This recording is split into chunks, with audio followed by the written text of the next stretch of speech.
told me to get, and I hadn't been able to find it around. I went to a few spots today and couldn't find it. And so as I was over in the shopping area, I just said, okay, well, I haven't been to JD Fashions in forever. So I jumped in and go inside. And of course, the guy was like, no, you have to get that off of the internet. We don't have it in here. So I seen a couple of pair of earrings that I liked. So I went ahead and, well, while I'm in here, I'll just go ahead and grab that. And I get to the mirror, to the window, to the register. And the lady was like, I hand her my card, and she was like, $5 limit. Oh, wow. And I'm like, okay, because I'm thinking the earrings were like $2-3 each. I didn't see a price on them. I just snatched them up. And she was like, $5 limit. So I was like, okay. What? And so I looked at the thing. I said, oh, it's not $5. I was like, oh, okay, well, let me look. You have to pay. And she kept, and as I'm telling her, okay, let me check and see if I have the cash, she kept screaming at me about the $5 limit. Wow. And so I said, you know what?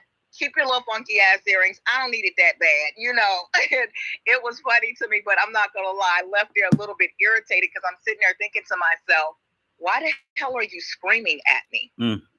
Why are you screaming at me about a $5 limit? And why the hell do I have to spend $5 inside your shop in order to use my card? I get it. You all have to pay for the little credit card. That stuff has gone up. But I've never seen a shop except for the foreign shops in our areas that do this whole limit shit. I've never seen any of the other spots do that except for the foreign stores. And you want to place a $5 limit on what I can spend on my card. So she says, before I left, she was like, well, all you have to do is go and get a couple of more pairs. That's what pissed me off. You don't tell me how to spend my money. You should be glad that I'm in here getting these little couple of trinkets as it is. You want me to buy more stuff out of your shop. So when I left there, I sat outside kind of stewing for a minute because, the black in me wanted to say more.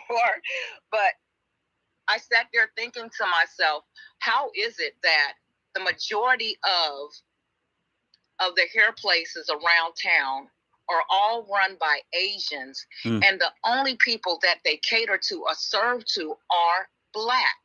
Why are we still locked out of these industries? And how come our government isn't going and knocking on their doors to say, okay, if you want to do business in our country, then you have to break bread with the African Americans, the Black Americans who use these products. And so I don't know what we need to do to get our government on board with, because it's coming into the country, but we're locked out of this industry. And even if we're somehow able to get into this industry, they make it harder by jacking the prices up. And so I don't understand why our government isn't advocating for us on that level, especially because we are the ones who use these products. You can't go and sell some shea butter lotion on the white side of town. They don't know nothing about that. You can't go over there and sell some Jerry Curl juice or spray or nothing like that on the other side of town. They don't need that. They got dog hair. They can't use that stuff. They can't use hair grease. They can't use any of that.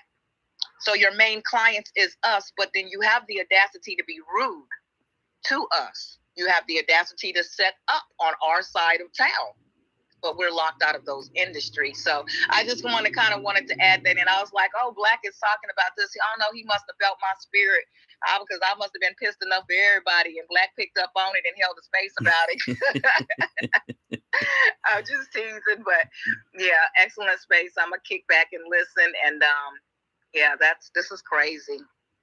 I want to say that what's happening in that regard, and I'm sorry that you had to even deal with that, which is why I'm actually building an e-commerce site, because I can't reach everyone in their community where they are with a brick and mortar. I can build a brick and mortar here, but it would take more funding, and it would take me away from actually getting something built quickly. So there's actually two. One, my business I was speaking about that I really rarely speak about because of, money takes you away from certain things when they're not fully put together, and opportunities to actually get a hold of vendors and things like that. So it's a whole working piece of being a business owner, and also making sure that you are in a process to be able to provide quality products. Because the one thing that, if you're like me, you look for quality products. And I always try to put myself in a position of being a customer versus the owner. The other thing is what Asians are doing is they are actually trying to be in a position where they actually corner the market, which they have done a really good job, but they have help at the city council level because they are coming in with money. So when it comes to zoning and all that other stuff, they literally can get into those processes quicker to establish businesses and actually secure buildings because they have money. They actually utilize, I believe, the Susu method to an extent where families are involved with getting businesses set up in different areas. I was told this by someone that is actually a part of that community, and I asked about it. He just so happens to be, was willing to share.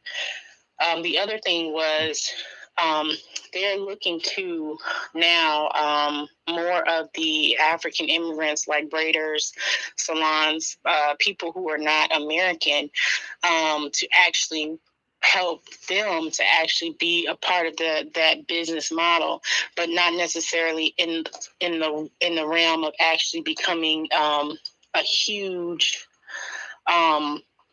expanding group. They'll allow Africans who can braid from different countries to come in. They can work in the salons. They can even come in and work in the salons because they're not going to ask any questions. They're not going to question whether or not they're being treated improperly or anything like that. And they utilize them culturally to say, hey, okay, well, you can help us keep these other folks in line when they're in our stores. There's a company called Beauty for You. They essentially practice this entire model. And it's a really sad situation because we do take pride in our beauty and our looks. Excuse me. And for it, we literally are being pretty much picked off because of it. And that also takes me back to why I believe that we are descendants of an ancient people, because that was part of the historical factor that Black mentioned in his music, that we are a people who care about the grooming and the appearance that is part of our stature, and they take advantage of that. The problem is we don't have manufacturing companies. When the United States took manufacturing from the Black communities like Detroit, Tennessee, Oklahoma, a lot of the massacres that did happen, that actually hit us hard. Because now we no longer are the seamstress. We no longer are the people who are in the factories anymore that are putting out cars and things like that. People are losing their jobs in factories. That happened so quickly. If you remember that span of time after Industrial Revolution, and bringing it back in today's time, it's showing that we are not in control because we do not control the manufacturing. If we can get that piece back into swing, we can change the trajectory of how goods and services are bought, businesses are built, and things are sold under an American, free and Black American society. And I'll land it right there.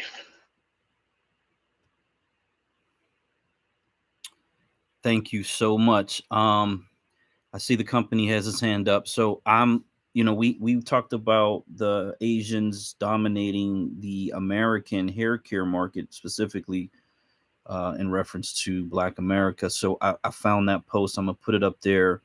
That's a really good, informative article about that. And I know I remember something where I was doing some research on, I think it was back in the 70s, is where there was a shift over in Korea in order to put them in position to dominate the hair care market here in this country. I don't know if it was something to do with wigs or something of that nature. I'm trying to find it, but if I can find it, I'll put it up there. Go at the company. Yeah, they dominate the Asians. They dominate the hair product industry currently right now, them next to Indians. But that's not going to last long. You know, they're going to have a new coming competitor soon. But one thing that I want to stress is that, you know, we can start businesses. We can, you know, build brick and mortar. We can, you know, change the whole marketing aspect of the way this country looks at itself. The next biggest spenders are going to be nothing but immigrants, people who work hard, people who slave. Sorry, I have my daughter in the background just running around making noises. But you know, are we going to keep on buying stuff from the Chinese, or are we going to bring marketing and you know, products back to America? Mm.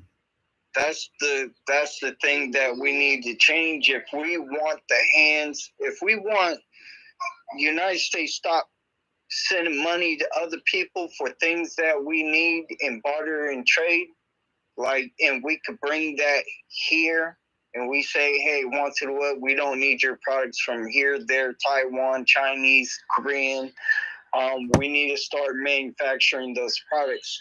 But where we're at as Black people, this is just the way I look at it, okay? This is my own opinion. This is nobody else's. But we need to start gathering the raw materials to build the future that we're trying to build. And we're at a point where we don't have the money just to go, okay, well, you know, if you want to build a giant structure, just go out and buy a whole bunch of concrete to build the giant building of anything that you want to do in it.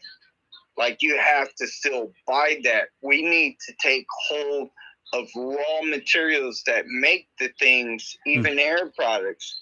Like, we got to get that at a low cost, very low cost. And I recommend that we start recycling the stuff that we can get our hands on, like copper, platinum, gold, silver. So I started telling my friends, I said, you know, you all you guys cut hair. And they say, yeah. Well, what do you do with all the hair? Oh, just throw it away. I'm like, you can't take this hair and like chop it up into like a fine grain or something like that, and like turn it, like clean it first, and then, you know, reprocess it, turn it into. Oh, I never thought of that. You know, it's like we got to repurpose the things that we already have, and we better start doing it now, or we're going to fall behind the game in obtaining the raw resources for whatever it is that we want to build, manufacture. I mean, anything. Start, like, if you have some land, you know, test the resources of what raw materials is there. Does it have oil? Does it have gold? Does it have platinum? Is it full copper? Is there a giant water well underneath it so that you can take that water out and, you know, give it to wherever it is that needs it? You know, we have to really start utilizing the resources that we have and start gathering that as a whole. That's all I have to say. Okay, thank you so much for that. And I agree wholeheartedly. I was looking over that first post, and the number that they had for the total hair care was $473 million, almost $500 million. That's a big number. That's a big number, man. That's a big market. Wow. I mean, I know Chinese people that buy, you know, Ferraris just by owning a little shop that sells hair products. Oh God, yes. I can't. I would not deny it or not believe that, because I've seen them move into buildings that used to be like CVS's, And so when you have a large square footage in a commercial space, there's just inherent cost associated with that, and you have to be doing the same amount of business that a CVS would do in order to keep a business afloat like that. And the one that I'm thinking of has been there at least 2 decades. So they're certainly doing big numbers there. Um, when the company was talking, I was thinking about Avon. Avon. I think I said this before in space, but I remember as a kid, the Avon lady. I think there was something called Amway before, but in our community, that's what my mom did. Amway. They sold like every product like you could think of back in the day, and it delivered straight to your house. And I think that was back in the 1990s. They still do. They still do. Yeah. There's same thing like Avon, Maybelline. I think they do that now, where they go from house to house and deliver products to each other. It's like, handing off products from one person to another. Well, here's the thing. They took the model of Madam C.J. Walker and Madam Malone, and they essentially, at a high rate, while during the Great Depression, right after emancipation, you had the Renaissance era, Madam C.J. Walker, Miss Malone. They developed hair care. Well, Malone actually was starting the grooming services. She actually trained Madam C.J. Walker. There were also 2 or 3 other women millionaires that were Black American. And when Madam C.J. Walker's business actually did not take off because of her passing, fully continue on because of her passing, you had these companies that came right behind it, and they took pretty much of that model. They took the model and they ran off with it. That created Mary Kay's, Avon's, companies like Jaffa, and things like that. So now we're in a picture of where we have these network marketing companies that actually employ as well as have a secure hold on manufacturing products and goods and services through membership. So, yeah, we just have to recreate the model, but we have to figure out how to go about doing that in an efficient way and what the timeline will be.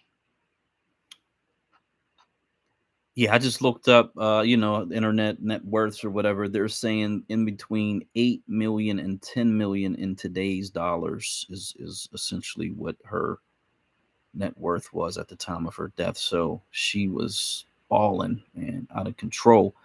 Yeah. So the other one that just popped into my head was the pink Cadillacs, and I think it's called Mary Kay or something like that. I think it's identical to what Avon was doing, but to have something like that, and what I remember, it was the little old church ladies for the most part that had the Avon, like a little side hustle. Would have house parties and stuff like that. House parties.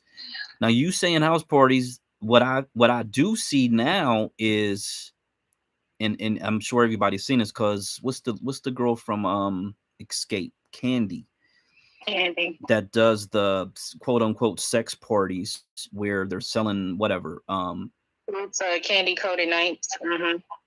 Exactly. So they have taken that same model essentially and used it for that specific market, but you can certainly do it with all the other products. Hello Puppet being one of them. I'd put that in the center of it, but you get a bunch of products together and you develop a team, a system, and a networking where, they're going to drop shipping is so phenomenal, to be perfectly honest. But you do need that. Oftentimes you do need that face-to-face representative, that person that you can talk to, you can call if something's wrong, whatever, blah, blah, blah. Customer service, because that's really what's missing. It's like the missing part of the online experience is like Amazon is horrible customer service. I remember a few years ago, a family member had ordered a dress, and I think it took like 6 months for it to show up. When it showed up, it was like if anybody's old enough to remember the Cosby Show when Theo, one of the sisters sewed him this yellow shirt. It was supposed to match this designer shirt that he wanted real bad. He gave her the money because he couldn't afford to get the shirt, but she sewed this just basically a rag, and he wore it, and it was one of those things where they sort of gassed him up to say it was a hot look. You know how the Cosby Show was. They always had these themes and these lessons, but this thing showed up 6 months late. It was just it was like, oh my goodness. So that was way before Kanye West. Oh yeah, way before Kanye West. I think I want to say Lisa. I want to say Lisa. Yeah, it was Lisa Bonet. She was the one who sewed the shirt together. That's a classic episode, man. If you've never got a chance Yeah, to watch it. they'll buy our products just because we make them. Like it's authentic from us. That's all. That's all that it is. Like whatever clothes that we make, whatever style we come up with, whatever it is that we change the American culture to be like they're just like fans and stuff like that. They just horrible fans at that. And shout out to they like us, but then they don't like us. Right, and shout out to Stacia Hall. She is still down in DC, and she is a candidate. She was running against Muriel Bowser in 2022, so hopefully she will still run again in the upcoming the next election against her. So welcome to the stage. How are you? Oh, hi everyone. I'm doing well. Thanks for allowing me to speak, everybody, and very grateful to see family that I know, family I'm just meeting for the first time. And I will say that it is an honor to actually be a part of this community because everyone, whether you all have looked at yourselves in the mirror, everyone is so, as it is written in some ancient writings, we as Negroes are mild-mannered and family-oriented. Mm-hmm. And I said, that's what it is about us. And people will play on that. They'll think we're gullible and easy prey. And so the reason I said what I just said is because that's how they look at us, guys. Those that are non-Negro, they do look at us because we're very family oriented and we are easygoing and we'll let anybody in. So I just wanted to thank you all. Yes, I'm still gonna run, and I'm gonna stay in this game because I'm a multitasker. So politics is not my only thing. I grew up as a singer, and I grew up on the stage and writing songs. Nice. And shout out to my brother and his piece there. Very hardcore. Something my son will love. So I grew up on the stage, so I was a creator. And then I did realize some other gifts I had as I got older. I capitalized on those gifts. So I was not only, working full time in sales and marketing or in recruiting, I was singing part time. And then I ended up in the political arena. So that was another career. So the reason I'm saying all this is because I once worked for a doctor. And he is the co-creator of this skincare. It's actually a medical grade vitamin A, and it's called Retin A. And some of y'all might be familiar with the story behind Retin A and how I didn't know this when I worked for him. and how he and Dr. Kligman actually used our prisoners to experiment on to see if this retin-A actually worked. Wow. But and it did work, and he ended up patenting this retin-A, and it ended up getting bought out by like a pharmaceutical company. And because he patented this vitamin A that worked so aggressively on the skin, like turning over the skin cells and giving you brand new skin, especially that was a big deal for white people back in the 60s. So he ends up still making royalties because his product was purchased and he still had a stake in the money. And this went on for years with him. So I learned from that experience that brought me to where I am today. So that's why I kind of always have some income coming from all kind of sources. And I'm still, times are still difficult for me because, that's just the way it's lined up for us. We still run into them little hard times, but people will never really know that you catching hell in your finances because, I just said, I was listening to you guys and I said, wow, I was already doing that. I stopped buying from these people and I say, you know what? I might have some nice clothes today, but I'm going to make it look like what I buy next is going to look just as nice and just as expensive. So I decided, I said, hey, I'm going to buy me some pieces from Shein. Give me a little $10 dress, and save some little money and stuff, and still get it dry clean and it'll look just as nice. So I can teach, I can teach my daughter and my daughter how to spend money properly and not always give away all your money to these people who really learn from us. And so I said all that to say this is patenting is a really smart thing to do. It's a wise thing to look at doing. If you take an idea and you tweak it only by up to 20%, you can patent the actual difference of that item. Nice. And it'll be income for you for years. So you can patent an idea for like 20 years. And then once you get that idea patent and it's sold and it's put on somebody's shelf, then you turn around and you come up with your next idea.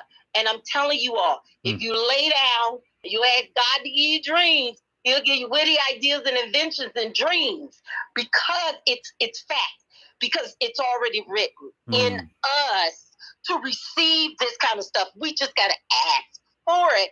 It's because of what's in our bloodline, because many of us already know who we are. And so it's written on our heart and in our blood who we are, his name. So whatever it is, y'all, first of all, we could do a lot together. We could have beauty supplies. But you know what they do? The Asian people, they come together with money. Africans in DC do it too. They pool their money together, guys, and they trust one another, and they have income coming in.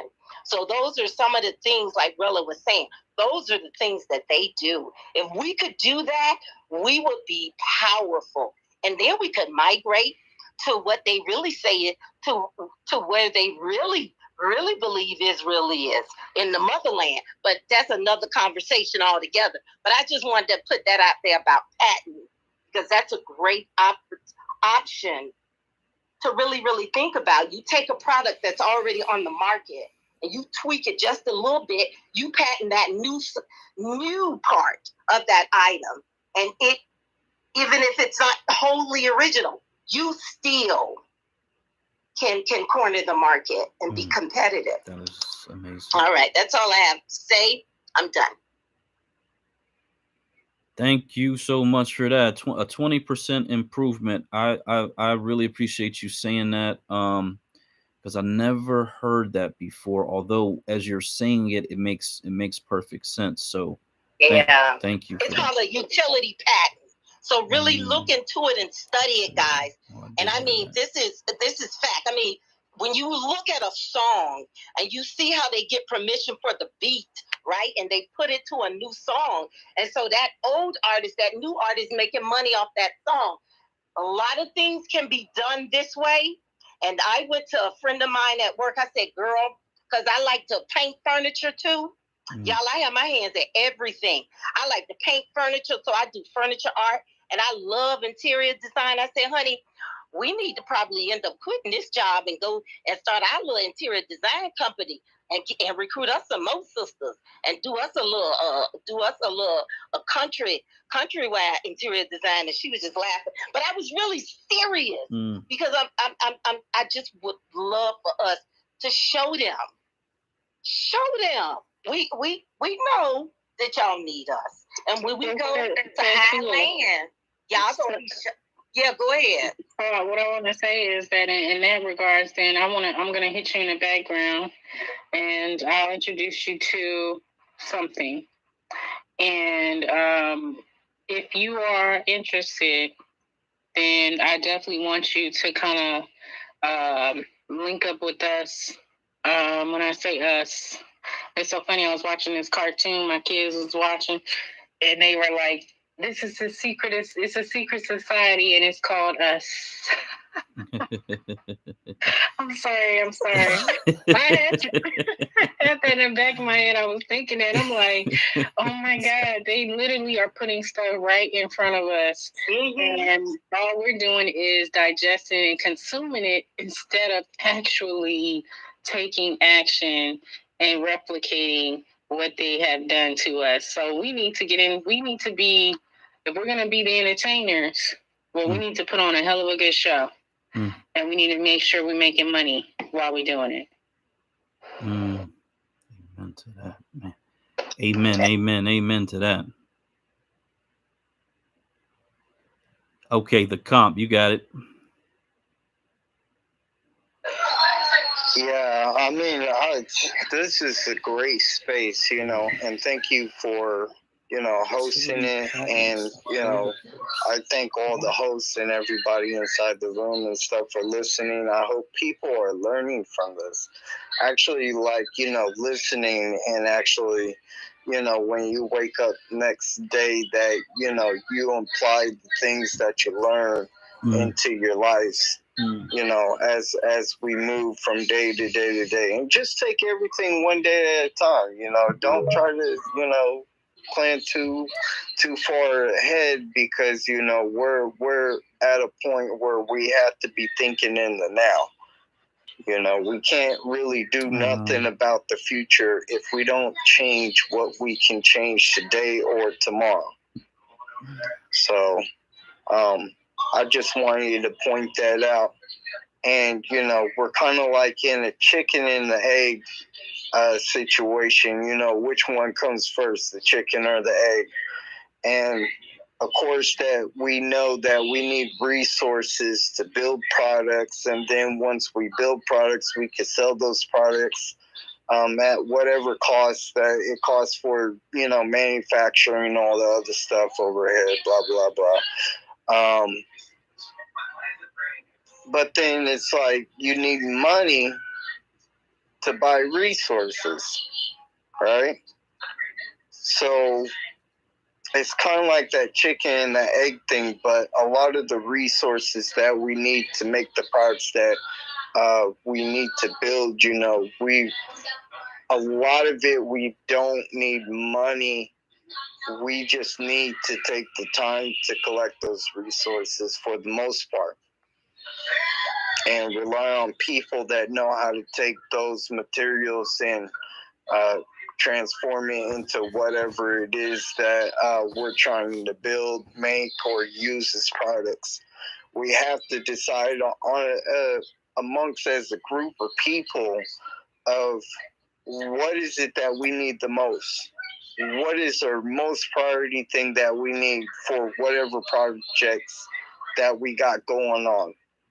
Okay, we have to decide that as a whole. We need a centralized market that's going to be the main market that calculates all our GDP as a people. And we need, probably like official people that, decide, are the heads of, whatever states that, they elect into the assembly, to decide what to do with all that money that we make as far as GDP, but, that's way in the future. We need to deal with, getting resources for that market, building up that market, finding out who is it that we want in charge of this, and, really start getting the business. And with that being said, I want to alley-oop it over to Dion. I think it's, oh my gosh, I'm going to mess up your name. Oh my God, I don't know why. I want to say, is it Dion? Deonta? Deontay. Oh, Deontay. Okay. I'm sorry. Dion. Nah, you good. Dion. And I look, don't give out too much, but I will say this, that the company, you're right, because what I heard you literally say is that we need to do a survey, and this brother was right here. Dion was actually in a Elo Puppet space, and it was I'm telling you, she hosts wonderful spaces if you can catch it. Hopefully we can get her on a schedule to actually catch, to do more. I understand as a busy business entrepreneur, sometimes that can be a lot, but we need to hear from her in her company. And I'm going to encourage her to do that. But Dion was in that space, and he dropped some jewels. So go ahead, Dion. Thank you. Yeah, so kind of like, following on what that brother said, one of the things that I decided to develop for my area, and I think it could be done anywhere where there's a, significant number of Black people all working together. But I'm doing what's called an Economic Development Council. So with the Economic Development Council, it's this council composed. It's not an incorporated council. I wanted to do a council will be incorporated and then unincorporated. The unincorporated council will lead the actual initiative. But what they're gonna focus on starting now is really doing the economic resource survey. So that's understanding what resources do we as a Black community have available to us? How much are we bringing in income? Nice. Where are those been spent at? What are the resources that we have that we use? What are the resources that we have that we're not using? And then what resources can we create to facilitate more? So our overall goal is to maintain and build perpetual autonomy and self-sufficiency. So the whole part of the council is to set up an economic master plan for the next 10 years. So that's, like I say, the first part of that is really just knowing what you're working with, and then how can you build and scale that up. So once you have that set, you can then begin to say, okay, well, what are the master plans? Then I identified like key areas or key industries that I know for a fact we as Black people have to control, which is housing, entertainment, health and beauty, food, technology, security, energy, and education. We have to control those things. Those are not up for debate. Those are not industries that we can allow somebody else that we can outsource. We have to maintain ownership and full completeness when it comes to our community. Now, there are other industries that, like I said, we can outsource. But as far as the council, that's a group of Black people, preferably American freedmen, who have those skills and that knowledge. And that council, I decided to do it from anywhere between 9 to 25 members. So with the first year, starting out 2023, the first year, I just appointed people in my community that I talked to, I built with, that's, on the Black agenda, Black focus, and they trying to build our community. So I elected those members myself. But the next year, it will be elected from amongst our corporate sponsors will have nominees that they can elect, and then it will be elected according to districts that we'll build out in our bylaws. So we'll set districts as far as our community, our cities. Mine is a countywide strategy. So like I say, we'll have certain cities that will have seats, and then they will elect seats according to the districts in which they live in. Excuse me. Also with that EDC, is the 100 Black Families Initiative. So with the 100 Black Families Initiative, that's teaching 100 Black families how to open up the holding company in which their family can gather their assets and really get to exercise group economics and also build a living trust. So that way our assets are perpetually focused. We don't have to really worry about those air laws where so many of our people lost rights to their land because they had to go through probate or whatever else. So we start putting our land into irrevocable trust and holding companies, it automatically passes on to the next generation because they automatically become beneficiaries when we set that up into the laws, into that system. So that's a benefit to that. Additionally, with that, we're going to be pushing the Black families to raise $10,000. So if 100 Black families raise $10,000, that's $1 million a year. It's just that simple. 100 Black families over the course of a year raise $10,000.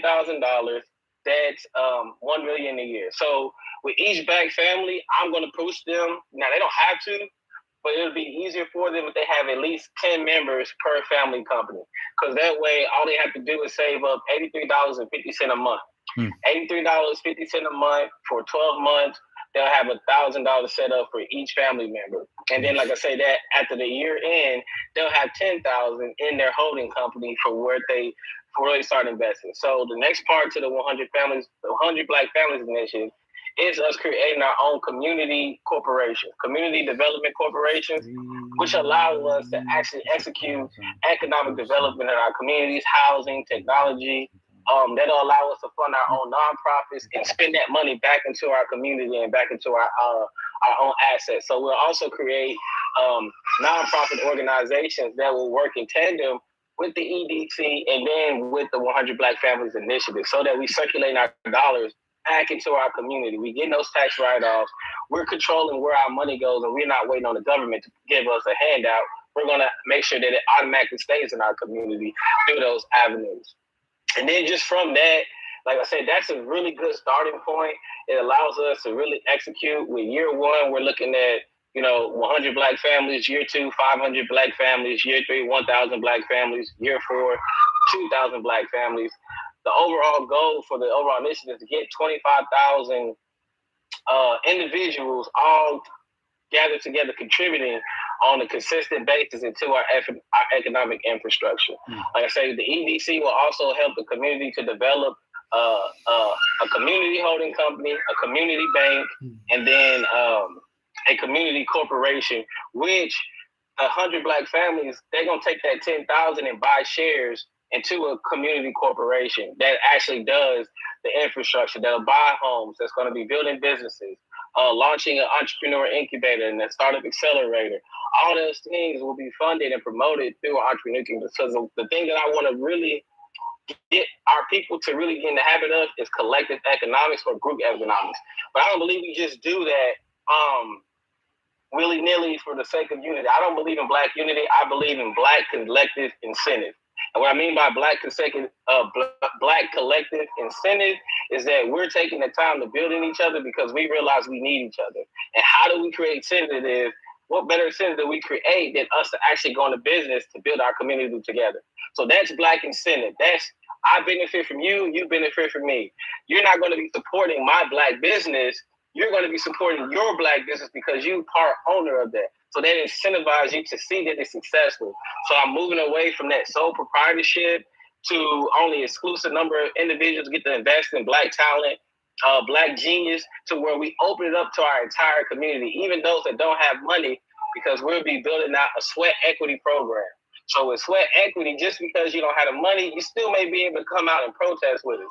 You still may be able to come out and do maybe some bookkeeping, doing some cleanup, doing some setup for events, when we go out, doing marketing, door knocking, passing out pamphlets, all that sweat equity that you can get that we know that we're going to need to make this work and push it out. And then we're going to say, well, look, you're going to get paid for this, but you'll get shares in our community corporation, which at the same time is still like getting money because now they get to be a part of that infrastructure. Now they have that buy-in. That's that real incentive. That's for me. What I feel like our community has been missing for so long is how do we benefit each other as a whole versus I don't want you to support my business. I don't want you to support my company and me being successful. I want you to support our company. support us in being successful. You're going to be a shareholder in this company. You're going to benefit from our labor, not just my labor. There ain't going to have to be that trickle back or that trickle down effect to where, oh, well, this person gets, we support him as a Black community, and then maybe they give out. No, we're going to stop that because it's not effective. It's not going to grow us and exponentially cause our community to uplift itself. By doing that, by only a select few of us being successful and expecting them to pour back out. So now we're going to do it to where we're going to bring everybody in, give everybody opportunity to be successful and take part in it. I get that everybody ain't going to jump on this shit right away. That's cool because, that's just the way it works. But once it's popping, once we get that first 100 Black families and they start saying, oh man, yeah, they just bought this building in downtown. They doing this, they built this, and they built that. Everybody's going to jump on it. Yeah, everybody knows that we like to follow the bandwagon. That's cool. Like, don't let that dishearten you in doing the work because that's just the way it works. Like, you're not going to jump on nothing until you see that it works, especially in our community because we've been bamboozled so many times. We've been hoodwinked, we've been swindled, we've been run them up, as Malcolm X said. And people have lied to us, they took advantage of us. So now I understand why in some situations our people don't jump on just because it sounds good. They want to make sure that it's going to be successful. They want to make sure that they're going to really get that benefit. I mean, all of us is kind of like still reeling from Deion Sanders. He played on our emotions, played on our sentiment. We went out supported. And we just like, well, damn, like, man, it'd be different if you had been up front and you hadn't said that this is what you was going to do. So we have to know that same little southern Kentucky sentiment is what we'll be going through as a community. Black people just not believing that we as Black people have our own best interests at heart and really going to do that work and really going to be able to make that change and make that sacrifice to stick to our guns. Because once this is successful, once it start making money, once people start realizing that we are actually competition, oh yeah, they're going to throw all kind of money at us to walk away from it. But if we just realize that if we never walk away from us, we're going to make way more money than any other group outside of us will ever offer us. We will always make more money doing and working in our own community. That's why everybody else do it. So we just got to stay true to those guns. I let my play. Okay, see if somebody wants. Okay, man. Thank you so much for enlightening us with all that information. Macro plans that start from a micro position and grow. I love all of that. What are you able to tell us what state you're in? Oh yeah, I'm in Texas. Texas. Bell County, Texas. Texas. Okay, cool. I thought I was picking up like a Midwest, and then I was like, towards the end I was like, oh, when you brought up JSU, I was like, oh, maybe a little more south than that, but okay, that's cool. So I loved everything you said. I'll let you know I'm a Deion Sanders supporter. Just so you know, just being upfront about that part. But the thing about the handouts, so when I first wrote my book 4 years ago, I had that same attitude about handouts, government handouts. And I believe that's been drilled into us from either side of whatever the political apparatus. You hear that word, that term a lot, handouts. But in fact, we have paid into the system.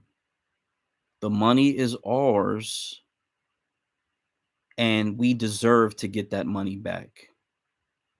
And so whatever plan that we build, I would encourage people to, and people talk about it in the spaces all the time, so I'm not saying anything that's, overly enlightening, just being aware of the fact that the money belongs to us. So if you can implement a portion into every plan where you seek and you get that money because the money is yours. It's not a handout. Or, if I go into the diatribe of how our ancestors were taxed at 100%, 100% for centuries in this country, the money is ours. It is due, whether it comes in the form of reparations or a grant or some other program. it is ours. If anybody in this country gets money out of this government, it should be us. So that's just a different way to look at it. And I want to actually piggyback on that. So the thing about Deion Sanders, and I think, you know, a lot of people looked at the surface level from a cultural standpoint of him coming in and taking a group of men. I am from a football family, a well-known athlete that was a well-known. And I will say that Deion Sanders didn't do anything new. What he did was he did what he came actually to do as agreed in the contract. The problem is that no one's talking about the infrastructure of JSU and the people who actually control JSU trying to actually cheat him out of money, which is the reason why he had to come behind them and use his money to help get a lot of the equipment and resources that the football team needed. That doesn't need that. That's not even the entire program in regards to other athletic departments under JSU. And so I think when we do discuss infrastructure and we talk about the impact and responses of people in using Deion Sanders, you have to be in the position of looking at everything, not just the feeling, the pride, and the long-term impact that he would have had, because there were other coaches within Mississippi and around Jackson State who coached at high schools, who also helped to actually bring in a lot of the team members that were on the team outside of Deion Sanders and his son and the number one draft pick that was there. So we got to look at all of the factors. JSU had opportunity to bring in someone prior to Deion Sanders. The benefit was the notoriety and what Deion Sanders was willing to do as becoming a coach was to bring light to what was happening at JSU and other HBCU schools who are underfunded, and they do not receive government funding in the same rate that PWIs do. So some people are like, oh, you know, it's a SWAC and it's not the SWAC. It's me, you know, like, stop getting into all of that. Stop getting into the weeds of trying to find a reason to dislike someone and look at the contributing factors and the impact present day and how to actually keep that going. If JSU decides to bring someone else in after Deion, which I hope they do, because there are great coaches out there. Deion is not, he's one man, right? There are great coaches. He had a team of people that worked with him on that football field, team of other coaches. No one speaks about them. No one brings up their names, right? So I want you to focus on what was happening at JSU from the community standpoint, from the administration standpoint. Why is it that they didn't even want to offer Deion Sanders enough money to actually continue the program so that he would stay? Why is it that we always have to get the short end of the stick when we do have coaches who actually have to live lives as well as coach teams in athletics or any sport, even teachers who we're talking about in the plan of growing the Black majority state, who will be teaching the best of our people and our children and adults who continue education. We're talking about teachers, coaches. Infrastructure is important. And if infrastructure is important, that means the community also has to take accountability. If you are sitting around stealing from your own people, receivers coach, committing harm to your own people, it will delay the process of building our infrastructure. And then you'll turn around and say, well, this was supposed to be for the culture. Well, the culture didn't show up the way it was supposed to. Amen to that, bro. The culture is us. We carry the traditions of our families passed down. And for those of us who are in a poverty or struggling mindset, because they just so happen to believe that in order to get what they need, they have to take it from their own people, we will delay the process of getting what we need. So as much as people are mad at Deion for being who he is, Deion ain't changed since he was playing in the NFL. He's been the same person. The different side of him that we saw is that he had the ability and the charisma and the dedication to bring up young Black men through football. And I know what football can do in the lens of building up self-esteem, structure, discipline, because I was around it my whole life. But at the same time, there's another piece that was always missing, and it always landed on infrastructure, resources, finances. And if you have people who are over those things and they're misusing them, people are stealing, lying, it will delay the process of what we have to get done within the next 5 to 10 years. So I'll land my soapbox on that. Who we got up? Hey, let me give the score. So Jackson State had a bowl game today, Celebration Bowl. Deion did coach that game. This was his last game, and I had caught a clip of them going into overtime with a teardrop pass to the corner of the end zone. Unfortunately, Jackson State did lose that game in overtime, and the score looks like it was 41-34. And they did name the next coach. He was the wide receivers coach, so they elevated someone within the organization to head coach. So I saw the clip of Deion introducing him as the new head coach. And the other thing he said in another interview where he talked about in Colorado, I believe he said, I want to say he said 70%. Alluding to the fact that there's a majority of Black American players on that team as well. So he absolutely referenced that because the quote was essentially, people are saying I forgot I was Black or something like that, whatever. And he said, how can I forget, how can I possibly forget that? And then he went into, just explaining what's going on out there. So, yeah, I mean, again, I support anybody who has a vision and who has a purpose and who tries to reach whatever maximum potential they have in life. And as you stated, we need to take over Mississippi. We take over the state of Mississippi.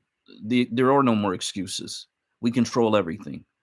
So that's on us. If we want to really look at it from a way of productivity and shifting the way that we think. And then we can invite Deion back. Deion stuck in my head.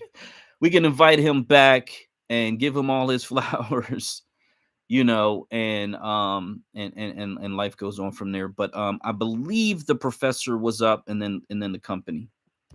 Hey, Block, can I ask you something? Okay, let's say Mississippi become 70-80% Black, right? Okay, now you have Jackson State, Mississippi, Mississippi State. So if Deion Sanders, we invite Deion Sanders to become a coach again in Mississippi, do we give it Jackson State, or do we give Mississippi or Mississippi State to Deion Sanders? Because the thing is, Mississippi State and Mississippi are the flagship universities for Mississippi, and I was looking at the facilities of the three universities, and it's night and day, man. I mean, Mississippi and Mississippi State are way more. They have better amenities, better facilities. The state put more money into Mississippi and Mississippi State. Mississippi and Mississippi State, their endowment is much higher than Jackson State. So that's because Tate Reeves. That's because Tate Reeves. And listen. No one connects the dots. Black American homeland. No one is connecting the dots. Tate Reeves and the other officials who were part of the state who actually got money in the whole scandal with Brett Favre. I honestly believe they were funneling money into particular areas as well as they did the community, which I'm pretty sure the universities wouldn't have been no different. And they made sure the areas that are heavily populated with whites got more money and more funding, and the areas that were heavily populated like Jackson did not. So I think what Deion is going to eventually do and open up a catalyst to do is to state that, hey, we're going to have to get these coaches, black head coaches, into positions to be able to receive a lot of black players that are coming into even those PWI football teams that are being scouted. And we're going to have some eyes and ears to figure out what they're doing and how we can also invoke D1 schools in black areas that have HBCU universities. Some people are not looking at the long run in the grand scheme of this. They're only stuck at the same thing we talk about every day is, well, why do people give up for the culture? Why do people actually, come in and sway us like, Deion had mentioned, Dante, excuse me. No, Deion. Okay. He mentioned earlier, and he made a statement saying, he pretty much came in and he kind of lullabied us and promised some things. But I think that he actually did what he was doing. He exceeded not expectations. To lullaby and promise us because he's honest. A black man. He's from the South. He was actually trying to set some things up, but we don't see the full picture yet. But we so busy trying to put everybody on a cross that does come in and help us because we've been hurt and, pretty much taken advantage of, with black faces in high places that we're in a position where that we don't even believe sometimes our own selves. That's not a good thing. That's a bad place to be in. Yeah, I believe he exceeded by leaps and bounds all expectations. I don't think anybody thought that he would have the success that he had, and they took a risk of hiring him and all of that, and it turned out like amazing. But let's look at it from this angle. What if he was horrible? What if they had the worst record ever? Right? Would people still be having the I know you don't like the word emotions, but that's the word that fits so perfectly. Would people still be trying to crucify him? Since you used that, I'll go with that. If he was losing games and he got an opportunity to go somewhere else. Because the basis of it, if he was losing, he probably wouldn't be optioned to go somewhere else because, money ain't in the loser, it's in the winner. So, if you wasn't winning, you don't really have the value that you would necessarily need to be in those positions. At the end of the day, it's about coming home with championships, about getting people to come out and watch you play. Hey, look, see, my thing is, why did Colorado University value Deion Sanders at $29.5 million for 5 years, and Jackson State only valued Deion Sanders at $1.2 million for 4 years?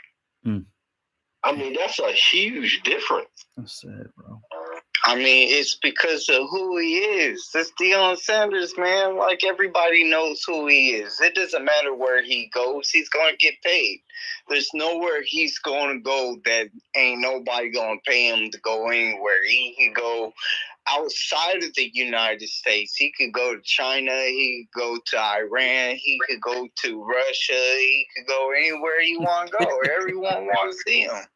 So it's like, you know, he's just, and that's just him. That's not all of us. You know, he's just in a particular situation.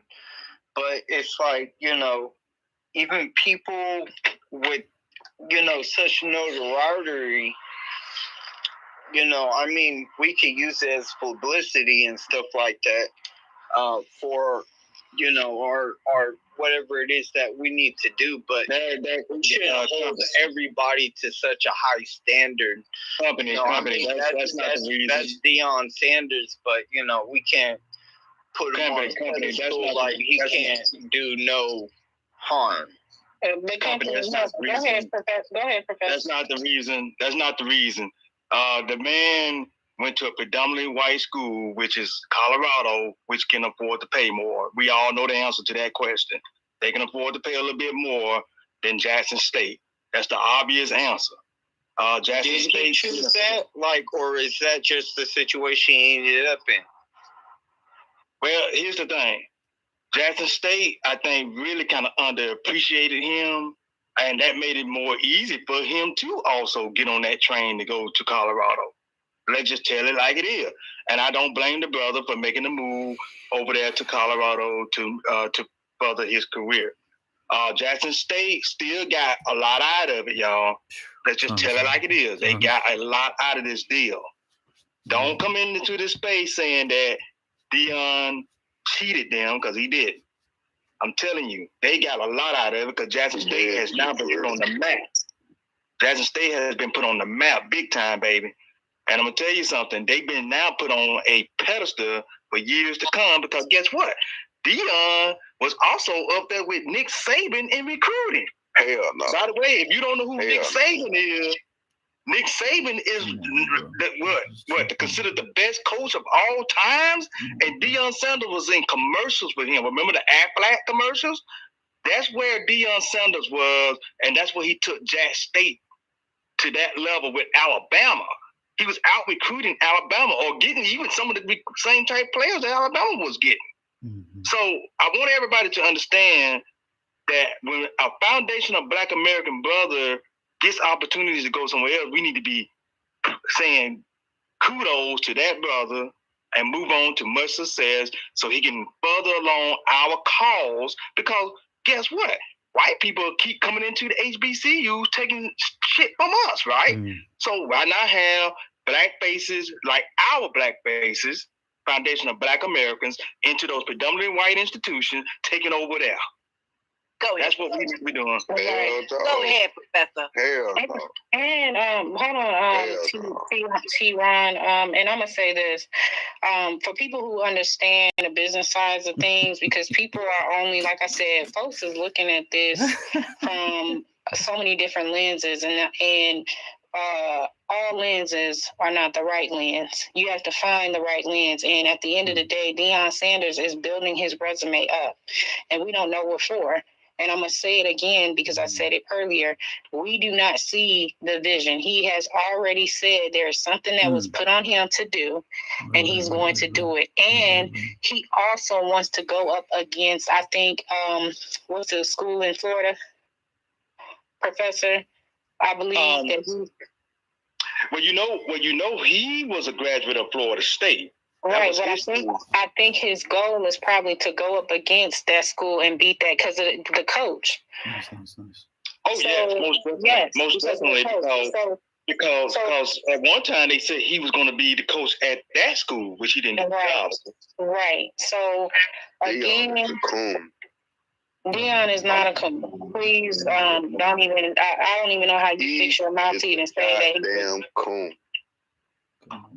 Hold on. Hey. Okay, now who is saying that? Who is that?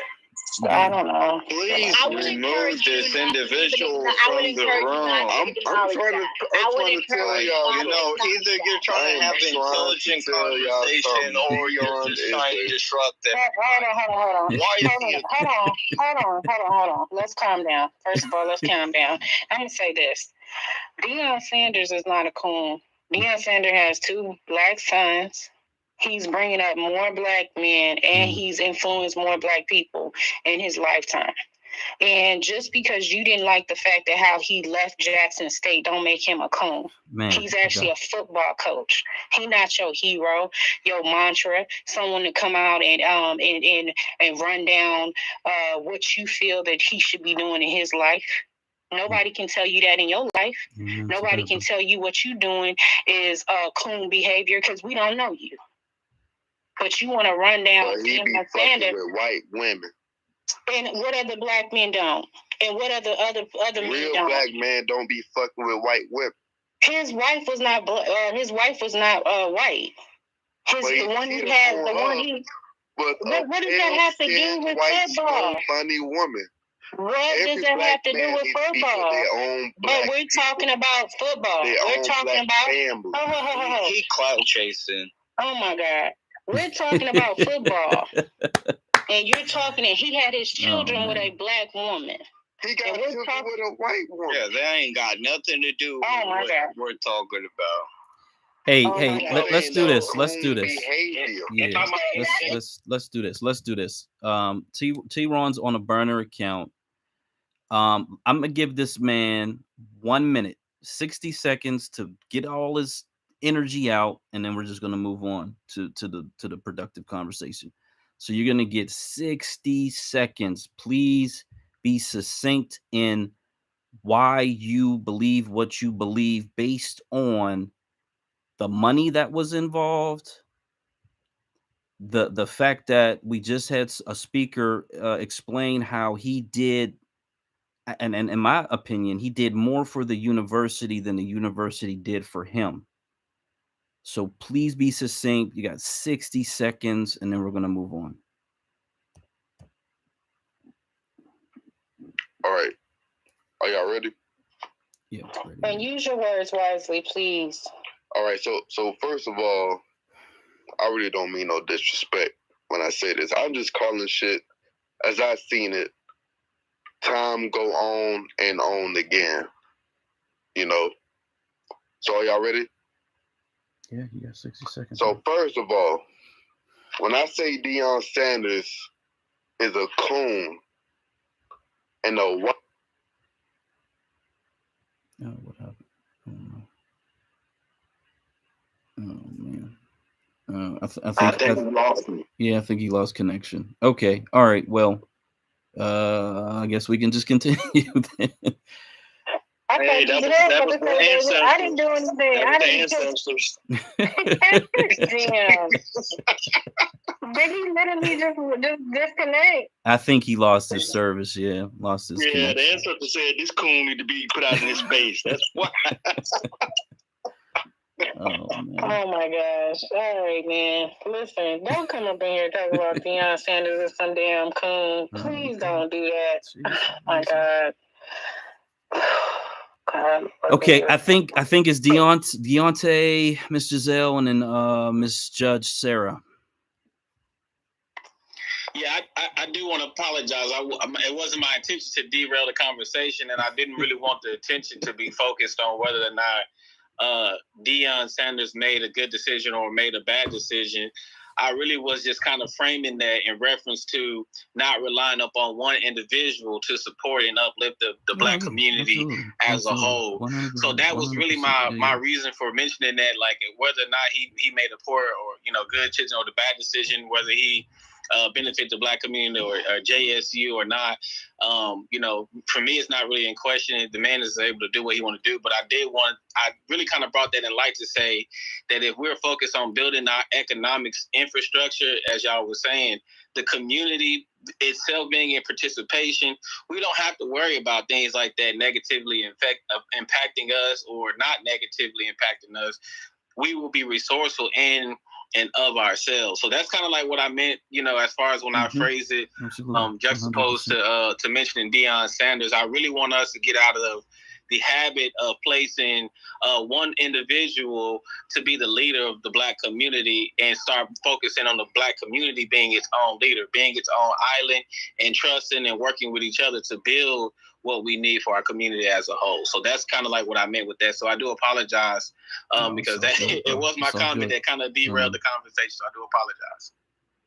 Hey, it's all good, and I don't think the conversation was derailed at all, because we are all sharing, we're all learning, we're all assessing the situation. So I appreciate that you mentioned that. So I think we got Miss Giselle next. I think we have a real good moderator in the room, even though we don't know that they're watching, but somebody's listening. Who are you talking about, the company? Oh, I mean, I don't think that, him just getting out of the space was a coincidence. Oh, well, it was. I wouldn't know how to kick him out. Right, because we were waiting for him to actually say what he had to say. Yeah, he was breaking up. I think the whole vibe in the room just, set it off and just, nobody really wanted to listen to what he had to say, really. It's all good. I really want to hear what he had to say. Listen, you get my motto is 3 strikes, but I'm not the host.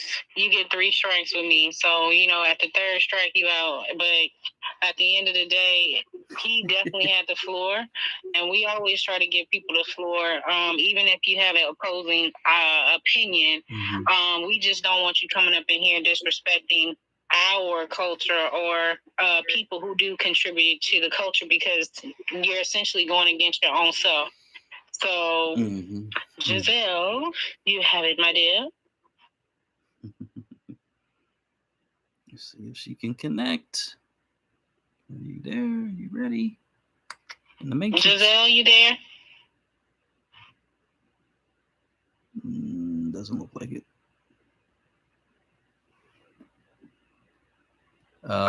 Doesn't look like it. Okay, Miss Judge Sarah, we'll get to Miss Giselle when she gets a chance. Hi, you guys. Hi, everybody. Hey, Judge. By the way, Judge, I got a new page, so you got to follow me on this new page, okay? I was wondering. I heard your voice. I was like, what's a Kiki Professor? Professor out here in the streets being bad. He being bad in the streets. Well, look, okay. But listen, y'all, so I came in and I was listening. And I'm going to go back to the conversation that I thought I was hearing. Okay, so gentleman's name is it Deonto? Is that your name, sir? Deontay. Okay, let me say it properly.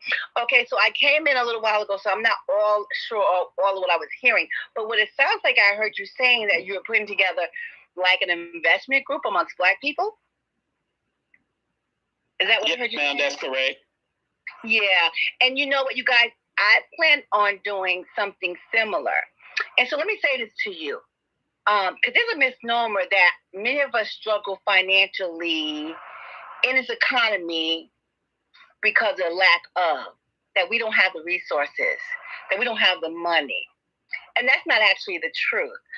Generally, the issue is being able to work together, understanding business acumen, having proper values.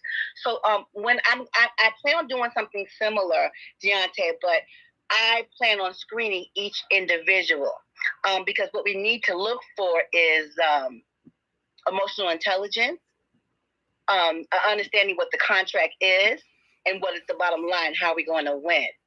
And to give you an example, I love y'all so much, okay? And I'm always scared y'all going to get me.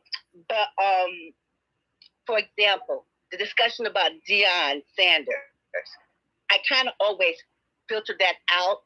I'm not in the mind of chastising Black people. And my first response is not to chastise Black people. And then, on another hand, And let me say this to you guys. My brother is John Avey, and my nephew is Rashad McCann. So I have family that's played athletics, pro ball, okay? But we talking about football, y'all. This is an American leisure time. This is one of the reasons why we lose, because we focus on things that are not important to our bottom line. Good luck to Deion Sanders. Okay, in terms of investing our money and growing, we have to understand business, understand how we're going to get returns, and be realistic about investing. And look at the whole. Like the gentleman was saying, I'm investing in my business, but it's more to that. I think, Deontay, that when you start taking investments and people investing, really get an idea that they know what's going on and what to expect. Because I think the problem is not us having money. The problem is us being able to work together. I think it's a problem. And it has to do with people coming from different walks of life, different education, different emotional intelligence. But so anyway, I just wanted to share that because I was listening to you, Deontay, and I plan on doing something similar. But I know at the ground level, I'm going to have to put together a contract and individually speak to everyone so they can have, I know that I'm dealing with someone that's not going to give me issues on down the line. So I'm going to stop there. Thank you. Yes, most definitely. That was one of the key components, was making sure that we offered business development, leadership, investment training, basic investment training programs. So I looked at not just bringing them together, but also looking to having professional influence. So CFPs, which is certified financial planners, also bringing them to the table so that we know that our money has been properly invested, it's been managed well by certified and experienced individuals. So it's not just, oh, I'm just going to bring us together and not look at the developing bylaws, operating agreements, having attorneys present to understand and explain that, in workshops so that we know as a whole what we're getting ourselves into, what are the legal liabilities to those contracts, non-disclosure agreements, non-compete agreements. I want to make sure that we would be, we be doing it the right way and making sure that everybody's protected in their interests and assets. So I do appreciate you bringing that up and clarifying that. And I also, with that, that's where our nonprofit organization comes in. I developed an organization called Black Men of Power. And it's a 501c4 social welfare organization for Black men. And we'll deal with mental health. We'll deal with business, mentorship, leadership training, rites of passage for young men, manhood seminars. So we'll be dealing with a lot of the emotional and social issues that we as Black men have that we're facing, mental health issues, bi-weekly mental health groups to talk and discuss and navigate through trauma and learning how to emotionally express ourselves in healthy and positive ways. So that was all, a part of that initiative. So I built, like I say, I founded like 4 different organizations because I looked at okay, well, if we're going to do money, we got to make sure that we deal with the trauma and we deal with some of the issues that cause a break in our cohesion as a community and as a whole.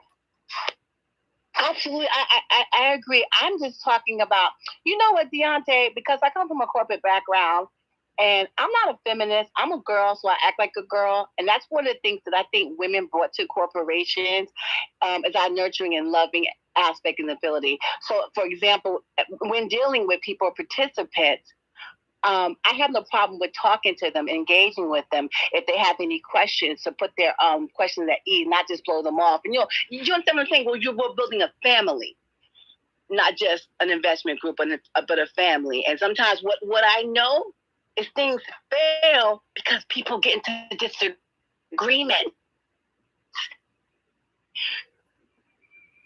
Hey, look, this is what I noticed, right? When it comes to investment, we got the money, y'all. We got the money, okay? It takes a little bit of investment. If 100 people put in $20 every week, I think you're in the matrix, Judge. You're going in and out really heavy. Okay, I don't know. Can you guys hear me? Try to drop down and come back in. Okay, alrighty. Hey, look, what I noticed, right, is when it comes to investment companies, right, the state regulates interstate commerce, right? So that means the investment company have to be regulated by the state. The state would get legitimacy to to your investment company. And it will give that investment company the opportunity to be an investor, or what's that word I'm looking for? The company that manage investments for like the teachers union or government workers or anything like that. So when you have the state, like a super majority black state behind your company, then it will legitimize your investment company. Hey, let me say this to the leisure of football. I'm gonna throw some numbers out here. This is numbers day. So in college football, the Power 5, which is 65 universities, those 65 universities alone generate $4 billion annually. The NFL generates 18 billion, and they're targeting 25 billion over the next 3 to 4 years. So these are leisure, yeah, I guess, but they're making a lot of money, a whole hell of a lot of money. So it is an economic generator. And we need our own. I always said we need our own leagues. Yeah, I actually wanted to have my own football league. Universal Football League. I mean, we did Okay, have Black. that at I one received point. that, Black. I received that, Black. I got that. It was a lot of money. Oh yeah, I mean, I looked at that too. That's part of like the economic development strategy that I'm developing. One of that is us starting our own community league, both adult and youth. Our league, because one of the ways that I looked at us getting land would be to kind of push it up under a youth league to where we could get about I think it was like 15 acres of land. And so on that land, we could build a outdoor field, an indoor arena, and a trade school and a museum, all on nonprofit. So that way we would be able to, get grants and things like that for building that program. But within that program, we partner up with for-profit tech companies, for-profit marketing companies, some of our local black businesses who can be sponsors to the teams and put their names on jerseys. Those is for-profit ticket sales. So that's a management company. We have for-profit food vendors. So even though the nonprofit owns that land and builds it and started, we can still put money into for-profit businesses with Beyonce. Yeah. What did I tell you about putting it all out on the street? I'm sorry. You're going to learn. But I appreciate you, Deontay. But again, I want to make sure that you guys are taking away what I'm trying to say. What I'm focusing on is the ability to interact together and work together. Yeah. That's what I'm talking about. That's what I'm focusing on, Deontay. It sounds like you understand the business practice, how to invest money, how to make money. But what I'm trying to say to y'all, I always get emotional because y'all love y'all so much. It's not the money. It's us, our ability to work together and focus on what's important, being able to compromise, not always me. Well, I didn't get my part of it, That's why we lose. We don't lose just because the white man got his foot on our neck, okay? We have to be able to work together. So I'm going to... So, Judge, I want to acknowledge what you said, and I want to put the skin in the game and the stick in the sand to say, this is your first look at working together. If you are in this space, you are in this conversation, you are amongst like minds.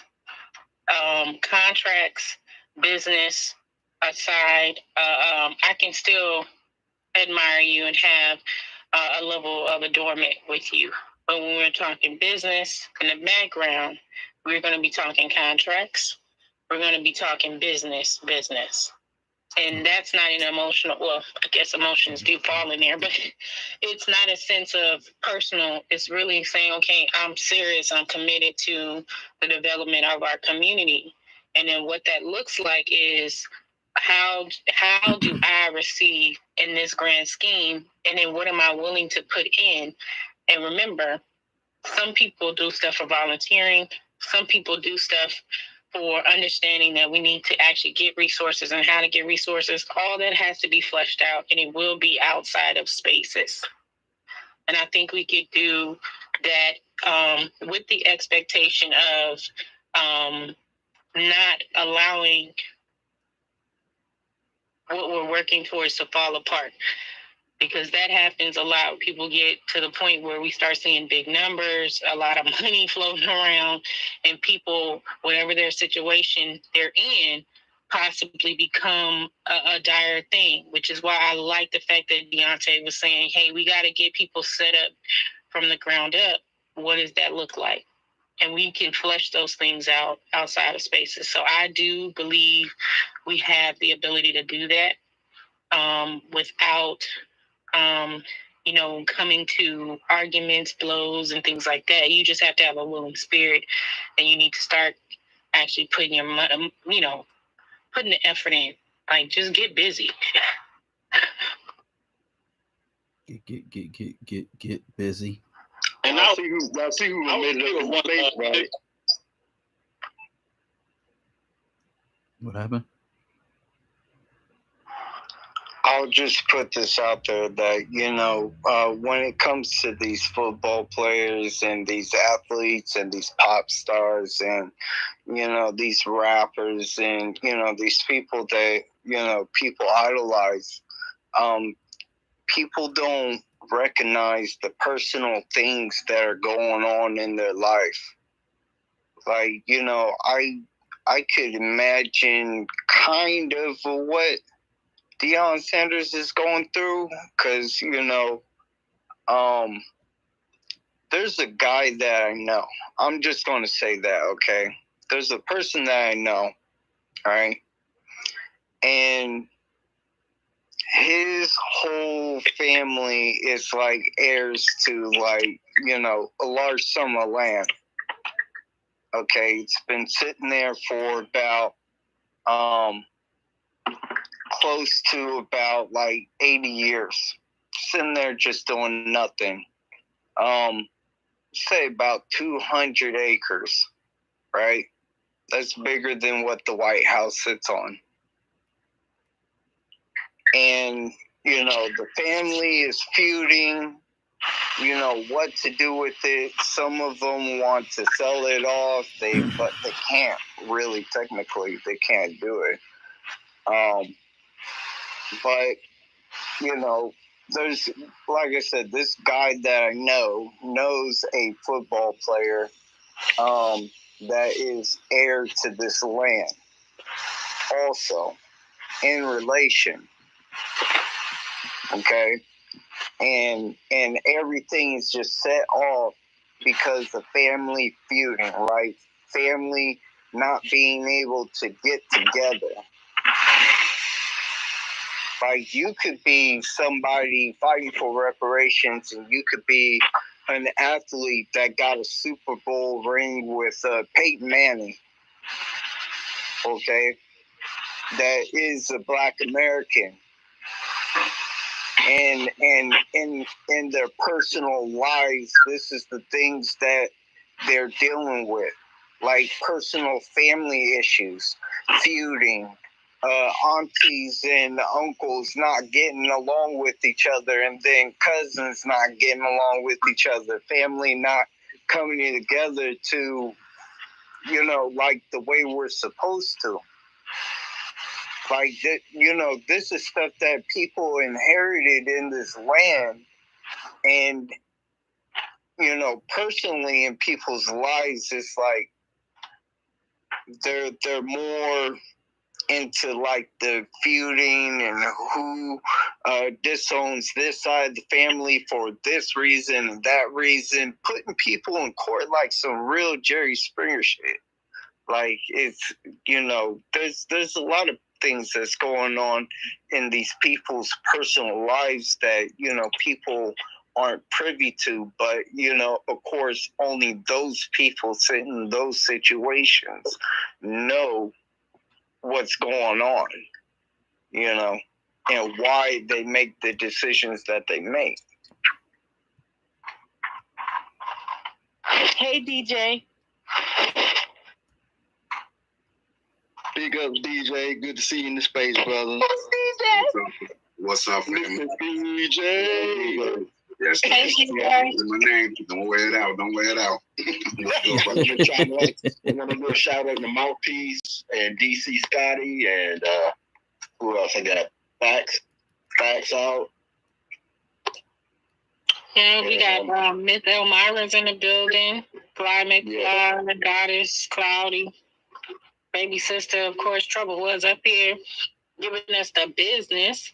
We got Love, Hart Street. I think, Mouthpiece, Sonny. And shout out to Sonny. He did post, and I hope I'm saying that right. He posted a link, initiative on the chat in regards to a call to action. So if you guys get a chance, I think it's Sony Pat, a call to action for concerned citizens in Seattle. So if you guys take a look at that. And we got, of course, DC, MF Kush in the building. I am Richie Alley, Black Panther, Alexander, and Mr. Sean. Hello, Mr. Sean. And then, of course, RCD. I don't know who Tabernacle is, but welcome. And then Facts Out. It is good to see you all. And For Sale, thank you for coming and being in the room with us tonight. Feel free to grab a mic and join the conversation. All are welcome. Hey, Sister Villa, I was going to ask you in Black, because I didn't get a chance to call Winston-Salem University, because I know that's what we were supposed to be doing, because I got stuck with overtime at work yesterday. So I know I think I read it on Black's tweet that they was transferring people to the legal department. Is that what they was doing? Yeah, I got a lot of feedback on the tweet, and so yeah, someone did say that they were transferring people over to the legal department. Someone else said that they did get through, and then what ended up happening was they sent out another batch of numbers. So there were like maybe 5 different numbers at that point in time.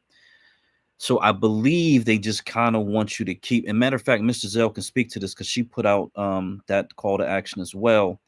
So I think the thing to do is just to keep dialing the numbers. And I've probably had, man, a dozen or more people respond to that tweet.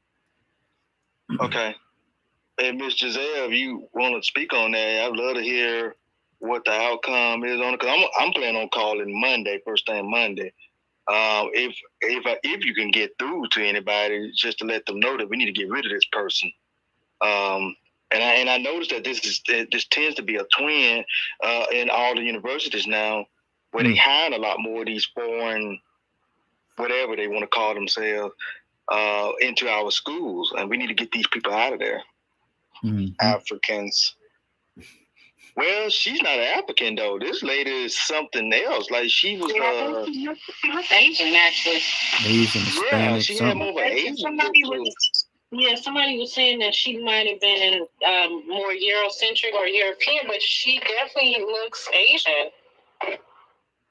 Well, she got that last name. About Asians, Caucasians, all those people from the Middle East, all of them is Africans. Forget it. I don't care. I heard that. But she got that, unless that's it could be her husband's last name too. But I know she goes by what is it, Villa Gomez? Is that it? Villa Gomez is the last name? Well, either way, she's the other. Well, yeah, she is definitely non-FBA. And those people, we need up out of our schools. The HBCUs belong to us. And we got to have our people in there, not them.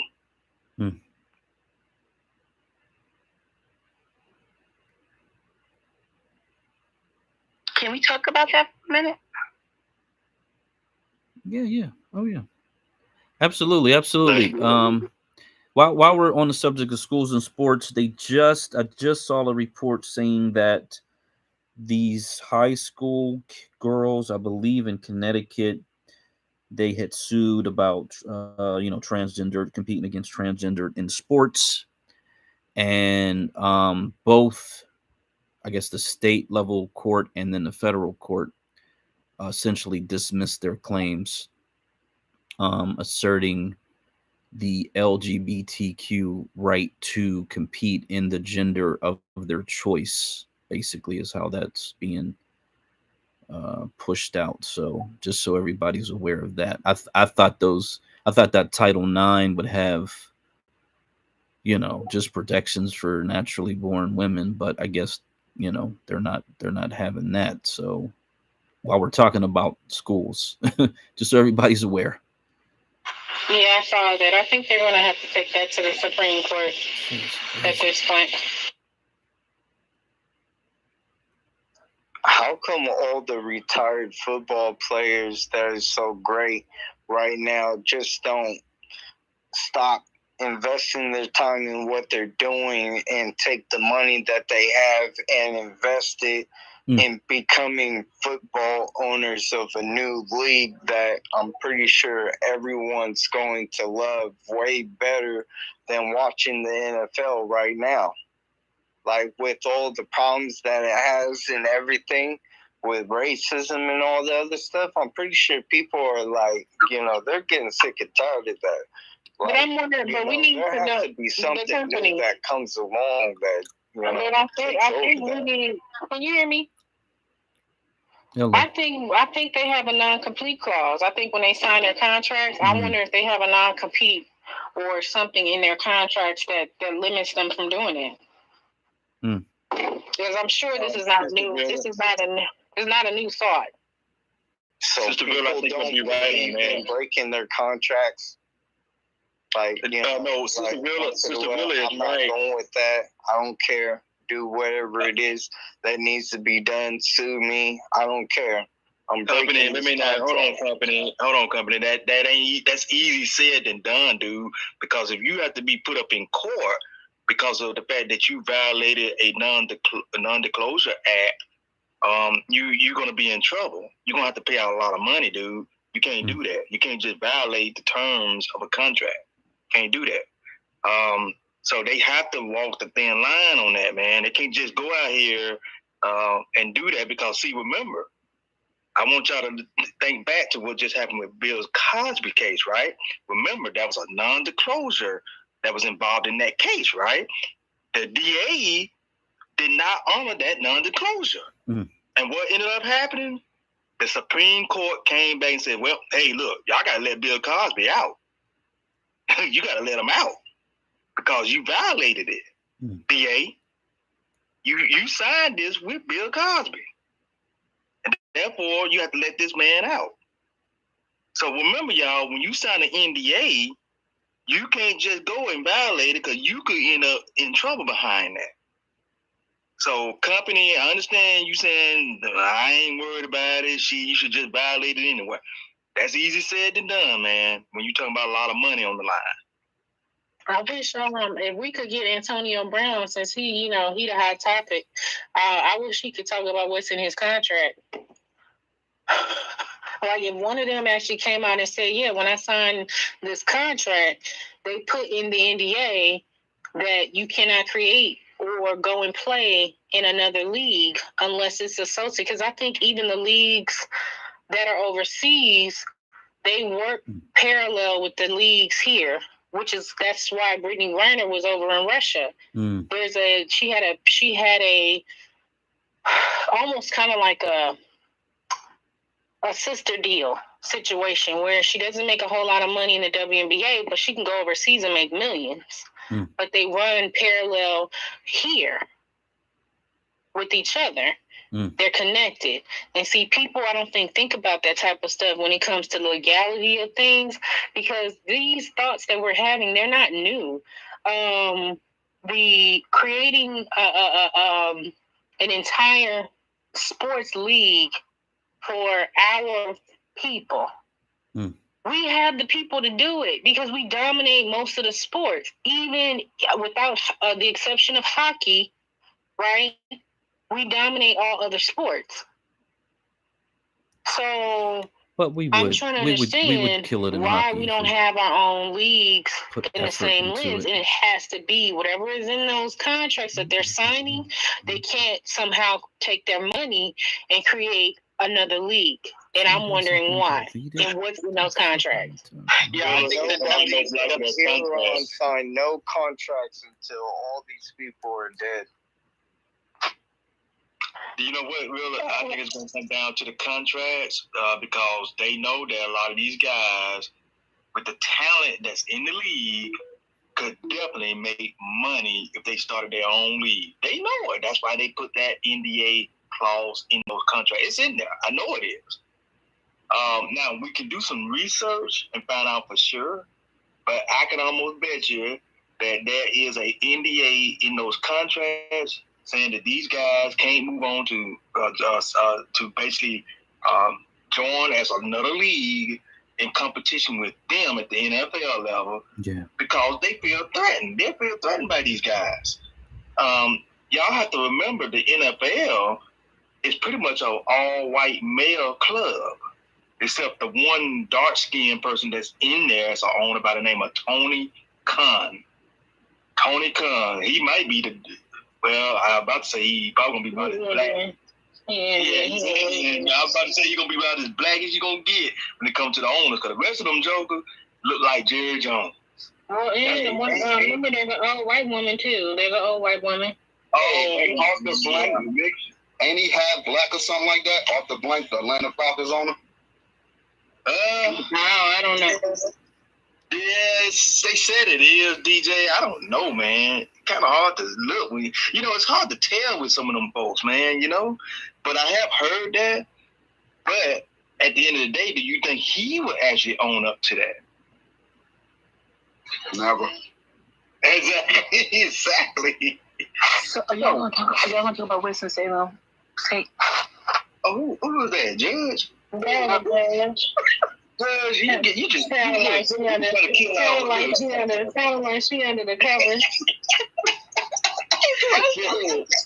We see that you sound like Angela from Pillow Talk today, y'all. Pillow Talk. You was like, so hey y'all gonna talk about something. Listen, and you know what? Because I want y'all. I'm sorry. You know what, Judge? You go ahead and start it off then, because we're following your lead. Wait, before you do Dion, now you got me calling him Deontay. I don't know why, Dion, when we look at your name, I want to say something like Deonta, like say it in like some sort of accent or something. Hey, Deontay, before you start, brother, by the way, y'all, there's another sister from the family up in this space, Black Native. She's up in here. I mean, shouldn't there be an E or a Y at the end of that to make? I am not about to question his parents on how they respect to Deontay and his mother and father who named him. Okay. I was just gonna say I didn't have no real choice in that matter. I got my name and that's what it is. But no, I was gonna say kind of in keeping up with the with the migration thing. What I did when I started reading about the a lot of the HBCUs, what I found out when I was doing research, a lot of their boards are either selected by the governor's office. So you would literally have to be the governor in order to appoint new trustees to those organizations. The organizations that was independent, a few of them, white institutions choose their board of trustees, and then the ones who kind of just fully independent in and of themselves, they rely so heavily on state funding that the state requires them to have sort of a diverse board of trustees so that basically the state itself can maintain control. Otherwise, they won't fund it. So I think, and kind of showing more the importance of that migration in majority state is that we can begin to control our own institutions within certain states, especially like Mississippi and in Virginia. If we're leading in those organizations, we're leading in those states, we actually would set the board of trustees for those HBCUs. We wouldn't have to try to battle and fight this or this and that. It will come with becoming the majority and becoming the governors and senators and legislators, and there's just so much, that power that goes into that. And I think that migration. Now, I ain't going to Delaware. I'm gonna be honest with you. I'm gonna miss that first. I'm gonna miss that first one. But I planned on going to. But you can buy real estate. You can buy real estate. You can buy real estate in Delaware. Oh, yeah. Now, hold on. And see, this is what I want to get people out of the mindset of thinking, because when you think about moving to Delaware, you can get real estate in Delaware and own a multifamily property. And put Black families in the property. There are a need for old folks' homes. So rethink that. Isn't it cold up there though? It's cold. Yeah, look, I'll invest. I ain't gonna move. I ain't gonna lie to you. I can't do the cold. I can't do it. I'm in Texas. Look, we thought we was finna die last year when that snowstorm hit. I was in Sacramento, so in California, so no, I can't do the cold like that. Hey, look, y'all, let me ask y'all something, because this is something that we all been talking about in these spaces, right? Do the Black American family, do we all need to come on to the South? This is where the majority of our population is right now. Yes. I just really believe we need to all bring it here. Yeah. Now, I want to hear all of y'all right now in this space say how you feel about moving to the South. Of course, I'm here in the South right now myself. But this is where most of our family is. This is where it all started for us anyway, because we know slavery, hell, let's be honest, slavery was here. We're supposed to be near the water, actually. But, I'll be quiet on that one. That's just... It's a little history behind that, but I will say I'm in the South already. So, okay.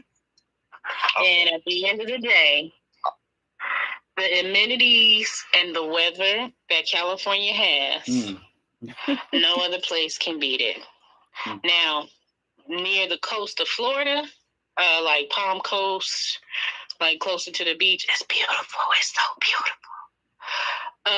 But Ron DeSantis got to go, and more of the Black folks is going to have to figure that out, because some numbers is a little dismal. Jacksonville, is it Jackson? No. What's It's Jacksonville. I heard some things about Jacksonville. It's like Alabama. It's actually just like Alabama. That part of the Florida is like Alabama. Yeah. So that whole mindset situation going down over there, somebody gonna have to go in there, a team, I don't know, Black Navy SEALs or somebody. Yes. I don't know what you're gonna have to do. Cause help us, Lord, help us. Yes, y'all. If you don't know yet, that North Panhandle part of Florida, which would be like what Sister Zarilla just said, Jacksonville, Panama City, Pensacola, that's the part where a lot of your white population is for Florida. Okay, those people have the mindset of Alabama. That's Alabama. That's why you hear people say Alabama, Florida Panhandle. That's why they call it that.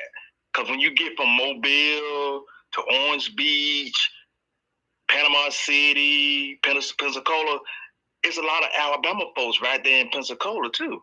And there's a lot of Pensacola folks right in Alabama, right there in Mobile. They crisscross. Those people all think the same. It's Trump country, some people might even call it. Now, once you get below that so-called northern panhandle of Florida, you get into the mid part of it, where you start getting into the immigrants, right? So now you're going to get into the Cubans, the Haitians, and everything else that's mixed up in all that shit. Yeah, Puerto Rican, you name it. It's all kinds of shit. Down there, it's another mindset because they have now also taken on the same mindset as the white population that's up in that North Panhandle. See, most of them have also said, well, look, we don't want to be Democrat because we think the Democrats are all socialists. So we'll just take on this mindset of what Ron DeSantis is, and that is we'll go with the conservative. See, so you got a lot of your Hispanic population also voting conservative, which is why that no good Nikki, who's supposed to be a Democratic consultant, lost. See, she didn't think about all of that when she was talking all that shit up in these spaces about voting Democrat. The people down in Florida, the Hispanic population, has mainly gone conservative, Republican, and they have gone into the mindset of the white population that's in the northern panhandle of the state. I think Ron DeSantis, he's a Latina. Yeah, and he's one of the white ones. He's a white Latina. His father was from. Should I looked it up? Was it Italian or Cuban or something? Yeah, I think he's part of that Cuban population that migrated. Yeah, because he was trying to denounce it. He was trying to denounce it. It was so hilarious. He didn't want nobody to know, and so there was this whole article. I have to find it where they were like, "Oh, he has a complicated background." No, he don't. He's an immigrant, first generation. He's a first generation. Or second generation, I think. Yeah, I think second.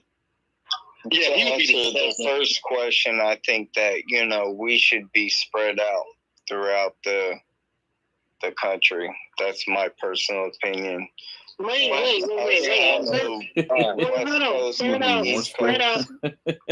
Spread out how? You want to be more spread out, bro? Well, either we can stay in the respective territories that we're in currently right now and just, so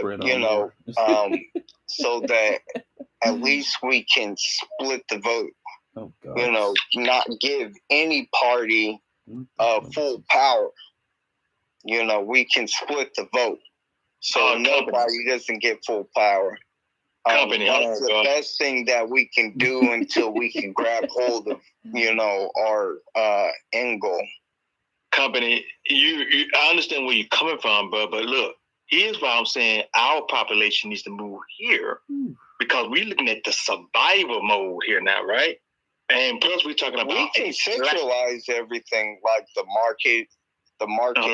If we decide to have the federal agency for ourselves and stuff, we can centralize that somewhere. We can, centralize everything somewhere.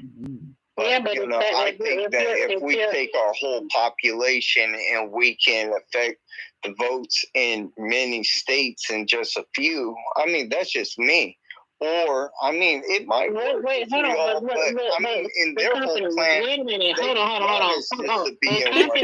The company, that's going to be hard to do because you have to look at the population size. Even if you said, hey, everyone in, California needs to condense down into Southern California and try to get into the, business of controlling the ports, right? All right, that's a resource. But to what avail are you able to secure legislation power in legislation? Because you won't be able to have the entire. They have to give us ports and they have to give us railroads. No, but you can't. You won't. They don't have to give you anything. That's why we don't have it now. They're not giving us anything. No, not just me personally, but I know you're not. I know. I'm stating as a collective. They don't have to give us anything. That's literally been the going mantra for years. Because the demand for reparations, the demand for humanitarian aid, and the demand for repair has been a calling throughout generations. What has not been done is the regalvanization into a particular state ownership of authority.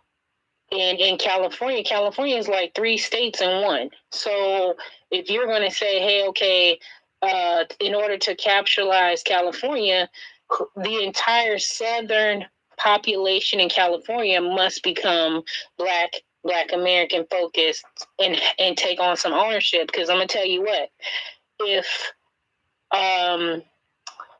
Puerto Rico gets their state recognition as one of the territories, we're going to be SOL because they now have representation in government. That is what they're looking for. All the state territories that are fighting for representation in government, they don't have any power outside of just being a territory, and they pay in taxes. That's what they do. They pay in taxes. They pay in taxes to the United States. They don't have any voting rights outside of having representation for Congress or a senator. So if they get into power and have a representative for the entire territory of Puerto Rico, that is another Latin population that will outnumber our group. So California, the full southern part of California, would have to literally grow in population size, which that's not happening. It's actually going the other way. The numbers are going down in California. Further down. Matter of fact, I think California's population for Black people was at 7.8% around the 1970s. It's now at 5% in Black population. Even with the Black migration from the 1930s and 1940s from the Midwest and Southern country, part of the country into California, that whole migration all the way to the West, and that's all of our population we have right now. Yes, sir. Yeah. They coming back home, company. A lot of the people that was out there have now moved back here. So like my family that was out in California have recently moved back here, like 2 years ago. Back when this pandemic was going on, my family started moving back here because they said that the Hispanic population had taken over every goddamn thing out there. Running people out of the houses and shit. Man, we can't. Hey, look, we can't survive out there, man. Shit, them damn folks don't take it over out there, man. Well, look, Judge, you need to get the hell out of California then, okay? I want to talk about the Winston-Salem thing. But Judge, look, we trying to get you to Alabama. I'm sorry, not Alabama, Judge. My bad. No, not Alabama. No. Oh my God. I appreciate that, but guys, I really want to tell y'all this. Can we talk about the Winston-Salem thing? Because when you came in, Professor, you said, did anybody call? Okay, we don't have to take his kicking and screaming to get us out of California. No, okay, so I'm hesitant. Why you hesitant, Judge? Why you hesitant to move out of California? Because I don't want y'all jumping on me, okay? What are you jumping on me? What are you talking about? I'm trying to tell y'all something, okay? I want to talk about the Winston-Salem thing. Okay. You talk about that when you tell us why we can't get you to move out here to the South because we want to protect you, Judge. Because we want to make sure you stay. Let me say this to you. I'm going to say this. This is because I try to keep the conflict down to a minimum, okay? Black people, we can all do things. If somebody has an idea or a plan, we should support them. If it doesn't work for us, it doesn't mean it's not going to work for them, okay? So what I want to talk about is the Winston-Salem issue because, again, my purpose in life is to liberate Black people. Okay, Black is under the belief that in order for us to get real power, we have to have our own state. That is his belief, and that is his goal, his objective, and I want him to win. I'm talking about Black people in this country, okay? The biggest issue, and I keep saying this to y'all because I want y'all to understand that, the biggest issue that they do to us is they have violated our rights under the 14th Amendment. We're not equal and we're not free in this country. Okay, me and DJ got into a little spat about the Asians getting the Asian bill. And what I wanted to explain to him, because they documented the atrocities that was done to them. I'm documenting what they do to us daily. They do shit to us. See, I'm getting angry. I gotta be calm. They do things to us every day, and it's acceptable, and it's swept under the rug. I want to talk about the young girl, the young black girl whose mother's an attorney and who was a class black valedictorian at Winston-Salem, a black college. Okay, that's what I want to talk about. Okay, please. Okay, I mean, I'm just saying because you said you called, and the thing is, you guys, I want liberation, and I believe we can get that through the legal system. We have to make an effort. And I want you guys to look at things through the proper lens. They called the cops on a college student, okay? So everyone's in the room like, oh, Cynthia Villanova, whatever, is a Mexican, whatever. They don't respect black people. So you know what? I got to be calm because I want to say this to you to where y'all understand and y'all receive it. So I got to calm down. Okay. What happened? If you guys have been a student in college before, I've had heated arguments with my professor. She got into a heated argument with her professor in a college campus. She cursed at her professor. Okay, and I want y'all to understand that these are college-educated professionals. Okay, many of them have doctorate degrees. I'm studying the brain because I'm studying what this country has done to black people to us mentally. Okay. First of all, at 20 years old, your prefrontal cortex is not developed. So you do have impulse control issues, okay? So what I'm saying to you is the professor should understand that and know that. Based on what we understand, the professor had terrible ratings. She started the argument with the young lady, okay? And she said, apologize to me or get arrested. You know what, black people, if you guys think that's common, that's okay, and that's acceptable, I'm here to tell you that it's not. It's not acceptable, okay? The problem that I have further than Cynthia Villanueva, whatever her name was, the school supported it.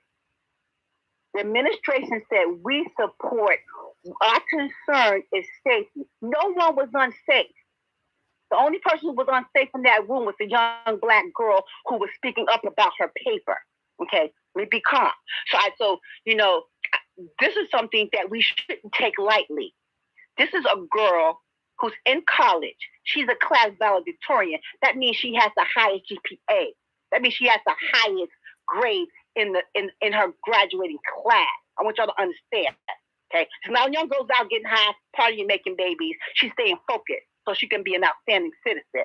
And this is what happened to her. She was being bullied in her class by her professor, which professors do.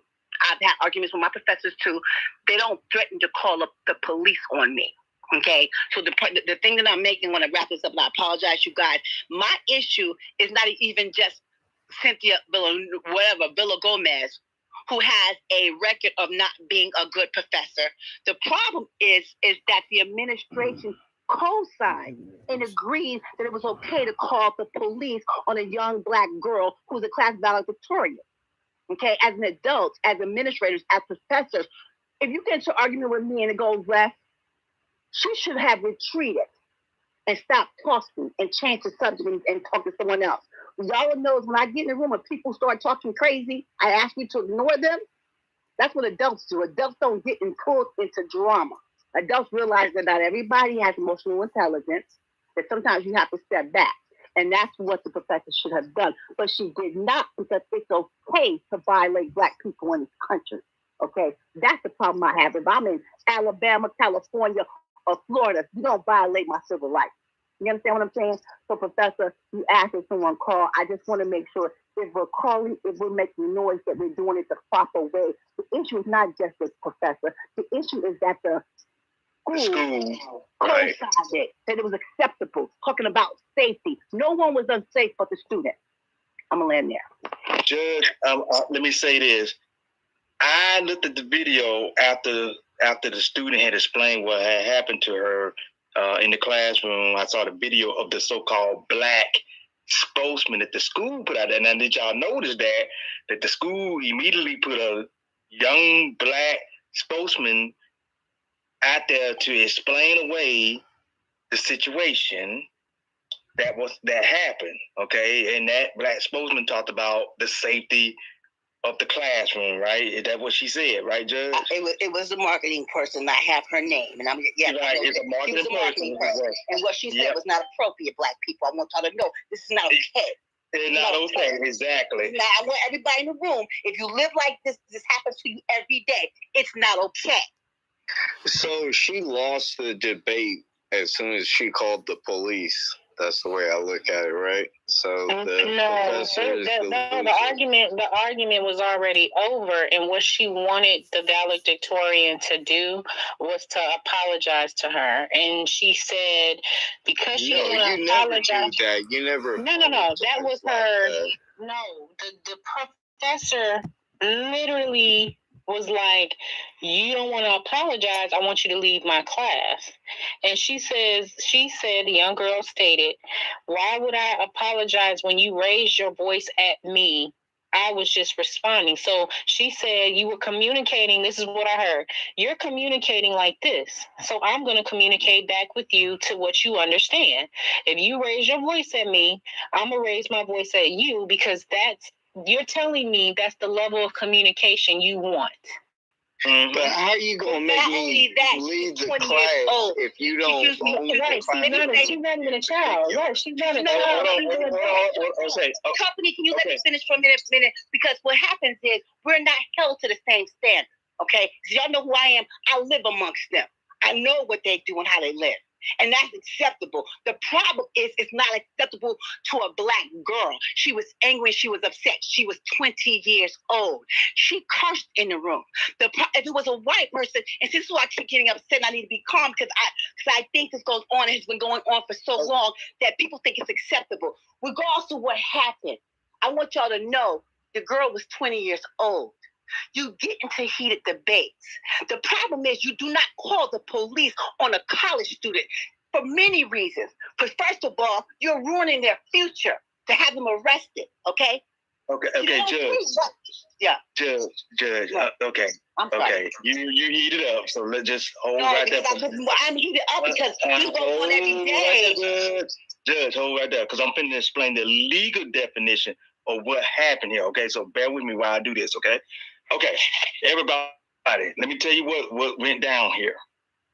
Okay, after the argument, right, between the student and this professor, right, according to the spokesman that they put out there, the marketing person, they have a right, the so-called professor has a right to call in the police, right? So then the police has the right to make a determination if the student can be removed from the class. Did y'all not hear what that marketing person said when she said that? She said that the police has a right. I have, Professor. Right. Hold on. That's why I'm going to explain the legal definition of this. Professor. Right. I'm going to explain the legal definition behind all of this, okay? Now, with that being said, the white police officer, if y'all notice in the video, there was a white male that was over the black officer, because I don't think the black officer wanted to put the handcuffs on her. But there was a white male officer that made the decision to put the handcuffs on her. Remember this now. I want y'all to understand where I'm coming from on this. The white male officer made the decision to remove her from the classroom. It was not the teacher. Even though the teacher called the police, the white male officer was the one that actually made the determination to put the handcuffs and remove her from the classroom. This is the problem right here of why we don't want police officers in high schools, junior high schools, colleges. We don't want them because this is what you got is white men that's in control of this stuff, right? That's the problem. I mean, but being a college professor, you should know what happens when you call the police on black people. I'm trying really very hard for y'all to get it. I'm trying to get very hard for y'all to understand. And what happens in these occurrences, it happens. So what ends up happening is we're focusing and pointing to the people that's non-black. And I want to be calm because what I want people in the room to understand who we are going to hold accountable. Okay, I saw the entire thing. The problem was she called the police. You call the police when you are in danger, when something's happening that's called you in danger. What the marketing woman named, her name was Gringley or Gingerly or something, she said, our biggest concern is safety. Black people, I need y'all to focus and pay attention and have good deductive reasoning skills and ability to think critically. The school has that policy, Judge. The school has that policy. Okay, Professor. Teachers should be fired. Professor, this is not about the policy. Okay, this is about the treatment of Black people. Please let me say. I'm gonna say it again. And I'm gonna stop. What happens is that we are used to being. Many of us are used to being treated this way, so we accept it. You said the police officer. You said the professor. To you, Professor, is that she was out of line and calling the police. But Blackness every day. The police would not have been called on a white person. Please focus and pay attention. I want y'all to understand. Oh, Judge, you are in the Matrix. I want you to drop down and come back because I don't know why, but we can't. We're getting like every other word.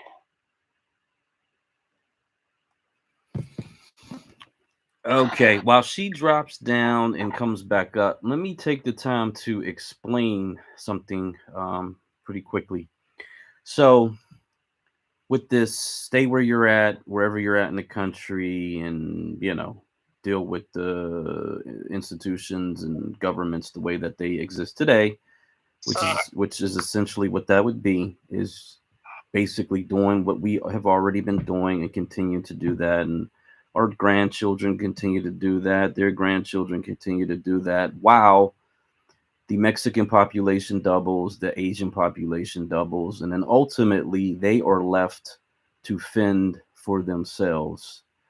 The difference in having Black majority state authority is in a situation such as this, you can investigate the institution and everybody involved. I saw they had a Black woman, of course, who made a statement saying, oh, she followed the policy, blah, blah, blah, blah, blah. Well, yeah, because that's what they're always going to do. They're always going to put a Black face out there to say that someone followed the policy, blah, blah, blah, blah, blah, because we don't have any authority. Even her in her position, she likely has no authority.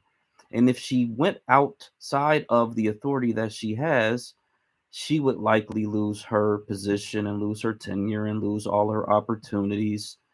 So we can continue to do what we're doing now. We're going to do that because unless we migrate, we don't have any other option. Suing these people in court. This is a person of an immigrant background. You know what? I really want to finish my thought. And Black, I really want you guys to hold on 1 second. The company, just hold on 1 second, please. Go ahead, Black. Yeah, so suing these people in court, and shout out to the Blood Pack and the Anti-Black Defamation League. What you're going to find, and I believe that, and this is very early in the process, is that there are so many fires.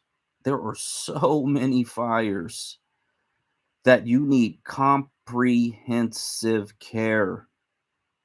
You can't run around like a chicken with your head cut off trying to put out all these fires. We really will run ourselves ragged, to be quite honest. Yet, if we do concentrate, and it doesn't have to be everybody, Mississippi's 2.5% of our population. Delaware's 1%. We just need those of us who are willing, ready, and able to do it. Deontay, being in Texas, perfect position to move over to Mississippi. There's 3 million of us, I believe, roughly, maybe a little bit more, in Texas right now. They could take over at least 2 of those states down there. Arkansas and Mississippi. Today, all they got to do is move. They would be in infinitely more powerful political position if they simply did that. So we can put out all the fires. For some people, that would tell you that. Hold on. I'm gonna land with this. We can play fireman.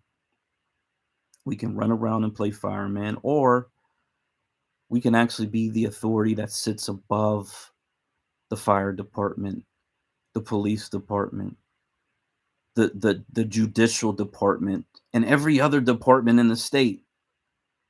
I mean, the choice is very clear. For those who don't want to do it, that's fine. If you don't want to be a part of the revolution, support the revolutionaries with funds.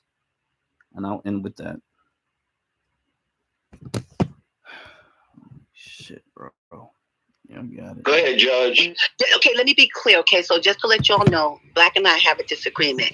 Black believes it's up to the discretionary of this discrepancy. How do I say the word? See, I'm getting angry, so I can't even think. It's up to the discretion of the judge. It's up to the discretion of the administration. So please let me say this, because I'm getting heat. I get angry because it's really not that complicated. I get angry because it's easy and we don't see it. What Professor said is the policy. The problem was the young lady was not a threat. What goes on? I'm a college educated person. The debates go on in classes every day, in academic level. Intellectuals thrive on it. The issue is she called the police. Not only did she call the police, the administration supported it. Okay, so what Black is saying, we got so much shit going on, we can't put out flyers everywhere. Okay, but we focus on what's important. If it's a young Black girl who's in college, she's a class valedictorian, she's going to be one of our leaders, and they try to ruin her life by getting her arrested about a debate, that's a problem for me. And so what I'm trying to say, I understand, Professor, what their policy is. That's bullshit, pretty white people talk, okay? I do it well. I understand how that works. The issue is the facts. She was not a threat. So why did you call the police on her? The problem, furthermore, the problem was... Judge, count 10, buddy. You know what? Forgive me for listen. If I'm a little hostile, please listen to the message more. All right, so I want to slow down. I want to slow down because, Judge, I know that you mean well, and I understand what you're saying. I need you to not assume that everybody in here doesn't know that she shouldn't have called the police. And I need you not to assume that we in this room don't understand that it was BS, because we do. And I do want you to calm down, because I really want you to get out what you're trying to say, but it's not coming through because you are very upset, and I can feel it. I hear it. So I want to slow you down so you can get off what you know, what you're trying to point to at the core of your message. And because we got two other hands up. And the second thing is that policy does matter, even though it is a white people talk, as you used your words. White people talk means they created a policy that upholds the fact that the professor can call the police at her will, and the police can come in at their discretion and enact detainment, which is what the white officer, depending on who has, who has ranking between the two officers, can decide what's going to happen. And if the white officer had ranking over the Black officer, which in the video, the Black officer even looks like he didn't even want to arrest her. You can tell by his demeanor. And so at the end of the day, her mom is an attorney. And I would love to see where this is actually going to go, because policy at the school is going to matter. That means people on a board voted in policy for the university having to do with restraining. And if that's the case, to your point, yes, the valedictorian, her record, there will be something on her record in regards to an arrest that could affect her career leaving college. Okay, so please, can I finish? You know what? Yes, I want you to finish. I want you to finish, but I want interrupted. I know, but I want you to comment. Just let me get my thought. So let me say this to you. First of all, you guys, and I want y'all to know, everybody in the room, I'm angry because I love Black people. Okay? I need you to understand that. Y'all keep talking about policy. Okay, so I'm trying to explain to you what should have been done. What should have been considered is the professor's record. Okay, that she has a history of not treating students fair. That should have been considered by the institution. Okay, so and let me say this, and I'm gonna fall back because I understand we all have our own ideas, not thoughts. Because what I heard you say, Rella, was she has a mom who is an attorney, and we're going to see how this play out. Let me explain something to you, Black people. What I always sit and I think to myself, Jewish people were persecuted. Jewish people is part, their percentage of the population is half of Black people. Okay, they try to exterminate Jewish people. Okay, Kanye West said something about Jewish people. It was 20,000 tweets about Kanye West. Okay, how you get power in this country is you flex your power. Everybody who knows about the situation should call the school. They do that to us because they can. If they couldn't, they wouldn't continue. And I'm going to land there. Okay, Judge. Everybody in the space, listen to me right now. Policy. Let me say, when it comes to policy, every university or college has a policy in regards to matters such as this. Now, does that say that it's right? It's just like with slavery, right? We know that in the United States that slavery was legal. It was legalized by the United States government. Doesn't make it morally right. Okay? You'll never hear me say that. I never even said the policy of this school is right. I'm telling you, that's what the marketing person said. Policy, right? Okay. Now, let's start with that policy thing, right? What the marketing person said. She said that the officer, when they are called in, can make a determination of having the student removed from the class, which is a white male officer that was the senior officer. That was the one that made the decision to have that Black student removed. But guess what else that white officer could have done? He could have said, no, let's just let us sit right here, and the teacher just need to take it for what it is. Hell, it's a classroom discussion. It was the white male officer that chose to have her removed, everybody. Because if you go and look at the second video, they out in the hallway discussing it. He took the handcuffs off of her. That's what I'm trying to get y'all to understand. The handcuffs were taken off. I understand, Professor. There is a law group that I'm actually in, and they were talking about the fact that, again, I'm going to reiterate this. Clear my throat. Her mother is a well-known DA. Yes. And on top of that, they've already pinpointed the fact that the officer was supposed to separate the teacher and the student and get her, get the student's side of what happened. And then the other officer was supposed to go get the teacher's side of the situation, and then they would come together, and then they would make an assessment, and then they would actually interview witnesses on what happened, and then make a decision. That's not what happened.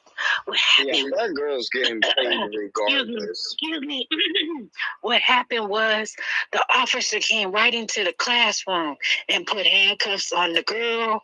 And again, I'm gonna say this to George's point and to Professor's point. You need to make a lot of noise about what happened. Yes. Mm-hmm. Yes. We need to vocalize our power and that we are not happy with the situation at hand because it was morally and humanely wrong. Yes. But at the same time, from a legality standpoint, they're going to use policy because policy is dictated by the United States federal government passed down through institutions. Yes. That's why policy matters. But for those of us who work and actually speak to the representatives in our state, they always come into the school board meeting stating that policy is actually dictated by the legislators of your state. That includes universities are under let me make that clear. Under the same regulations by the state, because the representatives put it in place and they are supposed to be enforced by the schools. And with that being said, I want to go to the other hands if we can. Hey, Sean, Deontay, we'll come right back to you because we got 2 new hands, Black Natives on the stage. Sean, you got it, and then Black Native. Hey, I'm going to let Black Native, if you're going to continue to touch on this subject, I'm going to let you do that, as well as for you, Dante, and I'll go after them because I wanted to circle back to the topic of the room, but I do recognize you guys are having a discussion, so I'll wait. Oh, Sean, you're so sweet. Okay, go ahead, Black Native sis. You got it. Thank you, Sean. Peace to the room, peace to the host and the 2 hostesses. And I just wanted to speak on I don't know if I can, if you allow me to put this in the Jumbotron. It's the ABDL, and it's the same. That's our coalition, like the ADL. We got the ABDL. Since the Black Caucus is not doing a damn thing for our people, we have this now. So when you have situations like what happened with the sister in her classroom, we can have somebody, even though her mother is an attorney, we can still have, our people look into it. And, if it's a hate crime or whatever, not saying that might be a hate crime possibility. We know racism plays a part in that. We have this organization that's here. And I just wanted to put that out there. And I believe the Black majority spoke on that. Mm-hmm. Now, it's another, like the brother said, there's so many fires out here. Like, every day is something new. What's happening with our people? I just saw a video of 2 police officers get on a bus and threaten to spray this young child with pepper spray while he has his hands snatching him by his hair. For some reason, they always like to grab Black people's hair. And all of the students were like, don't you do it. Don't you do it. And I guess he got him off the bus and he said, you people, you always trying to fit the stereotype that they placed on us. And they always use any excuse that they can to harm our people, our children, old women, men, women. It doesn't matter. They don't show favor to the old or young. So this is why we got to get our own organizations, because we all know the Black Caucus is not doing a damn thing for us. They're speaking for immigration right now. So we can't even deal with them. So I wanted to know if it was okay for me to put that, if it's not in the Jumbotron, if I could put it in there, because you can sign up for the ABDL, and that's our protection. Or we're starting that now. So I don't know, is it okay if I could put that in there to either the host or the co-host? Yes, ma'am. Okay, so I'll go ahead and put that in there, and that's really all I want to say. And I hear the passion from the judge. I love her, but you know what? Like the brother said, every day, damn near, is something that they're doing to either our children, the women, the men, beating us up, abusing our kids, shooting us in the street, using all the powers that they have at their hands against our people. And we got to come together. We got to come up with a plan, because it's too many things. And if you keep focused on that, you'll lose your damn mind. Seriously. So I'm going to go ahead and put that in the Jumbotron. And thank you for allowing me to speak. Thank you, sis, for being here. Sean, you said it's okay if Deontay goes before you, or you want to? Yeah, go ahead, Deontay, if you're still touching on the same subject. I was actually going to touch on the migration subject, so if you want to comment on the subject in regards to Winston, go ahead, because I was going to comment on the original question that Professor had asked about what we thought about the Southern migration. Yeah, I wanted to spin back to the topic of that too as well, because it's become like a little obsession for me. Hey, y'all, we need to get back to that topic. This school thing, look, I understand it's important, but we got a lot of those issues going on with these schools right now. We do need to get back to the migration thing because that will help solve the school thing. And I think most of you will agree with that. Okay, so then to satisfy and to since we got, you know, three out of the one, to satisfy and to acknowledge the understanding that we have to make phone calls to Winston-Salem and that we need to be on a collective accord. If you would throw up either a hands or a fist emoji that you would make an effort this week to go ahead and make a phone call, we will make sure that the information is down in the chat so that you don't even have to work hard about what you need to say. It's already written up for you. Giselle, male or black, if you guys have it and can put it into the chat so people can get a hold of the information, and then we can go ahead in a collective force, make sure that we get those calls done. Judge, is there anything you would like to say before we move on or move back to the subject?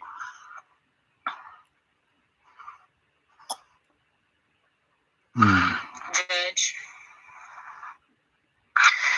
Oh, you I don't know. All right, I'll leave Sis B. She might just need a moment. The judge, I haven't talked to the judge later, y'all. She's pouting right now. I'll talk to her later. He's tripping, bro.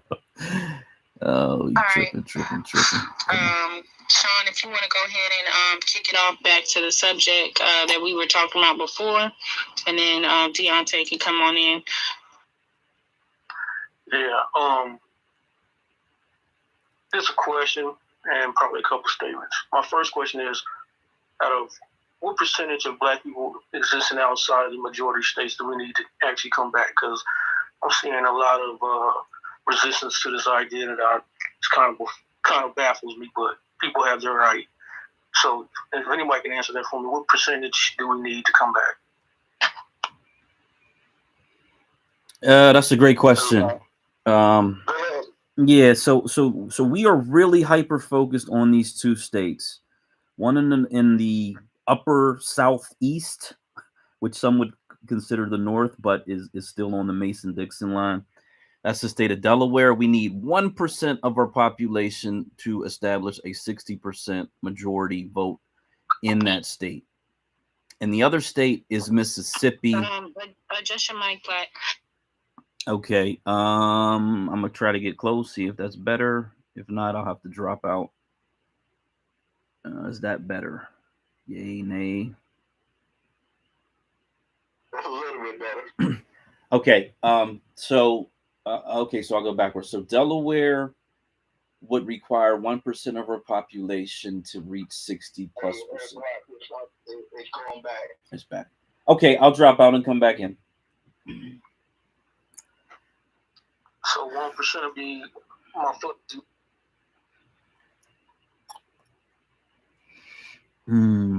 Yeah, we need that. We need that obsession, man. First of all, let me shout out to your obsession because we need obsessed people. We need your obsession. It's all good. I'm not gonna get too crazy with it. You know, trying to do it within the next 2 years. We need to do this in the next 2 years, y'all. And I'm gonna tell you something. I have been to Delaware recently as of last year. And I'm telling you, it's a place that we can make a home. I love it up there. It's got good farmland. It's got very nice places for water, for fishing. And it's a tax-free state. Yes, it is. So this is a place that we can make a home. Like I said, I just visited it recently, and I fell in love with it. And this is before I even met Black Majority. And of course, when Black Majority was talking about it, I said, "Damn, it's almost like me and Black Majority already met." I was like, "Damn, man, he's already thinking about the same shit that I'm thinking about anyway." You know? Yeah, Delaware wasn't on my radar, so I was actually looking at your YouTube channel, and I went down to your first video because I wanted to catch up on everything you've been saying because you are a brilliant individual. And you mentioned Delaware, and I was like, Then I started doing a little research, And I'm not warm to the idea because I already decided I wanted to go to Savannah. But I'm like, hey, I could probably like buy some, like somebody mentioned, buy some property out there and make sure people get moved out there, you know, be a part of some type of program. That'll be effective. They won't have my vote. Or I could be like, you know what, I'm going to have property in Savannah and then make my residence in Delaware. That don't mean I got to be there as much as I'll be in Savannah, but I just need to have voting power so we can kick this thing off. And that's my problem with people. They don't think multi-directional things. They just get too caught up in their emotions. Like, I'm from California. I love California. I won't go back there because of the political conditions that are happening with our people, and it's expensive as hell. But for people that don't want to leave, I totally understand it's beautiful. Weather all year round is beautiful. The people are beautiful, whatever. But I say people can consider actually having their address in another state. All you got to do with most places is buy a damn trailer and a piece of land. I think you can have an address there and then you can vote. That's all you need. Don't mean you got to be there the whole year round. Just voting seasons. Just only go there when you need to go vote. And then you can go back to where the hell you want to be at. Whether that's Mars or wherever you want to be. And it's like, that's my issue. Why people won't even... Not Mars. Did you say Mars? First of all, if somebody going to Mars, let me know because I want to go with you. Whatever, sister girlie, whatever. You don't want to go no Mars. Like just in certain situations too, but it's like we gotta think multi-directional, and we gotta actually argue that point when they give us that pushback of, oh no, I love it where I'm at. I don't want to go down south. We can be like, hey, you don't have to be there permanently. Just what is voting like when it's a primaries? You only gotta be there to vote for like a damn week, and you can go back to where you came from. So I'm in with that. But my last statement or question is, this is something you guys probably speak about a lot, but I've come to the conclusion, and can't nobody convince me otherwise, and I'm going to get a lot of pushback. I don't care. We will not see reparations until we have a black majority states, because I was going over the past and arguing with these white supremacists. They're so irrational and so in fear and so against justice for us that can cause a civil war. We're going to need every type of advantage and protections we can get. And I ended that. Yeah. Hey, look, this is Black American Homeland, right? I advocate for the 8-state southern region. There are at least 8 or 9 states that are super majority black states. If we can get 8 states, that's 16 senators, that's 8 governors, that's 81 electoral college votes, and 66 congressmen, and thousands among at least 10,000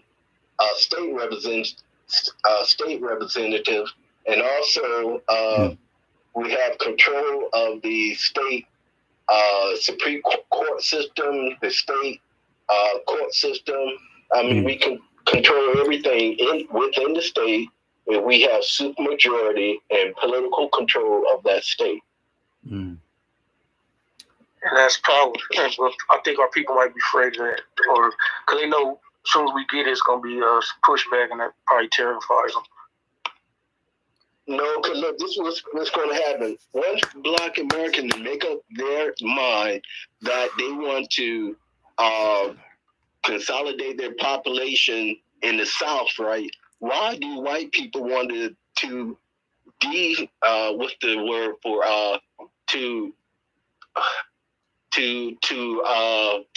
separate Black Americans back into all 50 states?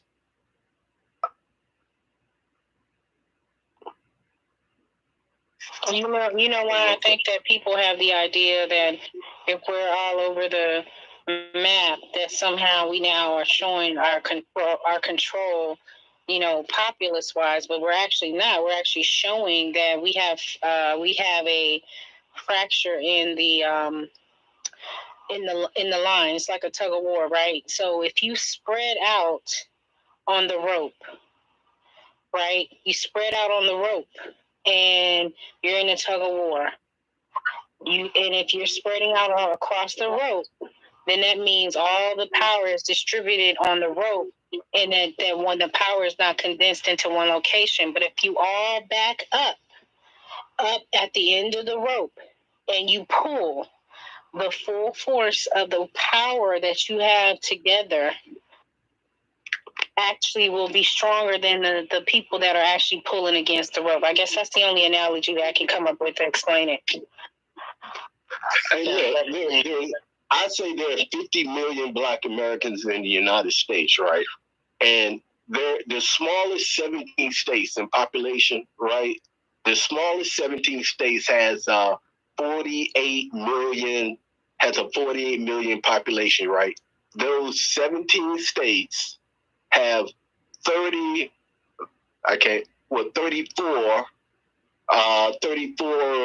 U.S. senators. But the 50 million Black Americans, we only have 2 Black senators. And we have political control, supermajority of any of the 50 states. So so our power is very limited on the state level and the federal level.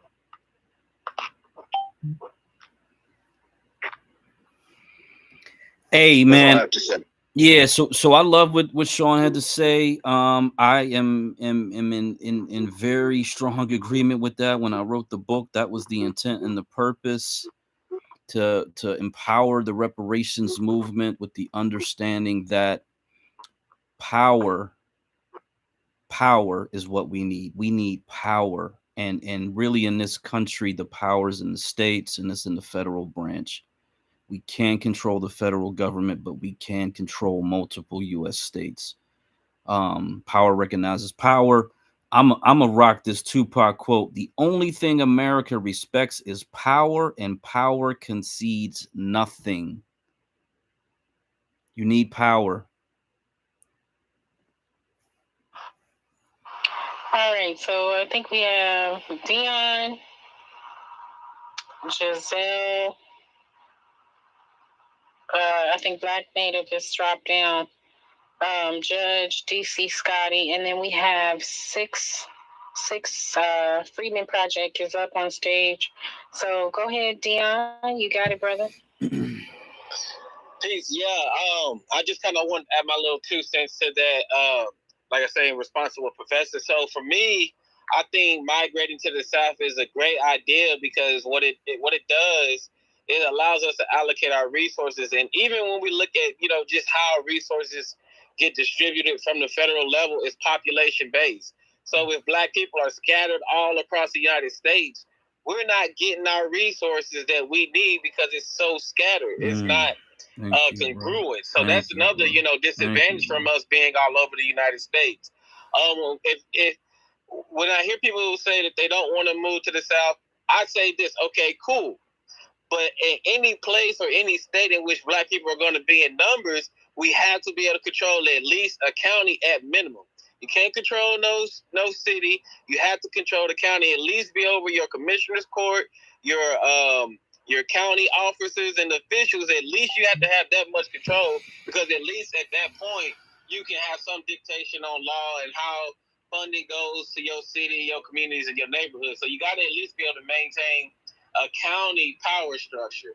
And I think that if we do that, in places like California or Michigan and New York and things like that, you still have to be able to control that, like I say, that county. And then, I do think that it might be a good thing to look at strategic cities that have resources, that may have access to things that will benefit our community as a whole. So, that may be beneficial setting up. But I think, like I say, we need to do an economic survey. We need to see what resources those communities have.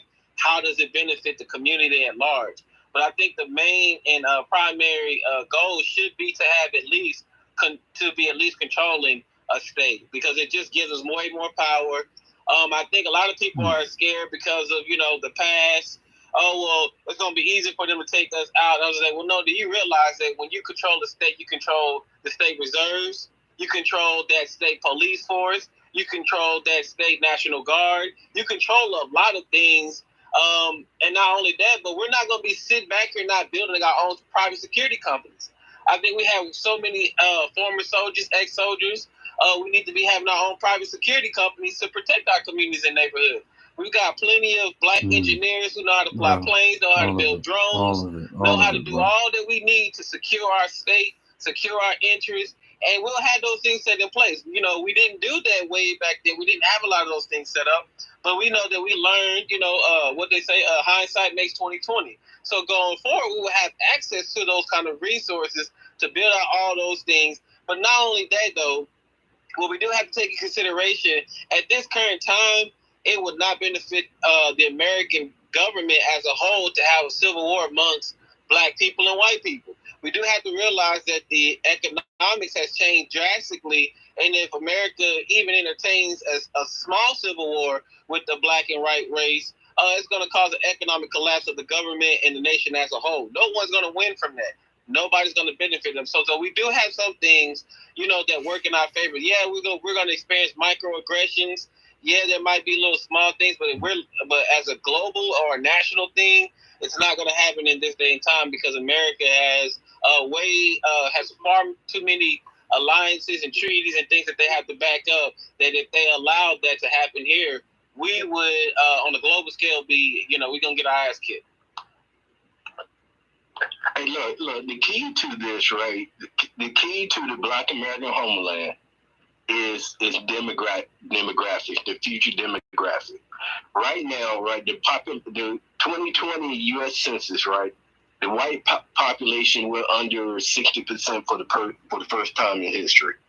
By 2030, the white population is going to be 55%. By 2040, the white population is going to be around 48% of the national population. By 2050, the white population is going to be 42% of the national population. That means that it won't be enough whites to have supermajority in all 50 states. I see the whites consolidating their population in the northern states because they don't want to live in supermajority Mexican states. They don't want to live in supermajority black states. Or even if we have Asian states, they don't want to live there. They want to live in supermajority white states because they want to control the court system. They want to control the how the state do business. They want to control everything because they know that's the key to power, and that's state political power. That's all I have to say.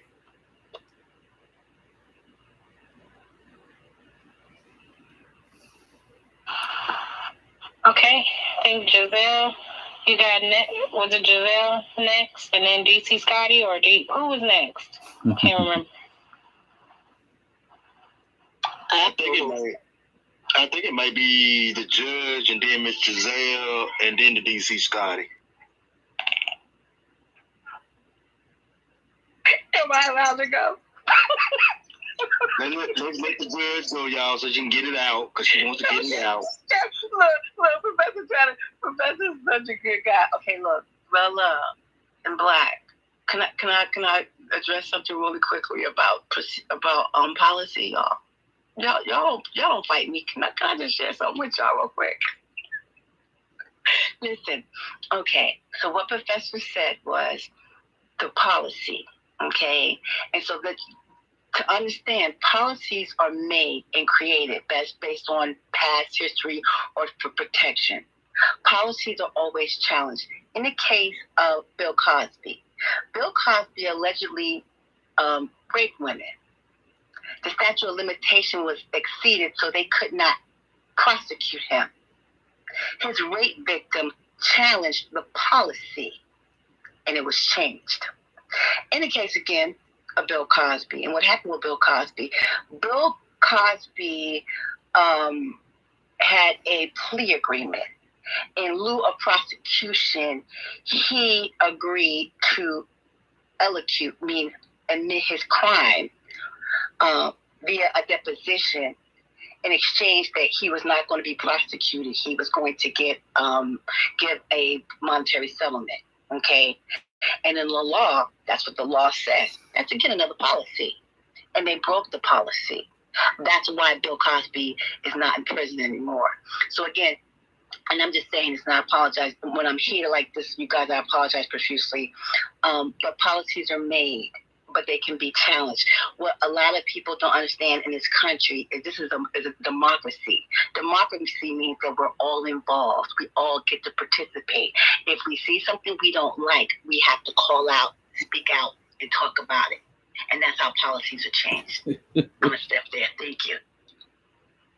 You said that Bill Cosby. He let's man. I don't want to disagree with this admitted chick. that he raped those women, or he admitted that he did them drugs.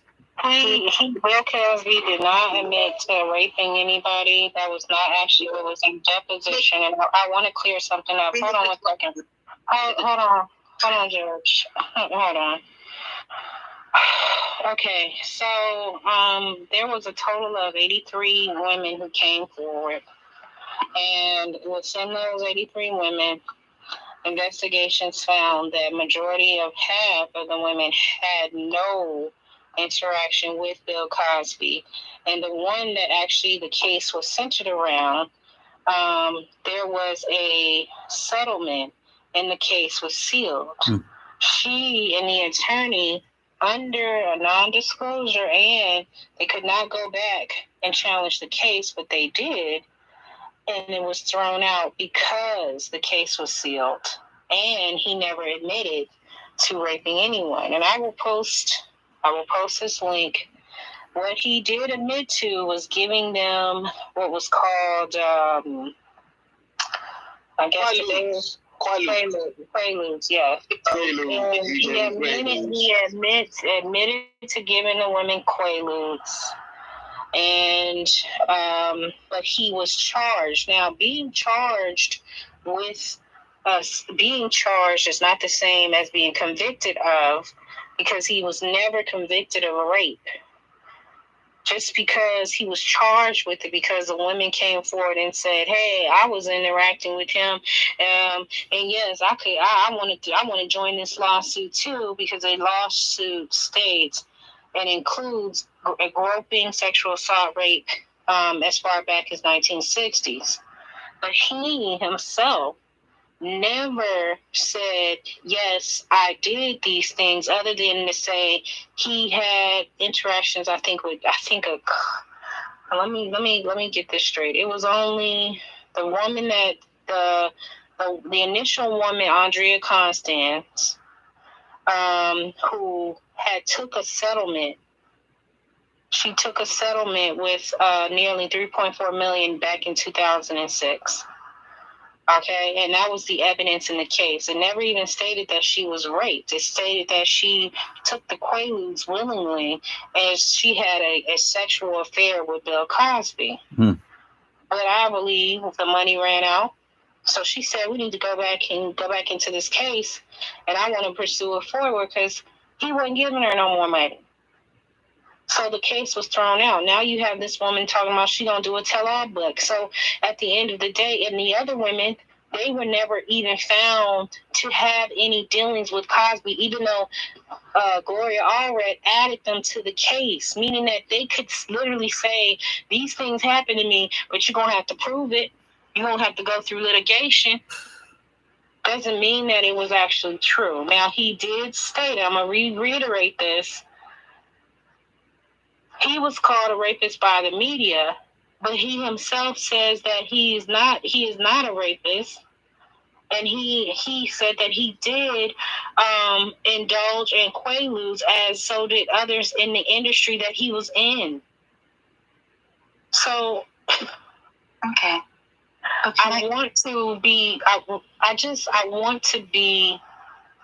I really want to be factual, I guess, in the lens of especially talking about certain cases, because so much information that goes around sometimes actually goes around and gets really misconstrued. Like, you're not going to see me out here champion for R. Kelly.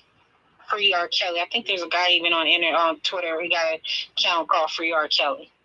That's not going to happen. Is R. Kelly a genius, lyrical genius, musical genius? Heck yeah. Yes.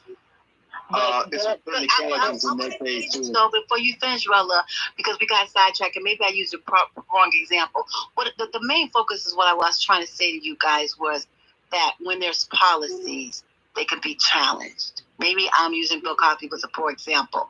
If I'm not mistaken, I do want to ask you this. Bill Cosby went to prison, Rella. What did he go to prison for? Do you know? Because I don't know. When he went to prison, what did he go to prison for? They convicted him on those rape charges. So and you guys, I kind of want to stay focused.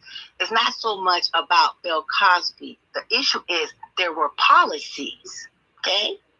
And just because there's a policy does not mean they can't be challenged, okay? Okay, so when the lady from Winston-Salem went online and made her little speech, and what I'm trying to tell you, these are black codes. This is how they walk around us and get around us. Because oftentimes we don't think it's anything that we can do. But there's always something we can do. This is America. This is our country. We built this motherfucker. And I ain't got to live nowhere to be free. I'm an American. Wherever the fuck I live at, excuse me. I'm supposed to be free. Pardon me. I apologize.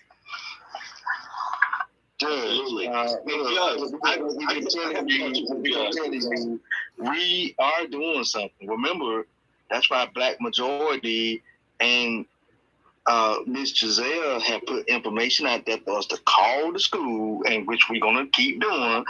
We're going to stay on their asses about the young lady because we know that she was treated unfairly. We all know it. I appreciate you. Thank you for having my back. You are so appreciated. Yes, ma'am. Sorry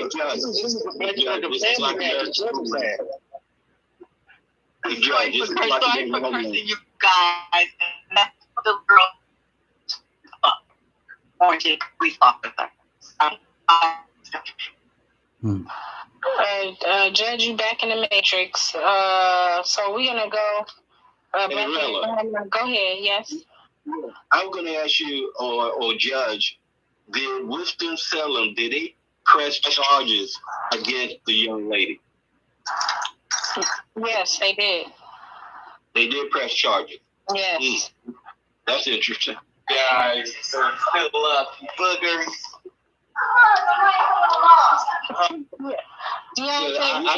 We hear you with your family. Oh, my bad. It's so beautiful. Miss Giselle, you got it, and then DC Scotty. Yes, and of course, I always love the space. I wanted to add two things because, hey, Black Majority and Black America. Is that you too? Black Majority? Both of those are you, right? I think. No, that's Black American Homeland. Okay, all right. I said that was you. I don't know that was no, they're two different people. Two different people. So what I wanted to add, guys, was we can actually start pushing this migration. Another reason why we are really going hard right now for HBCUs, trade schools, and career. This is important because our youth are now stepping, those who are 17, 18-year mark, this and 19-year mark, they're stepping into the adult arena, and they're about to make some major decisions. Now, of course, a lot of people are like, I can't just up and move. I already got my house here and all of this type of stuff. This is the time that we get our youth into these spaces because they can move easier than us, but we want to make sure that we're moving them into a safe space. What I'm thinking with us migrating, we know Delaware is a perfect spot. Let's start there. Delaware has an excellent HBCU. We can take over that school without having to do any paperwork and all of that. Trade schools, we can do factory work. We can start taking over the factories like what we were talking about, bringing back that production back into the state. I call it the Industrial Reconstruction 2.0. Yeah, there we go. I love that, and we need to you need to patent that title right there. Bella said it first. Now, what I'm saying is, once we do this, we also need to start looking at our elders, because our elders, we got people that's hitting that retirement mark. We need somebody with the mental mind to create a retirement oasis for Black Americans in Delaware. What that will bring is our youth to Delaware. If we put them in Delaware State, find out whatever trade schools that's in Delaware that we can filter our youth to that are youthful. And then get those elders there. One, the voting population is our elders. How dope is that? We already had some discussions. Two, that's going to create business necessities. So we get our elders there. We get a good 2 or 3 retirement home facilities. And then we create businesses to cater to those facilities, including the hospital, including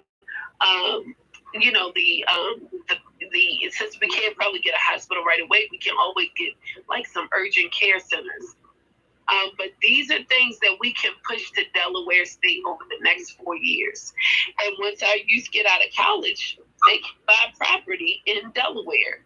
Without us directly moving, we've doubled the population in Delaware. If you add an elder and you add a youth, that's 2 relatives that we can push into Delaware to make the move, and those who want to run those facilities. So I wanted to add that important piece as we go into this. I think it's a smart space, and there's a few things that we can infiltrate in the process. I love it.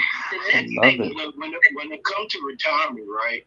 My mom from Virginia, born and raised in Virginia, she just retired in North Carolina, and I also have three other aunts and uncles that retire in North Carolina. So North Carolina, I think, is an excellent state to retire. Right. Great.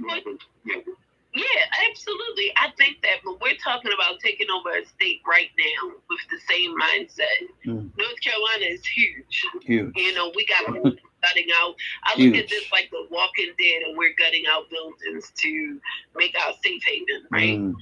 So you want to get the building that's smaller, or do you want to get a bigger one? Because realistically, we want something that we can realistically take over and say, hey, we made it here. Without saying we're trying, we can actually say we did it in 4 years. You can actually do that. So I know a lot of people are moving to North Carolina for us to live in, but those are things that we can, think tanks can actually put into place for Delaware. But I'm going to the other portion. With the youth that's at Salem University, right now we have a who's pandering to those kids for clout. I actually said something on a post, and I hope everybody else go in and say something about him also. Because here it is. If it's an Asian issue, we're not allowed to speak on their issues. We're not even allowed to interview them. They're trying to stop affirmative actions in colleges because they think we're getting seats that they deserve. Why do you think that you have the right to come into an issue that we're dealing with non-Black Americans and think that you can just impose and be our media source? Wait a minute, hold on. Black American, there's some feedback. You gotta put your mic on. Okay, you got it, Giselle. Yeah, we don't need these people speaking on our behalf. And that's what I'm like, we got a lot going on, but I don't mind punching to the side while I'm mixing and stirring this soup over here. We can walk and chew gum at the same time, for lack of better words. So if you see this, I actually retweeted it. I don't know if I can share it in your Jumbotron because my tweets are protected. I'm protecting myself from all of these maniacs on this website. So, I'll retweet it. Well, I'll try to share it in the Jumbotron. But I hope all of us go under this post with this media source who is talking to our youth as his people are doing things to directly go against us. So we got to make sure we're watching. When we see some bullshit, somebody call it out, everybody jump on them. Like an ant with some food drop, everybody in the ant team jumps on that piece of food until it's gone. So we're going to handle people in that order. And I'll leave with that, those two things.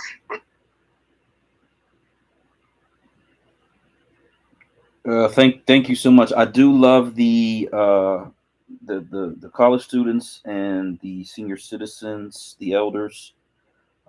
Absolutely love that.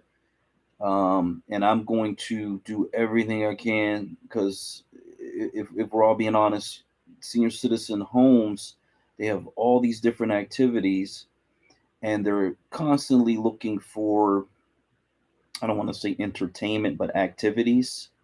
And so I think that's a fertile ground to have the conversation. It's just visiting. It's already a voters group. They vote. They are very loyal voters. That is absolutely 100%, no question. Man, the woman from the Boston reparations, Miss Stilettos, was in. I wanted to get her up, but she must have bounced out. So I'll just address it. So I was in a space with Miss Stilettos. It kind of went off the rails because there was someone in there that just whatever. But at any rate, this Boston reparations bill was passed recently, I guess within the past couple of days, and she is pushing for lineage-based reparations. She references Sandy Darity's books. And then she also references the hashtag 5 Freedmen. I believe Arthur Ward was also in that space, and he kind of talked a little bit about that 5 Freedmen. And I believe it was the desire to set up a situation where they have 5 Black American freedmen who have the Darity book, and they have a study group. And then they want those 5, I believe, to speak to 5 others and kind of, each one teach one type of system. So I wish she would have stayed in just a little bit longer so we could have got her up here. But at any rate, that is in a Jumbotron. If you haven't tapped into that information, please do, because I know you're not talking about Freedman Project, are you? No. This is in Boston. And I was going to say, I know in Providence, Rhode Island, which is not too far, they're talking about some scammy reparations where white people are eligible for it. But I think the one in Boston is also problematic. And so they're trying to correct it. And she's kind of being the person who is, out in front of trying to get it amended in some way, shape, or form. And so she mentions she's connected to California Reparations Task Force and CJEC and other organizations. So, yeah, it would have been nice to get her up here. But if you're not following Stilettos Always on the Ground at NE_ADOS, she's leading that thing. So tap into that as well. But we got Cyber Woman, and then we'll go DC Scotty. Good evening, Black Majority. Thank you for giving me an opportunity to speak.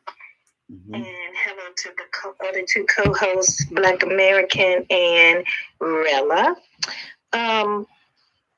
One thing I wanted to say when Black American Homeland was given those stats about the numbers of white people in the upcoming decades, they already recognize that, mm-hmm. And that is why we have an influx of people into America at this time.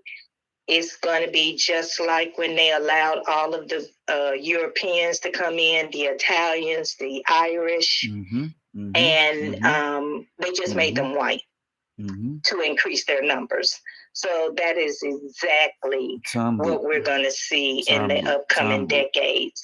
No question. They're not going to lose. They're going to hold on to being white by any means necessary. So I came in the States and you all were talking about Mississippi. How many people did you say you needed to move to Mississippi? Was it 300,000 or 400,000? Yeah, so Mississippi is a state where we have very close to 40% of the population, total population. When you get into the registered voters and the actual election results, just on total population, you need just under 1 million.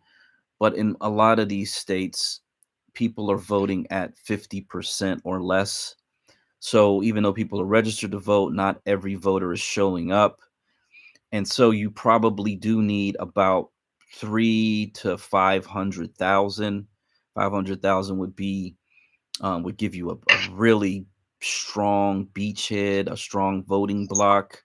And obviously you would have to partner up with the locals and get them up to speed as to why we're doing what we're doing.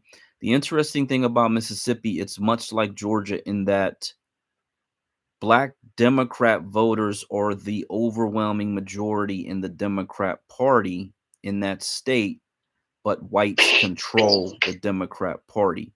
And so to address the whole thing about the majority minority or minority majority or the white minority or whatever you want to call it, they are comfortable being a minority because they still control the systems. And so it won't be a problem for them until they no longer control the systems. That's when they will have to reassess the strategies that they're implementing. But in Georgia and in Mississippi and likely in other states, I haven't had a chance to look into the other states, but these southern states, these two specifically, Black Americans are like a 2-to-1 ratio of Democrat voters, and yet white people control the Democrat Party in those states. Okay. I grew up in Memphis, Tennessee, and that was just right across the state line from Mississippi. Yes. Mississippi does have both a state tax and a federal tax. So it is a higher taxation state. And I'm glad you said that you would have to teach, develop, and train the Black people that are there, because there is a extreme disconnect. I mean, they had a chance to elect Mike Espy in this last election against this Cindy Hyde Pierce woman, who is just a out and out, flat out racist. She talked about public hangings and all that kind of stuff. But as long as you know going in to this state that you're dealing with a different type of mindset. Most of the students that go to like Jackson State or whatever, they leave the state. There's no staying there and, developing and making that place a more educated space. So as long as you see what your challenges will be and you're ready to go in there and take on those challenges and educate and know that you're going to be up against a strong force. I mean, it is it's a pretty state. Got a lot of land. They have casinos there, which is giving them some economic base, both on the north side of Mississippi and in the south. And it's interesting. So good luck in Georgia. I have thought about going to Mississippi because it would put me closer to my mother, but it's a And believe me, Mississippi has a lot of potential. I think you should take that opportunity. Mississippi I'm in has Georgia. a lot of. I'm in Georgia. I'm straight. Oh, I'm sorry, Georgia. I mean, look, Georgia. Now, Georgia and Mississippi. North Carolina, South Carolina, and Georgia. Those are great states because, to me, those three states, North Carolina, South Carolina, and Georgia, they're going to be the economic engine of the South because most of the economy, most of the manufacturing, most of the GDP are in those three states. So those three states are very important. But Mississippi, like you said, it's a beautiful state. It's a huge state. It's almost 50,000 square miles. So it's a huge state. A lot of agriculture land. You know, how many HBCUs? I think about 4 or 5 HBCUs in Mississippi. So yeah, Mississippi is a great state. Yeah. What is their main product that they produce out of Mississippi? Do you know? Well, you know, it's an agricultural state. But the thing is, when it comes to manufacturing, once you come up with the ideas and, you know, what you want to make, you can make anything in Mississippi. You can make cars. You can make electrical vehicles. When we come there, when we go to Mississippi and take over that state, I think we're going to have more progressive ideas than the white population there, because you know they're very conservative, very old-fashioned.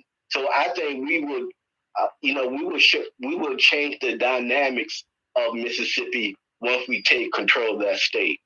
Hey, excuse me, y'all. Let me interrupt y'all for just a moment.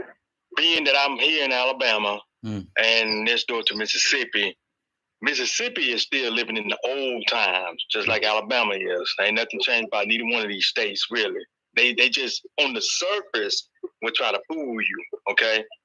Mississippi is still using cotton as one of its main products that it produces. Just so I just want to make that clear with you because I know you asked that question. Yeah, I thought it was still cotton, the mainstay, but like Black Americans said, if we have enough people to move there, now do they have a port in Mississippi as well? They do have a small seaport, yes. Yes, they do, because of the fact that they have the longest river in the United States, which is the Mississippi. Yes. You're right. So it could do well in logistics. Yes, it can do well because of that river. Now, Mississippi is a good location because we need water, and being that Mississippi is the longest river, or maybe I should change that. I think the Mississippi River is the largest river system in the United States. I changed that. Sorry, family. It's the largest. What about the flooding? What do you mean? What about the flooding? They don't have a lot of floods. I don't think they have a lot of flooding now. Weather-related stuff. Like they're shored up pretty well. They, because they're used to living on the river. Just like I'm from Memphis, and that river just runs right through. So they know how to, the levees haven't broken that I've heard of. They know how to put their thing together. And there's a lot of barges going up and down that muddy Mississippi.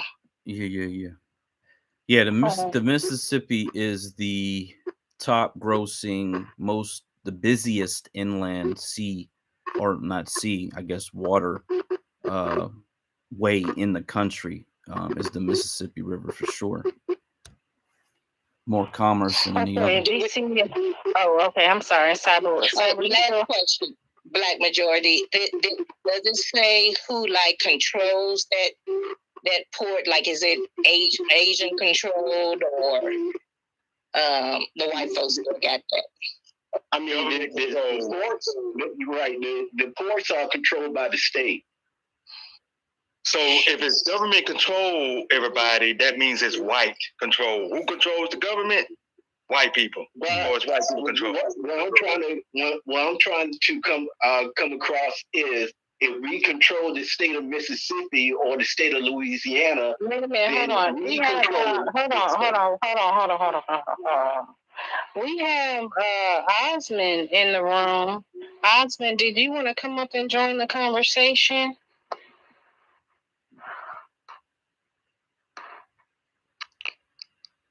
And then I believe we have someone named Network Marketing. Network Marketing. Did you guys want to come up and join the conversation?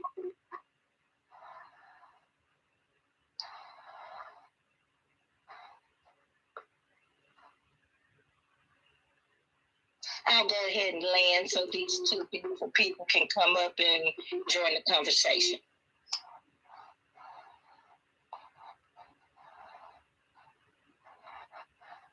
Okay. Osmond is a I guess he I don't know if they're just in here I guess to listen, because if you are Pakistani and you stand with them, I would love to know what your ideology is in regards to a Black majority state.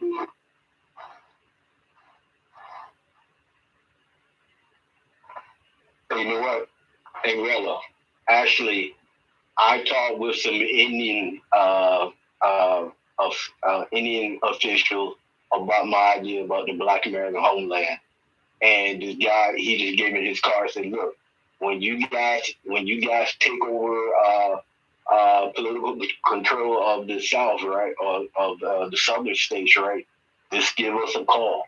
Look, these countries, the Philippines, Thailand, Indonesia, India, Pakistan, Bangladesh, right? If they didn't have to go through the federal government or supermajority white states and go through the supermajority Black states to do business, they would do it. Because they would feel that they would have more opportunity, you know, doing business with supermajority Black states.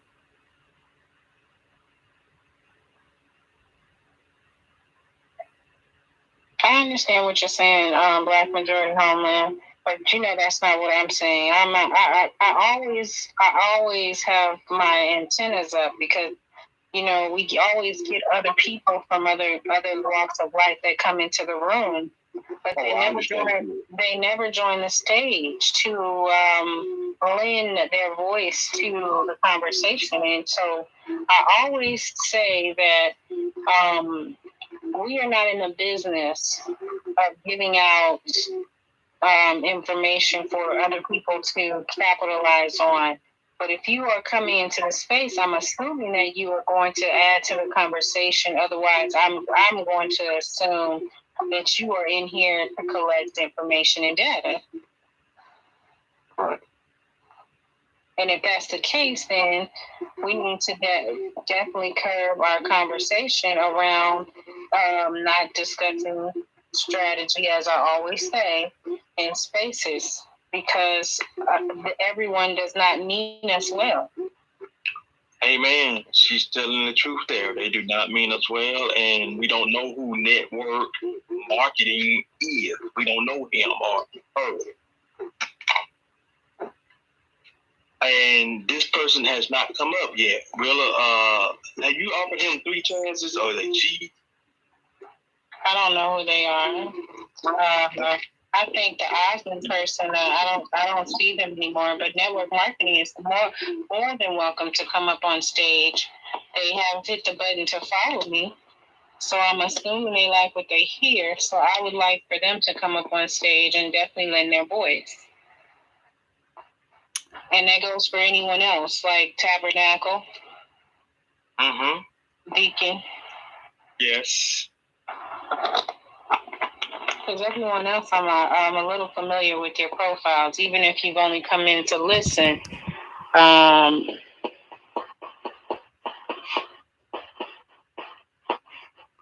You know, I have a question for the group, right? What do people think of the system, the American system of federalism? What does it mean to them? And how Black Americans can take advantage of the American system of federalism? Well, I will kick that off with DC Scotty, because DC Scotty has been patiently waiting. Thank you, DC Scotty. And I want to acknowledge that DC Scotty has an anime character on his profile that I literally am going to watch. I'm going to sit and I'm going to watch. I think it's Yuri, I think. I don't know if I'm saying it right, DC Scotty, but correct me if I'm wrong. But I'm going to watch the series because I saw it on Netflix. Thanks for letting me speak. Peace to the room. I actually had a question for Black Majority. One of the things that I was concerned about is Delaware. Mm-hmm. Delaware is a really corrupt state. And I wanted to know, let's say we get everybody there, what are the ways that we're able to root out that corruption? Is it through electioneering? Would reparations have to have taken place first, so we have the capital, the money, in order to do that? Because Delaware is a deeply corrupt state. I just wanted to know your opinion on that. And I'm sorry, it's Yusuke, DC Scotty. That's it's Yusuke. Yeah, it is. Yeah, the Black Samurai. Okay, all right. Shout out to the Black anime characters. Sorry, I had to just throw that in. I think Network is coming up. Yeah. So, man, anime is addictive. Anime is addictive for the people that are into it. Man, so that's a really good question. But let me start with this premise. Every single state in this country is corrupt. And so there are different degrees of corruption, I'm sure, but we can look at every state where we have high Black American populations, and we can point to the corruption that exists on the state, county, and local levels in all areas of any type of governmental institution, including school districts. So I don't believe that Delaware is a special case, but how do you address corruption in general? I do post about corruption a lot.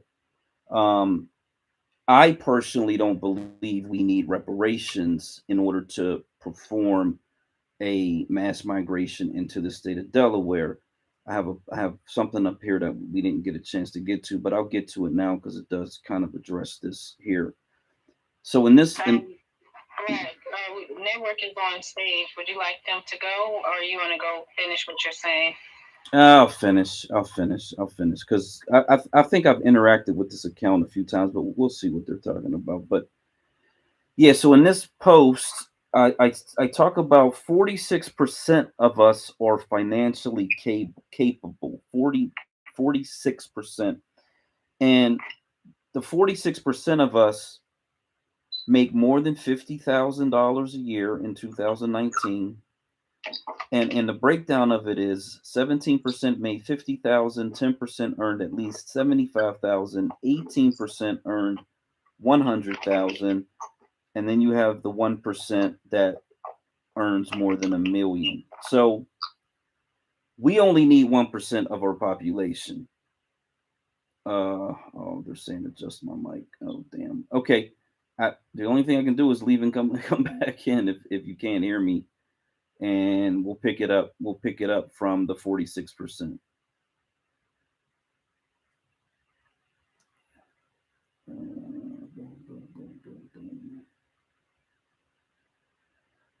Number 7. Would you guys like to yield to Network first, or would you guys like to go ahead and go before?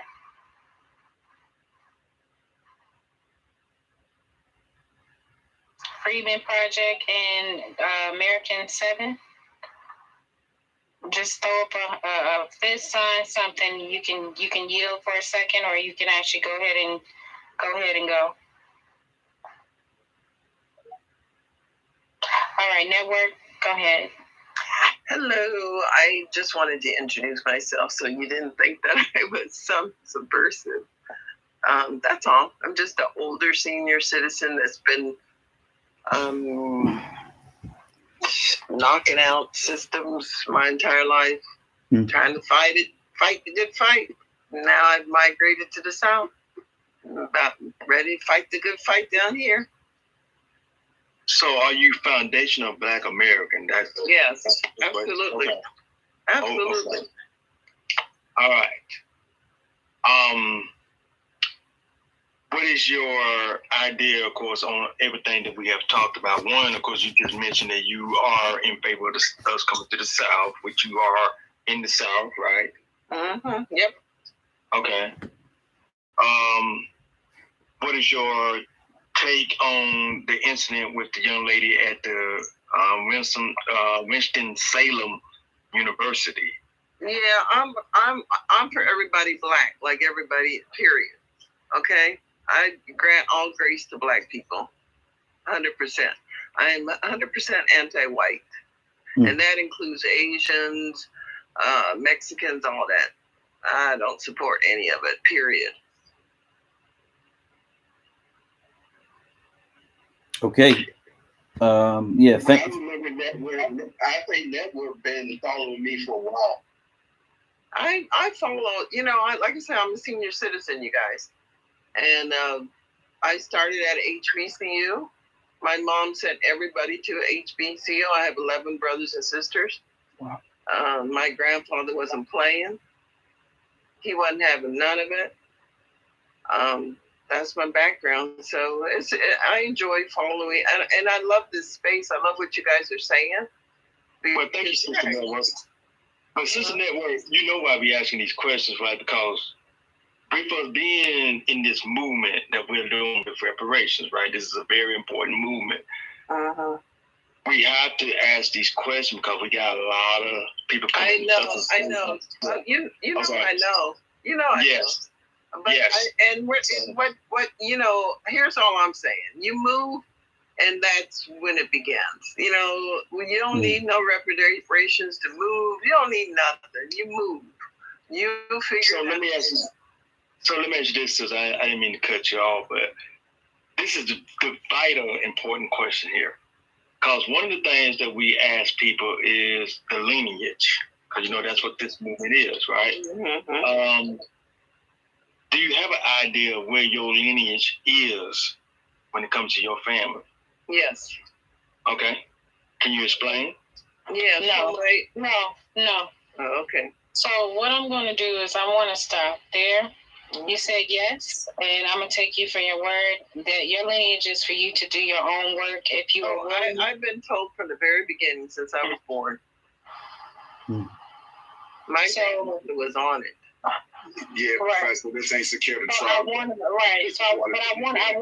I need to readjust the premises of that. Your lineage is for you to discover and do your work. And I want to reiterate the terms anti-anything.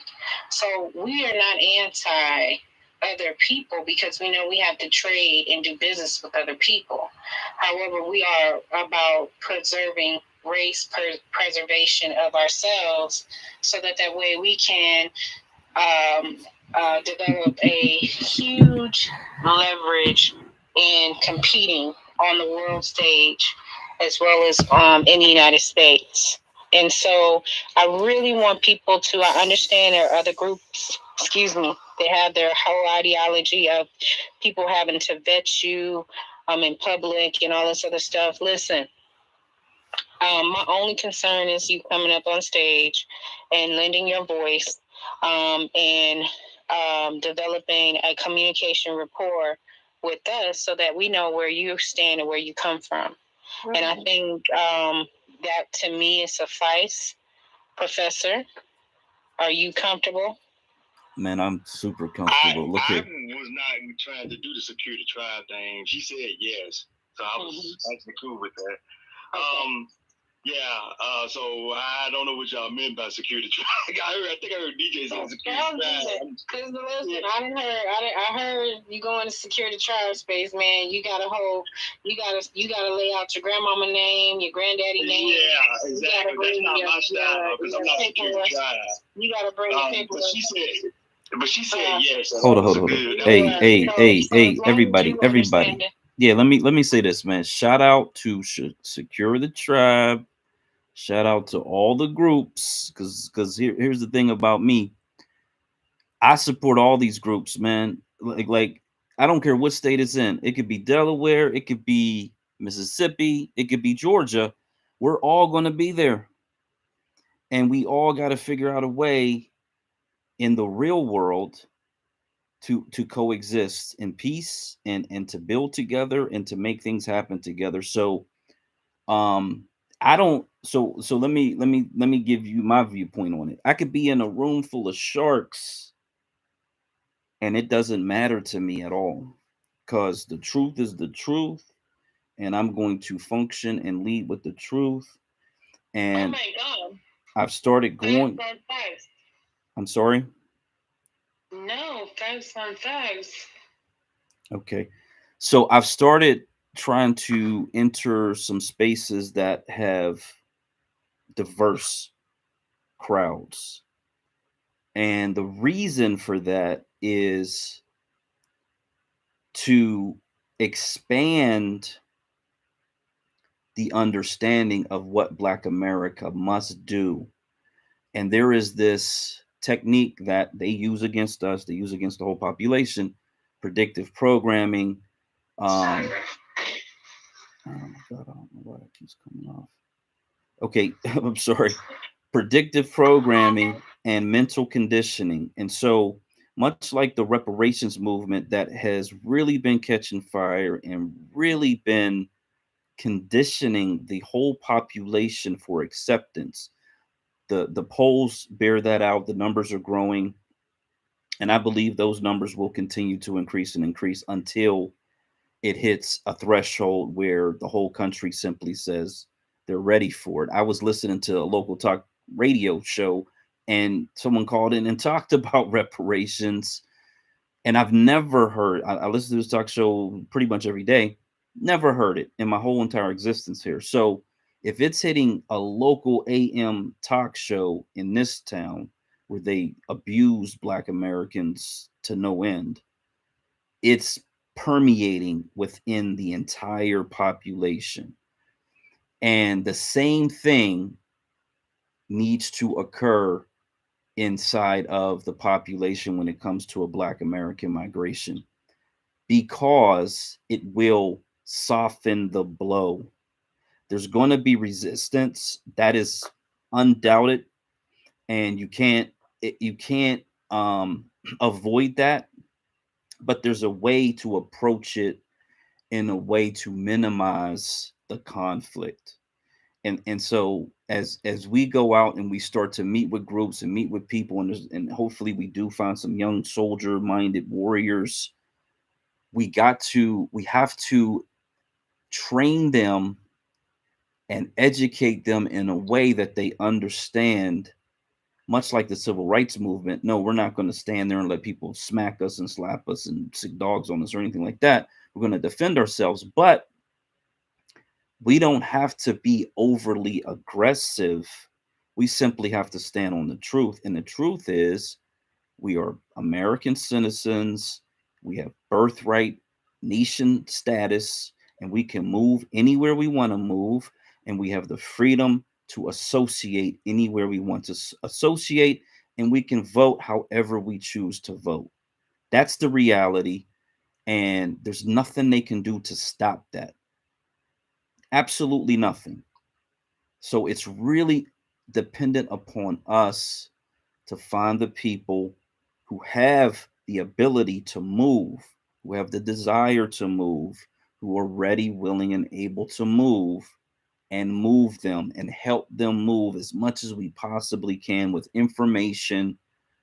And if we can get our hands on some funding, we certainly can help in and I'm not talking about paying for somebody to move, but if it's something to where a deposit on an apartment or moving expenses or even physically helping people move, then that's something that, you know, we definitely want to help. And I believe information is the biggest help because people are moving all over the country all the time.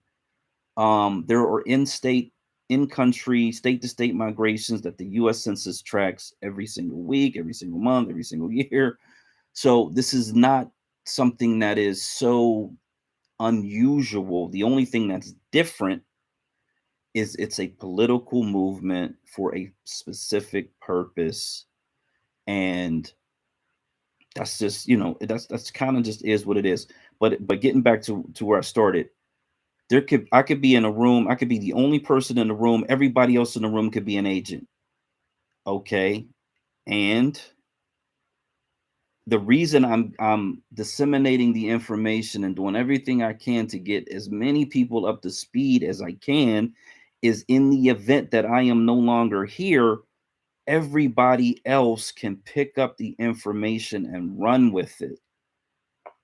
Because for me, hyper transparency and the spreading of information neutralizes their ability to eliminate a leader or one individual who has all the information, or one small group who meets in secret and has all the information and nobody else knows really what to do. That's why I've been really what's the word? Well, to me, it's been very important not to say it again. Adamant. I'll run with that. I've been very adamant about not getting into very small groups and holding and hoarding all the information in case, for whatever reason, that group is eliminated. And so it's really about giving everybody the information so everybody has the same level of power and everybody can make it happen. To me, that's what's most important.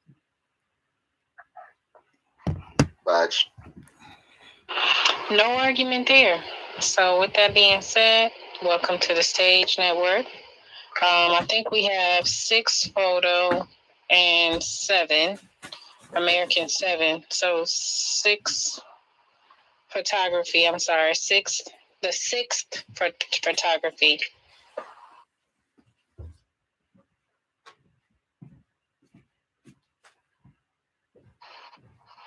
Hello, are you there? Yes, hello. Are you talking to me? No, ma'am. Sorry, Miss Network. No. Is Network okay? Is that okay how we address you? Sure. All right. And I will follow you back. And then 6 photography, which that has the Freedman Project icon. Are you there?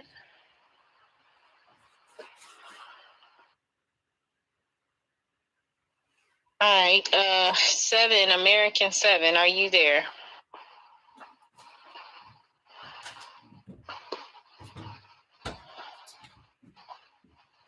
Hello. Nope. All right. Yeah, I'm gonna drop them and see, maybe they might be sort of locked in or something. Okay. All right. So you got it, Professor. Black majority, what you said is very true. Let me say this though, family. In regards to us disseminating the information out, because we do need to get this information out to our people, we do need to have a little bit of caution.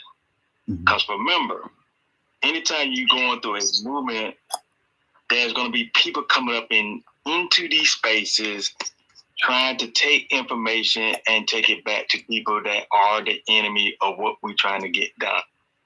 That's all I was trying to say when I was asking the question with Network. Now, Network sounds like she is legit. We don't know, but she sounds like she is. But remember, we do have folks coming up in these spaces that are not legit. And they just tell it like it is. So we do need to proceed with some caution. I'm old school. I'm a man that's in the Generation X. You are old school and old fool. Okay. Hey, you know me. I believe in caution because I know that we're trying to do something big here. And this is something that everybody, you got a lot of people out here trying to stop us from getting this, y'all. Hell, DJ, he in my generation, Black majority, in my generation, Civilla, you still a baby. But you know what? You're gonna give me my respect. I just had a birthday, okay? So you're gonna give me my respect. But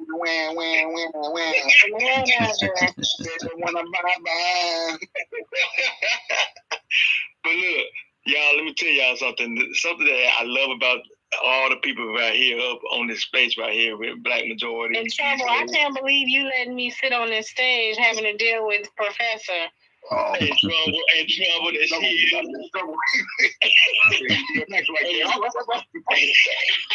This is my extended family, y'all. These are the folks that I have become like-minded, close to.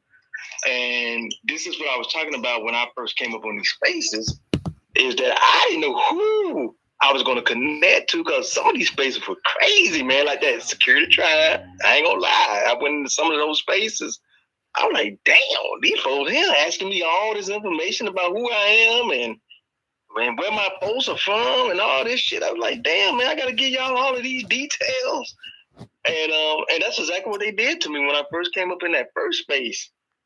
And but that's needed still too as well. But she did answer the questions though, for the most part. Okay, so let me tell you why. I feel like there is a caution to that. First of all, if you have your ancestry on lineage that you're mapped out on Ancestry, you're doing your own work or genealogy, a genealogist would not even tell you to actually go on social media to discuss anything for possibility of someone actually either committing identity fraud, things like that. And so the reason why I do not go into those spaces, one, because you're not going to challenge me in telling me to bring paperwork that you have no business of knowing other than the fact that I'm willing to give you information. The other thing is my questioning of network and asking network and the other people we've never seen is to get them to start communicating with us so we know who's in our spaces. That also is a level of security practice, one that I learned working in security. The second thing is that what my lineage is and who I am, it is my ability and my fortitude to go and understand how to get that information, to find it for my family's benefit and my own, not for it to be a recorded space and someone to think they have the authority over me to say yay or nay. They give permission for me to be in a space talking about reparations. I would never put myself in that position to be under someone's thumb and think that someone who's living in the same PTSD ideology or system to feel like they have the right to do that, especially if you don't know how to talk to people. I have a lot of respect for Security Tribe for the things that they actually are doing. They have had a lot of fallouts. I've been watching, paying attention, sitting back and listening, and I keep moving. I don't let that be a moniker or a badge to hang my hat on to see, well, who's going to have a fight today. But I also notate it as the reason to say do no harm. That's why you hear me say do no harm, because you do not know everyone's particular makeup of their family, and you could put people in a cognitive state where they know they do not even want to talk to anyone about who they are because they're out of fear of being ostracized or a target. I know someone who has an American descendant background as well as a background of mixed race, mulatto. And I remember when the discussion about mulattoes were coming up, and people were like, well, if you're a mulatto, then you're also a tether and blah, blah, blah. that took me to a place where I understood history is not something that everyone is well versed in. Because if you understood where mulattoes came from, you would understand mulattoes are actually American descendants of various ethnic makeup. So I say that to say, as an adult, it is your job to do your own work on your lineage. I don't care if you go in Secure the Tribe space, ADOS space, Timbuktu space, whoever space. If you know that you are doing the uncovering for your family, you are having discussions with your family, and you're coming on and using Twitter as a means to find a collective voice with people who have the same mindset to move in a direction that gets us all to the promised land, then make sure that you do that and you protect that piece of the discussion. But when it becomes a fight about whether or not you know who my grandparents are, great grandparents are, and whether or not I brought paperwork to give you, that's where you're going to miss me as a grown adult.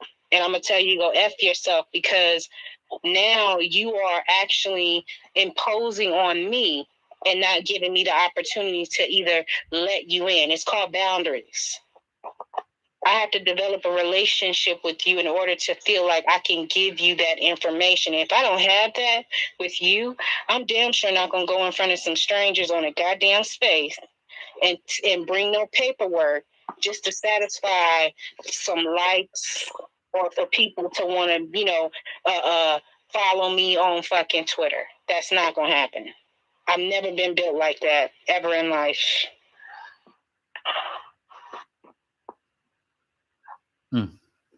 And that's the world according to Sister Willa, everybody.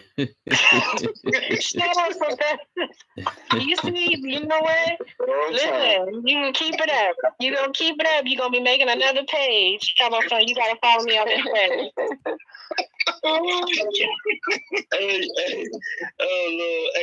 And speaking of, there's cognitive in the space. You mentioned cognitive, so there he is back there. He has the perfect name, cognitive dissonance. If you don't know about it, you better get known about it. Hey, just real quick, just to piggyback off what you said, though. But, the whole narrative of what really Secure the Tribe do makes sense for the simple fact, hey, look, we used to check each other like that. Like, hey, where you from? I'm such and such son or grandbaby. Oh, you Miss Jenkins' granddaughter? Okay, go ahead, you can go through. Or otherwise, you might get stomped out right here or beat up because we might. Right, gang members. Yeah, gang members. Okay, see, I have a. Okay, let me make this clear. No. Neighborhood protection was. Let me tell you something. I'm from a blood family. A blood family. No, a blood family who literally. But the Twitter Spaces is not a game. But you just said that. You said that. I didn't say it was a gang. You said it was a gang. I said that's neighborhood protection. I'm in my mic. I don't want to get in trouble. You know what? I'm going to just say this. Y'all do what y'all want in your spaces that you're in. And just when you're doing it, do no harm must be behind every word when you're asking people those particular things. That's all I'm going to say. Because you're going to run people off if they don't understand what you're saying because you're meaning it in a different way. That's that, and I'm going to leave it right there. Go ahead, Black American. Yeah, hey, Black, I wonder, what do you think of, what's your opinion on the U.S. government giving the African countries $55 billion? Oh man, that's another good question. Joe Biden. Fuck Joe Biden. My bad, y'all. Fuck Joe Biden. Fuck Joe Biden. Exactly. Fuck Joe Biden. Yeah. You started saying MAGA. I was waiting for you to say MAGA. Oh, MAGA. Yeah, there you go. So there was a post where they're saying Zambia and the Democratic Republic of Congo have surrendered the supply chain and production of copper and cobalt to American control. That was a part of that deal, just so you know. So what you have is multiple superpowers who are essentially conducting imperialism on the sub-Saharan African continent because they can't do it on the northern portion of Africa because the Arabs won't allow it. And it just kind of is what it is. We got AFRICOM on the continent. They have a lot of military power. They sell a lot of weapons to the countries in sub-Saharan Africa, and so they watched. I want to say it was Sri Lanka, some little Indonesian island chain, where China came in and made a sweetheart deal for security and basically pushed the United States out of the way. So they've been watching China rise and they've been watching China come in. Actually, China's operating in South America and a lot of South American countries. So the United States is, and to me, Biden is a little inept. He's kind of distracted with these LGBTQ issues and domestic policy when he should really be focused on foreign policy. Seems like he only cares about the Ukraine-Russian war in terms of foreign policy. But at any rate, it's a race for colonialism in sub-Saharan Africa. And, it just kind of is what it is. Biden created a vacuum in Afghanistan. I just recently reposted an article. Actually, it's a video of the Chinese building a city of 3 million Chinese. It's just an empty desert today, but this is the plan for them to build this Chinese city of only Chinese in Afghanistan. And what's interesting about that is Afghanistan has all of these rare earth metals, the lithiums and things that you need in order to make these batteries that everything is supposed to operate on. So it's like we have a planet with a limited amount of resources, and these superpowers are going to be vying for access to these resources in one way, shape, or another. Eventually, it may lead to some type of conflict.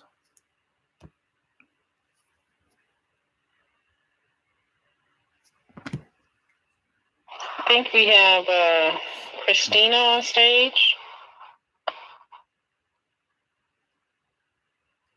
Oh, yeah, Christina.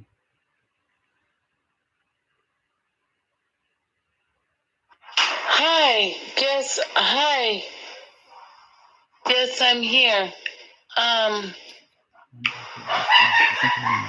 Yes, permanent Black America boycott. Just to stay on the subject, is I'm willing to boycott anything that's for the Black movement. That's not for the Black movement.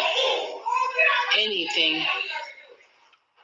Oh my God, when it comes to food, clothing, shelter, housing, reparations, I feel that we should stand firm by what we believe in.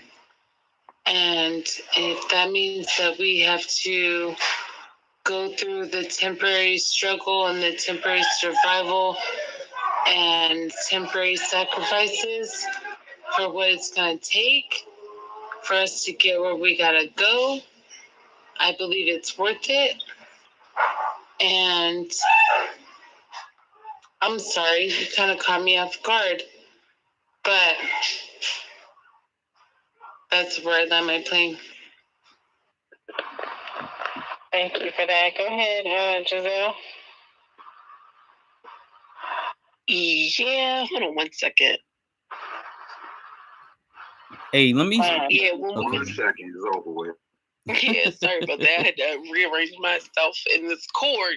I'm trying to situate myself up for the night. But no, what we were talking about right before Christina jumped up it was about the boycott that I kind of got thrown off too. I'm But sorry. I did not mean for that to happen. Blame DJ and Professor. Yes, I hate when I do that. It was something good. Oh, But I was waiting. Blame the man. See that? You know what I'm saying? Kevin Samuels is right. Kevin Samuels is right. Hilarious. You heard it in real time, y'all. You heard it in real time, y'all. Yeah, it just shows this. It just goes to show you I need to stick my arse to bed. It's getting late. It was right in my head. It'll come back, I'm sure. Okay, let I'm me. always in war mode. Here's some of this weed, y'all. Maybe you'll remember that shit I'm smoking. No, I like to stay alert at all times. I got to be ready for war. Nah, that's what I'm saying. Just that pep up shit. Step it up. Got to be ready. Hey. It's going to come back because when Christine said what she said, No, I ain't no weed. It's all I was listening, then I lost my train of thought because it was somewhere else. Hey, y'all. Hey, there go one of our other family members just stepped up in here. I think she might Come on, Mel. Yeah, Mel. She was so quiet. I didn't want to call her out because I thought maybe she was trying to be incognito. Mel was working all Hey, look, she came up here all incognito. Look at her, but you can't come up here all incognito, Mel. You too big, sister Amara. You definitely be incognito. We ain't come over the stage once a month. On the first of the month. Wake up. Guys, that checks it out, man. And shout out to everybody that just came in. Major, I see you. Hey, Insane. It's always wonderful to see you too. Cognitive daughter. Yeah, Insane another incognito. He be in once in a blue. Hold on, I'm sorry. I'm sorry. He the post guy. He be posting everywhere. You know what I mean? I just want to say, I really am like an active person in my community. So I am here. Yes, but in the meanwhile, I have like messages, and I'm trying to do work to literally help our community on some level. So I'm sorry that I did not. I heard my name. So because you guys said my name, I did address you guys because I am here, and I do agree with what everybody's talking about in some perspective, but I'm not here to fight. I'm saying I'm not here to argue, and when I do feel that I have something to contribute, while I am working literally like 10 o'clock at night, like I'm working on things, when I do feel like I have something to contribute, I will, or whatever. But I'm sorry. You know what I'm saying? Like, I don't know. I'm sorry. Wait, I don't know. What happened, Christy? I don't know. Did something happen? Y'all, what happened? Because I don't know what happened. I don't know. No, Christine, good. I know. I'm not 100. I'm not 100%. You know what I'm saying? Like here, I'm like 50% here because I'm writing, and my daughter and her friends are here in the kitchen. I gotta listen to them too. So like I'm here. You know what I'm saying? But thank you. Thank you. Sister, man, look, sister, look, much respect to you. We didn't know what was going on. You started saying that. You started saying something about that. I'm here. We know you're here. You just spoke, so we know you're here. So we just trying to figure out what happened. Yeah, well, I did get, I was listening to you guys with my peripherals, you know what I'm saying? But, I was working on something else, and my daughter just had company come over. So, and then you guys started saying my name, like Christina. So I said, okay, well, I'm here. No, we haven't said your name. We haven't said your name, sister. So I focused in on the caption. Hey, let me ask you something. Is your peripheral name Jack Daniels? Yeah.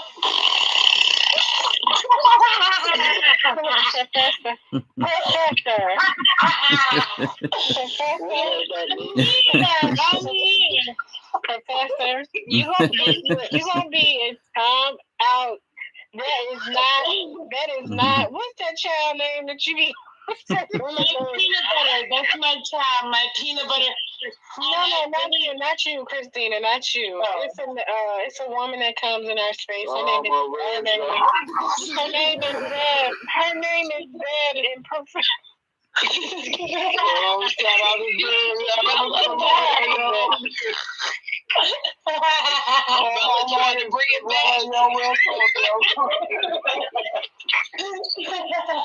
Where's everybody DMs? Oh my God, man! Okay, I'm trying to get control of the room.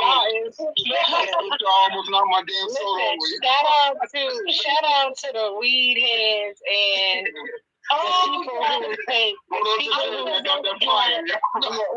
Wait. Let me mute y'all. Shout out to the weed heads and the people who take a sip every now and then, or maybe a gulp every now and then. It's Saturday night. We adults. I'm pretty sure somebody is drinking somewhere. Christina? All right. Hey, Rello. Yes. Look, I was always curious about Black people living in Idaho or Wyoming, and we have a person here from we have Black Idaho. So I would like to. Are they they're in the room? Yeah. I would like to just give us a little a story, about living a Black person living in Idaho. Okay, well, welcome. If you are free to come up to the stage, Black Idaho, and give us a perspective of Idaho. Trouble, while Idaho makes their way up to the stage, if they, feel free to do so. Trouble. You and Giselle came back up here, but you and Mel, we gonna have a long talk about how y'all leave me on stage with Professor and DJ. All right. We gonna babysit it. Don't worry about it. No. Exactly. Love you, Sister Trouble. I just came up here to laugh with y'all because I was listening like, damn, DJ ain't the only one smoking weed tonight. I am crying over you. Oh my God, my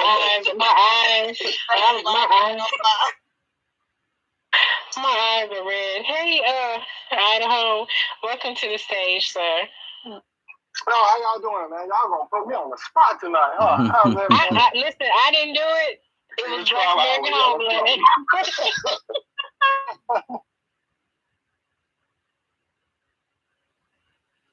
But you got it, brother. Go ahead. Give us a synopsis or perspective. What is it like in Idaho? I treat this whole country like it's mine. I'm a struggle baby from Chicago, so to migrate out here to Idaho has been like an eye-opener as far as like being a strong Negro American. I got 2 girls. I just mind my business, stay out the way, buy a bunch of guns, and listen to the culture on Twitter, try to soak up a bunch of game out here. I'm the only Black dude in my town, so it is kind of hard. So I really rely on you guys in these spaces. So, yeah. Blessings. Okay, so in Idaho, is it hard to find like other Black people, or the opportunity for other like, what is that like? So Idaho has a huge history, not huge, but it does have a very strong Negro American history. But gentrification and like the whole white immigrants, they kind of flooded the whole area, and it kind of like made like a lot of people all throughout the country, they're making you spread out. So you're not going to see like clusters. You're just going to see pockets like peppers. You're going to see a bunch of pepper Negro Americans here and there, and they're going to be pretty badass when you come across them. All right. Shout out to the CCW in the building. I love those gun-toting language slanging people because I grew up around one. Go ahead, Real quick. I ain't gonna be in Idaho for too much longer. I've been listening to Black for a while now, and I just found out my grandmother and all those folks are from Tennessee and Arkansas, so I'm looking to buy property in the South. So, yeah. Yeah, that's a beautiful thing. Awesome. You got it, Devin. Yeah, so for how's Boise? Isn't Boise still black a little bit? Boise. Oh boy, that's what I'm saying. Sorry to cut you off, sister. I gotta drive 2 hours to get to Boise. Boise is a vibe. But again, how do I articulate this? Like, they literally you just see white folks and every non-black person just sucking the culture, and you see everyone looking and dressing like black folks. You're not gonna see many. It's really hard to be out here, but but Boise does have a large black population, but not crazy. Nothing like a community or anything like that. Now, one last question: with your how scary is it to be the only Black American in the town? Like, it's nothing like sleeping around your open enemy. Like, that has to take some level of sanity. I don't think I would have it. I could never be comfortable. And actually, when I lived close to a fairly white county here, like, I was terrified. I couldn't last there. I had to move. It just wasn't, not like scared of the people, just thinking that they would come and try to do stuff. Like, I was not comfortable living in that area. So how did you take that? Right before you answer, Idaho, Black and Black American T-Way is trying to come on. Are you guys able to let him up? For some reason, it's not allowing me. I don't know, but we're going to work that out. That's exciting to be in. That's super exciting to be in a town full of crackers and be the only black person. You better fight. You better fight, and make yourself put the city on the map. Put the city on the map. Fight for what is right.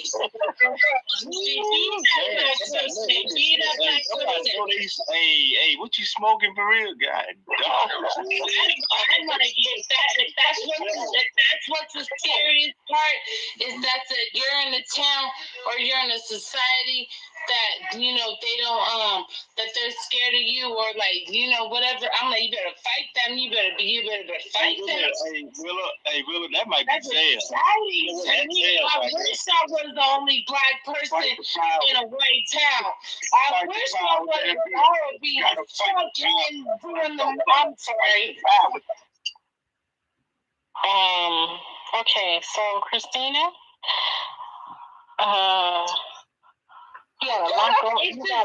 It's the truth. Some people, you gotta look at it from a different perspective.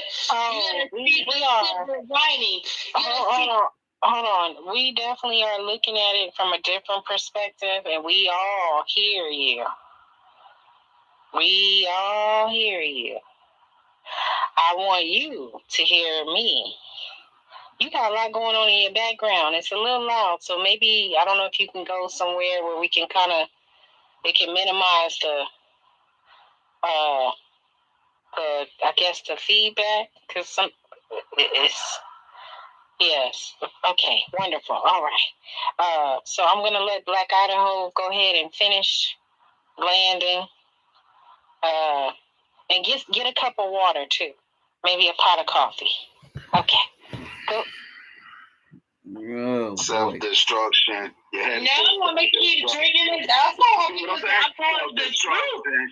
Alcohol is the truth, honey. I wish I was the only black person in a white town. Honey, I would turn the motherfucker up. And with the modern day technology, I'll be live chatting. Okay, Christina, so I really want Black Idaho to finish up what he was saying, and then we're going to throw it back at you so that you can go, because trust me, we hear you. I promise you we hear you. Professor, you better hush. You and DJ, I'm gonna put y'all on timeout. Okay. Black Idaho, we got it. Whatever she's having, we'll take one of each or whatever she's having for the room. We'll take my treat. Listen, I'm trying to get through Black Idaho. Y'all are not gonna turn this into Jerry Springer tonight. Shout out to 6-0. Shout out to 6-0.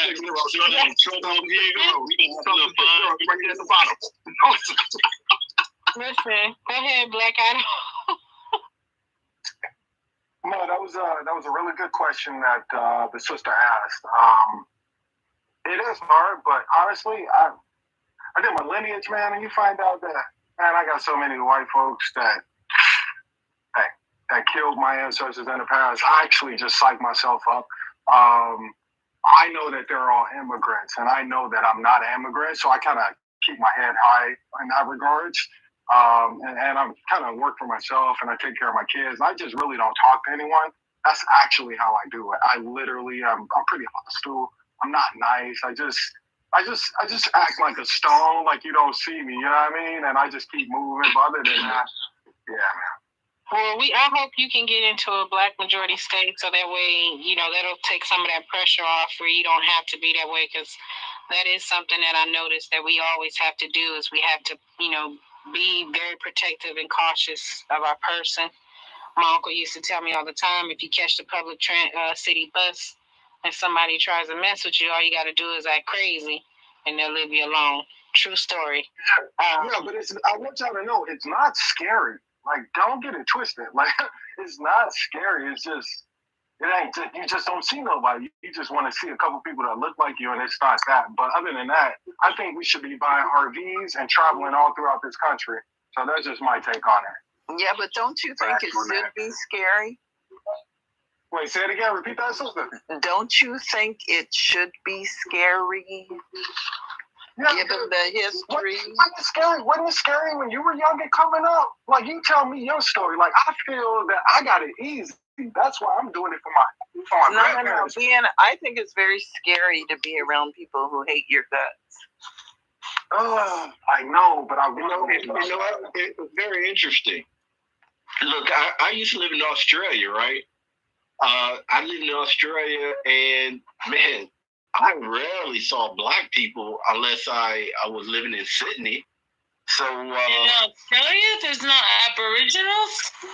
But see, Aboriginals are not Africans. They are they totally different people. I talked to them, I dealt with them, but to me, they're really different people. Yeah, they do remind me of American Indians a little bit, but those guys, they usually don't live in the cities. They usually don't work.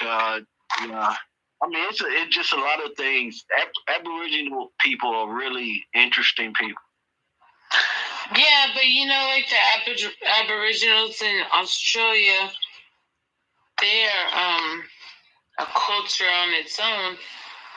Right. So yes, but to not acknowledge the Aboriginals to Australia and maybe assimilate to the colonization of Australia as it is now, I do wonder, what I'm saying, if you do honor and respect Aboriginals, because they have their own genocide that they have to fight. Oh, most definitely. None of us here have ever spoken against Aboriginals. I don't think you're not going to find that consistent in this room. Yeah, because the fact that black or melanated people are the originators of this earth, the mistreatment or the systematic genocide of those people in every country or every culture from our white minorities, Australia has their own history of that colonization, and the Aboriginals are Black, and the Aboriginals have gone through their own process and their own system of white genocide, or genocide through the white system in their own way. I do feel like we should have some respect to the Aboriginals because they are Black. Yeah, I do respect them. Yeah. It's the same in New Zealand. I've been to New Zealand about 3-4 times, and you have the Maori people there, and they're about 10% of the New Zealand population, and they're very interesting people as well. You got it, Black Idaho. Yeah, really quick. This is for Black Homeland. So, what do you think about the Aboriginals of America? I mean, it sounds like you're a pretty worldly guy and you've been places. So, you recognize that all these places have Aboriginals. What about America's Aboriginals? Yeah, that's a great question. You know, I put American Aboriginals in two. Like you got the Oriental, and then you got the Black American. I do believe that Black American Homeland, they don't want to be called Oriental. No. I said there's two separate. You got the Orientals that been here for a long time, and then you got the Native Black American. Those are two separate. Who are the Orientals that were here for a long time, and what is their ethnicity that you're referring to? The ones that came over the Great Barrier, not the Great Barrier Reef, the Bering Strait. Oh my gosh. The Bering, if they came over, you're talking about the Bering Strait. That doesn't mean that they were. I think what Black Idaho is getting at is the discussion between the indigenous versus I don't know how I think it's in the lens of the argument of the Indians, the Black Indians who are Aboriginals versus American descendants of chattel slavery. And we have to remember that regardless of what people stance on, you can't argue with history. And there were an indigenous Aboriginal tribal people here. And then there are also people who were transported through chattel slavery here into the Americas. How do you define what ethnicity or the lineage of those people?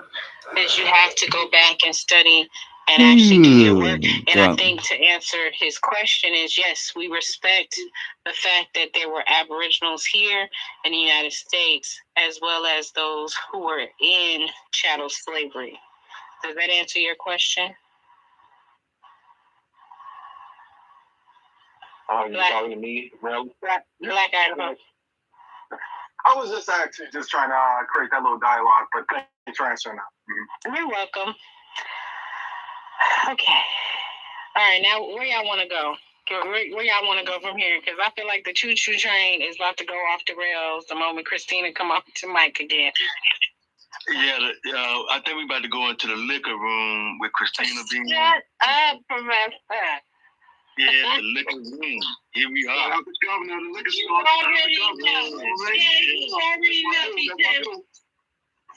Because I swear to God, the truth is the truth is the truth, and you can make me drunk on a whole bottle of Jack because I'm an American cowboy. I'm an American cowboy.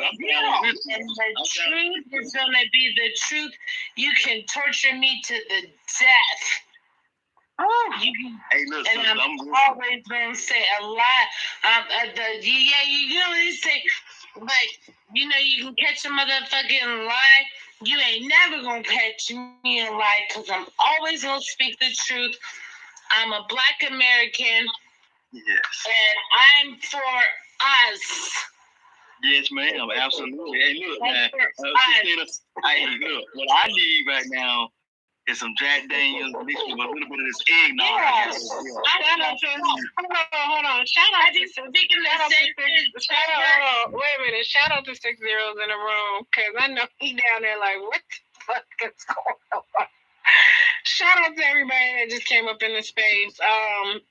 We have had a long conversation. It's been wonderful. I think we are moving into happy late night happy hour. And I don't know what everybody drinking on, smoking on, but I guess this is going to be the next discussion in the room. Somebody, can we land it on something? Land it on something.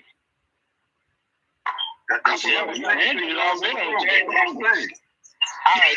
6 zeros in the building. See what I'm saying? I was trying to break up the conversation, but nobody wanted to listen to me. So I'll back with that. 6 zeros, man. Dang, man. He's coming up now. Would you believe? Let me just say, did he go back down? Did somebody put him back down in the goo? What happened? Okay, I don't know, but let me just say this. I truly do believe, like I will die on this, that black man is the greatest gift. He is the gift. Yes, he is. I will say, I second that. I second that, because we got the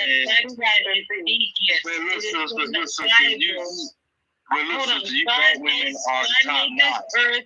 However they want to say it, and even in the Bible, okay, God made this earth, and he said, I'm going to give you a man to have dominion and to take care of this earth. Okay? And he made a black man of this earth, of the dirt. I swear to God, like, that's where I always will stand. He made a man of this earth. He had skin of the mud. He had brown skin. Okay? You mean brown? Yes. Yeah, okay. No, yes, I will pause myself for the rest of this whole conversation. But I'm just saying, like, God made the earth. Giselle better bring her tail back up here. And on the seventh day, he made black man. Hey, oh Lord! No, you mean white folks can. Christina, I want to give some people that just came on stage a chance to chime in. Can you hold that soliloquy for just a second, and we're going to come right back to you. Okay. Thank you, my dear. 6 0. Okay. Yeah, because I know what the business is. Everybody said somebody get her. Christina, I don't want to drop you down. But I want you to mute your mic for a second, okay? Did he drop her down? Somebody dropped her down. Hey, 6 zeros, welcome to the stage. Hey, what's up, everybody? I just want to shout out Social and everybody in the space. Obviously, I came late at the end. I came during the turn-up session. If you're out there, please take Christina's keys so we don't need her in a car, on a bike, on a skateboard, or nothing. Get some keys, please. Protect that system. I just want to say that, the majority black state, I see it all the time. It's something important, and us getting back to the basics of just building a basic town and being able to control our water supply, things, and our food supply.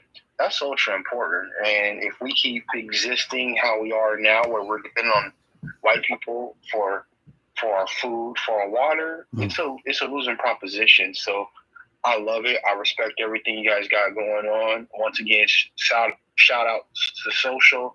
I love the love that y'all show. to us over here at 6 Zeros, and let's keep building, let's keep growing, and we need DJ Segwar to make some beats on our next commercial. So let's get that cracking. That's it.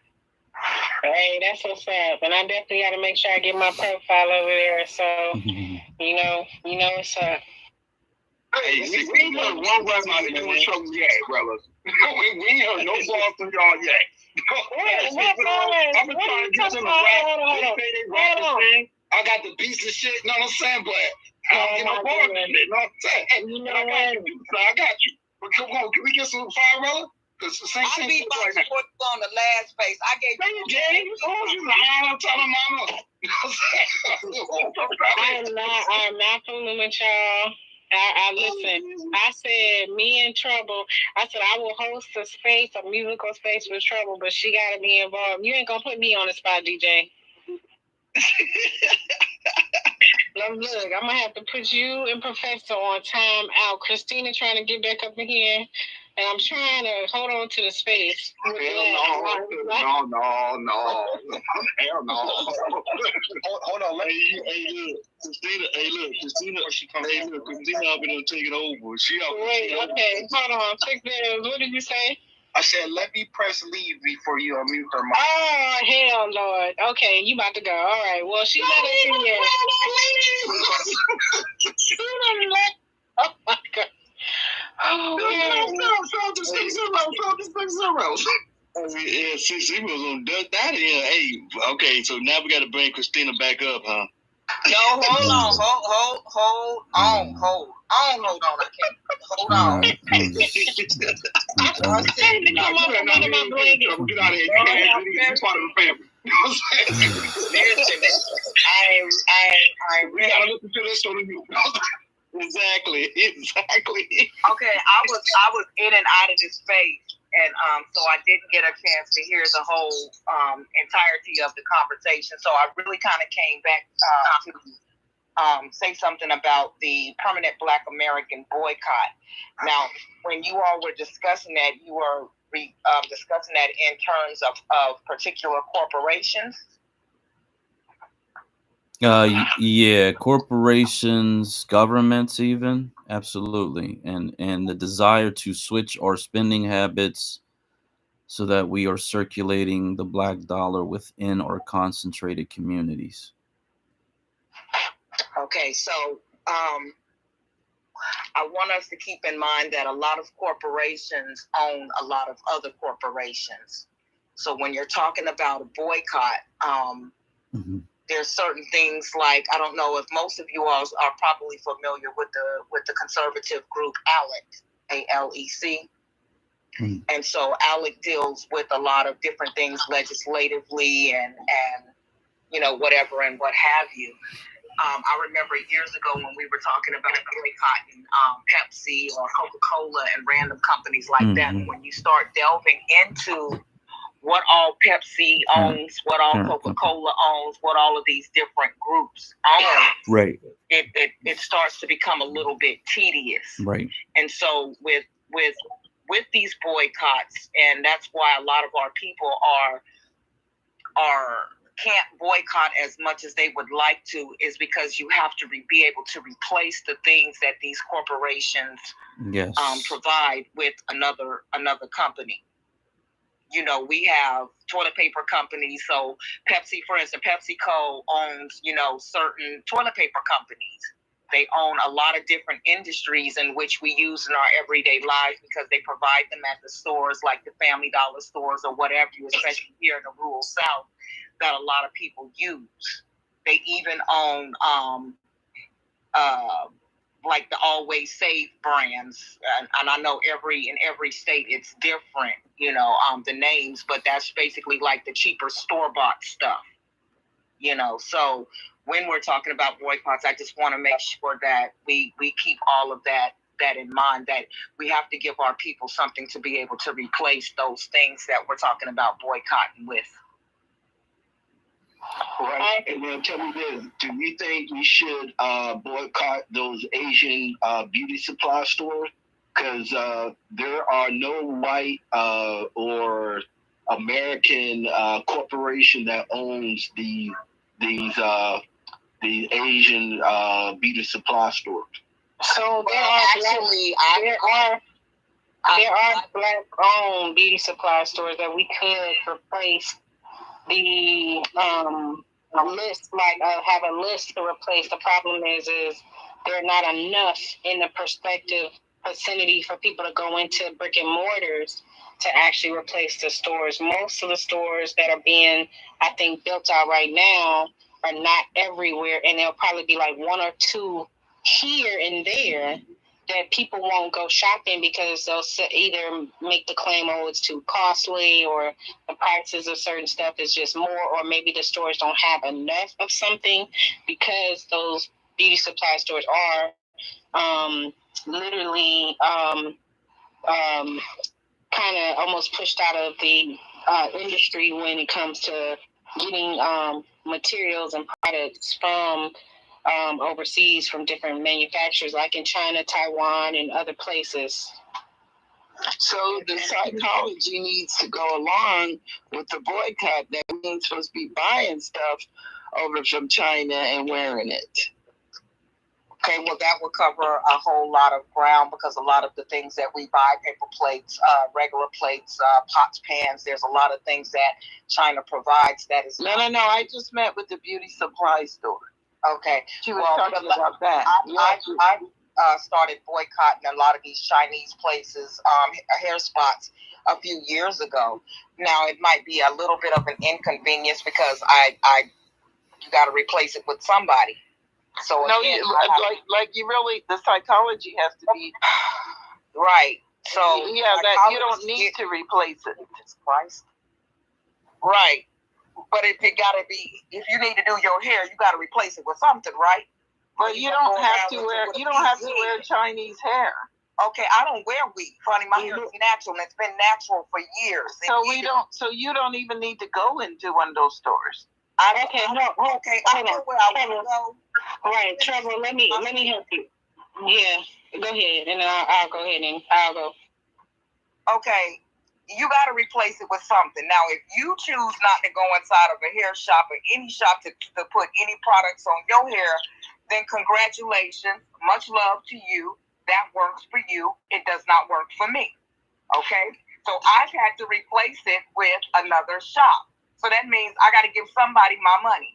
So I go to the white people rather than the Chinese people. I've been shopping with them anyhow. We're not going to pretend like we're not shopping with white people for every damn thing else. So I go to the grocery store and get it. I'll go to the Family Dollars and get it.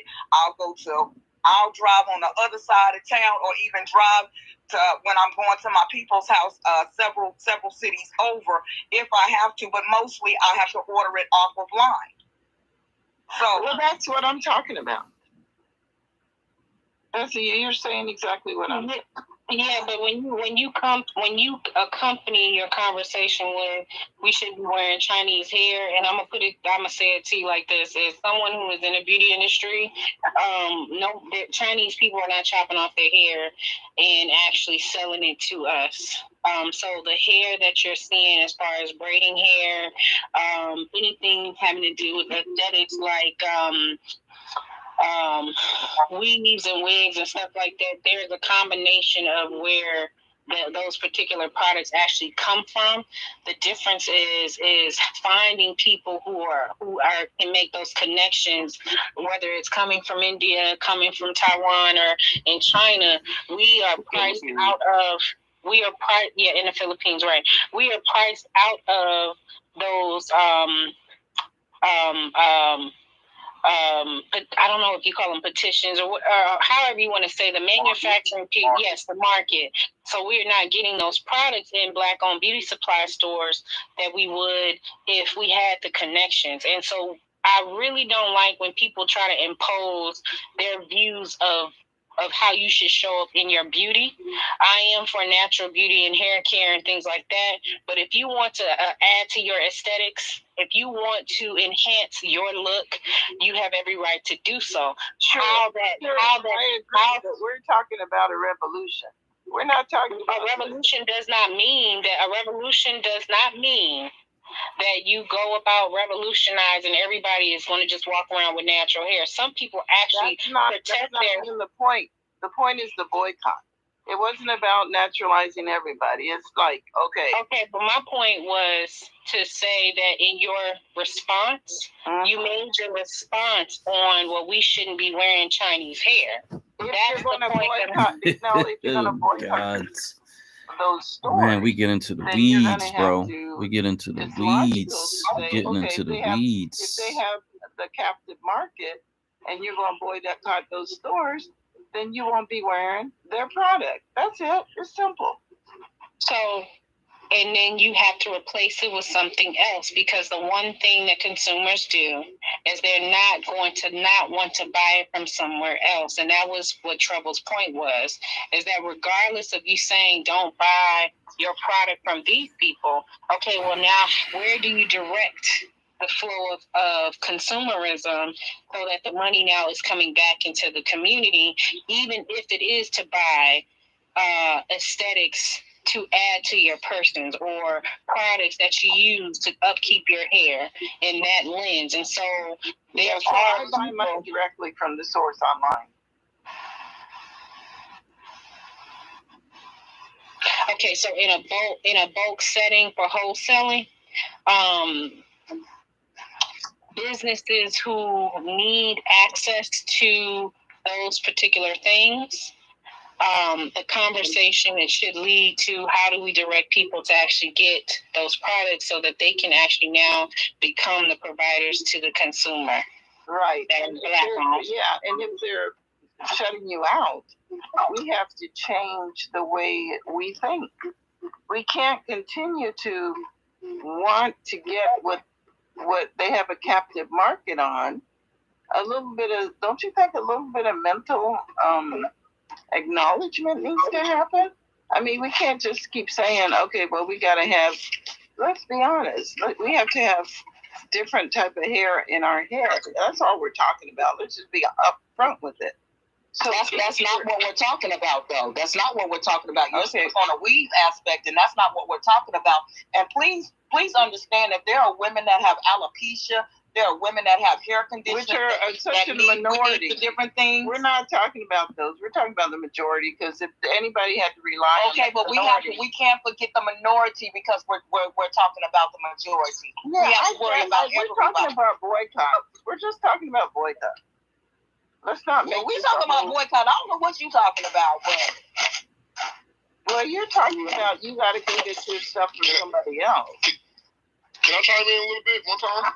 Yeah, hey T-Way. What's going on, guys? Appreciate y'all letting me come up, man. And, I do like to talk too. But my wife has been having a black nail tech for the longest. There's a lot of independent estheticians that do really good work. A lot of times, 9 out of 10 times, they do better work than the agents anyway. These independent contractors are a lot more prevalent in major cities. So us who live in cities, it's going to be very easy to replace these estheticians. That's correct. If you look online, these black women are choosing to go for the conveniency and maybe the price to go into these Asian stores and get abused. And they have independent contractors for hair and as hair and everything. Now, my wife had to change from her black nail tech, because our black nail tech, which is really good. She was really expensive, but she does very good work. But she charged for all the rhinestones, all the bullshit. But the lady was talking about the most high, and it's taking too long. I said, baby, please keep working with it, baby. But man, the lady was taking 2.5 hours to do a nail set. So now my wife got a Hispanic lady. She tried, but the lady was talking about the most high, trying to damn near recruit her to the cult, she felt like. But bless her heart, though. But she does excellent work, man. Excellent work. And she's in the Fort Worth area. But there's plenty. My wife has found several black women to do hair online, do very great jobs, very, very, very affordable prices. But our government has helped Asia. I read the article, helped Asia and North South Korea corner the market. So not only do we need to a hate crime bill, but we need to have more control over our daily things we use daily, because our government helped South Korea corner the hair market by putting things in place. That needs to be reversed. That needs to be reversed. You know what I'm saying? So we have other options besides dealing with the same 5 distributors. You know what I'm saying? But there's plenty of options out there to be independent besides going to these Sally's and these Asian stores. And I'll go ahead and land it there. Yeah, I don't use any of them, and I never have. So I've been boycotting my whole life. I'm not going to take food from somebody who's giving it to me through a cage. I'm not going to go into their shops where they're doing my nails and they speak in some language that I don't even know. I don't patch. I never have. I ain't doing it. So do you grow your own food network? I do. Oh, well, you live in the life of abundance then, sister. God bless. Yes, I am. And I don't need so much. You know what I mean? I don't have this. I live in beauty and music and culture, and I don't have to worry about being around white people and that mundane kind of fighting spirit all the time. I live around beautiful, melanated gorgeousness every second of the day. And we trade. We have fruit trees, we have vegetables, we share with each other. It's a beautiful life. Okay, I'm gonna jump in. Yeah, I'm gonna jump in here. So shout out to T-Way. He said replace. I'm gonna key in on that word. Shout out to Miss Trouble.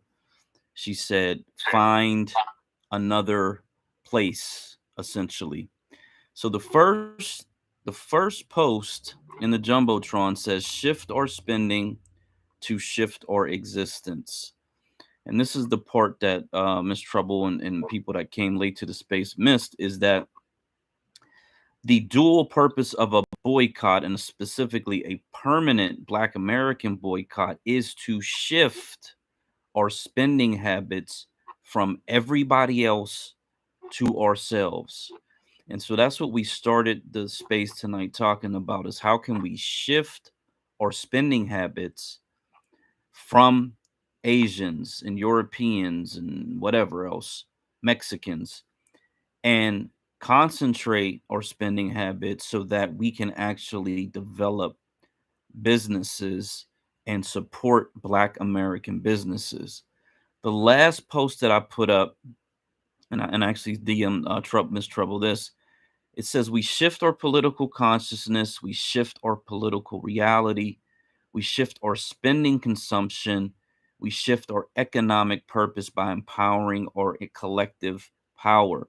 Concentration produces circulation of Black dollars and provides soil to grow Black businesses. So the dual nature of a boycott is such that, yes, you do need to replace the thing that you are no longer consuming from some outside source, and you want to consume something from an internal source so that you are actually supporting each other and building Black businesses and building each other up.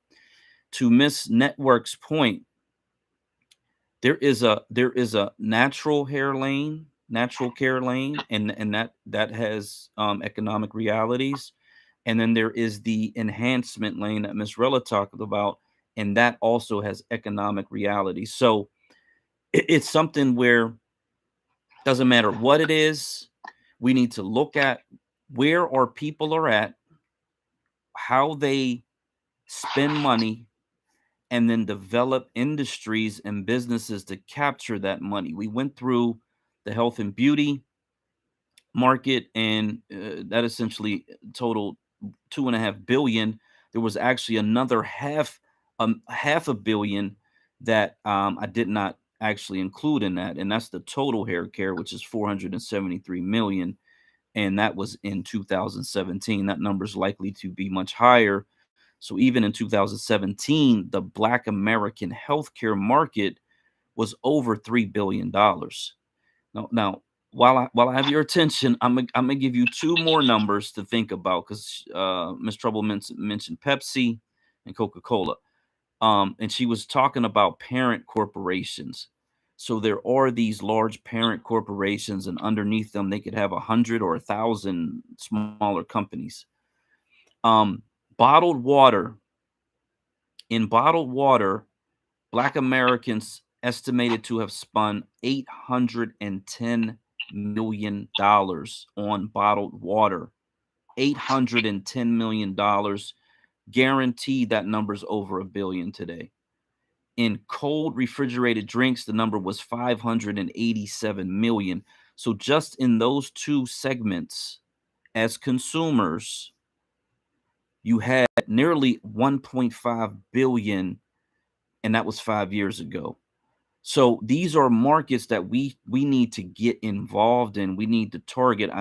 When Jackson, Mississippi went down, we had the black man and his company, I believe it was MSM, from Alabama, that came over to give water. And then I was in a space where there was a Black woman in New York, I believe, who had a bottling company.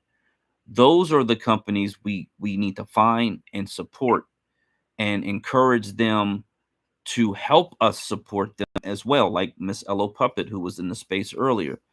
There's a duty upon us to help to find some of these Black businesses. Now there's all these supportblackbusiness.com websites. There's actually a bunch of them.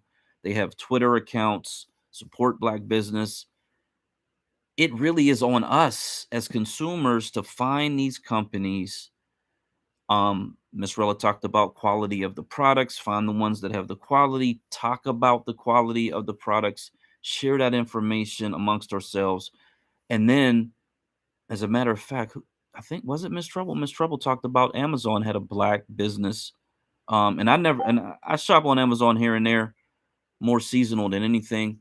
But I didn't realize that they had a Black specific business. Even though I have an Amazon sellers account, I just never completed it. But that's neither here nor there. I found Ludacris. I knew about his father-daughter book because I had seen it in the past. But he has his daughter has an entire collection. It's like a computerized cartoon, and she's like an up-and-coming rapper.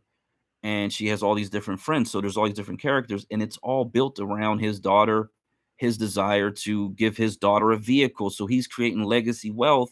He's in a position to do it.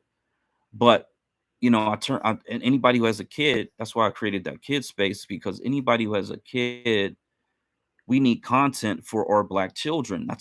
There's just so many ways that we can capture our own economic spending habits and yes, permanently move away from non-Black American businesses, so that we replace those businesses and those characters and those products with our own.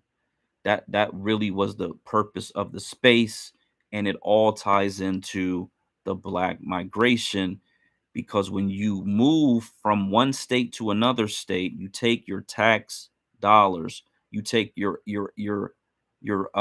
discretionary spending and what they call disposable spending, which is really your fixed spending, which is housing, utilities, clothing, food, etc. So you take your entire economy away from a state that is not serving you, with the desire to take it to a state that will serve you and your future generations.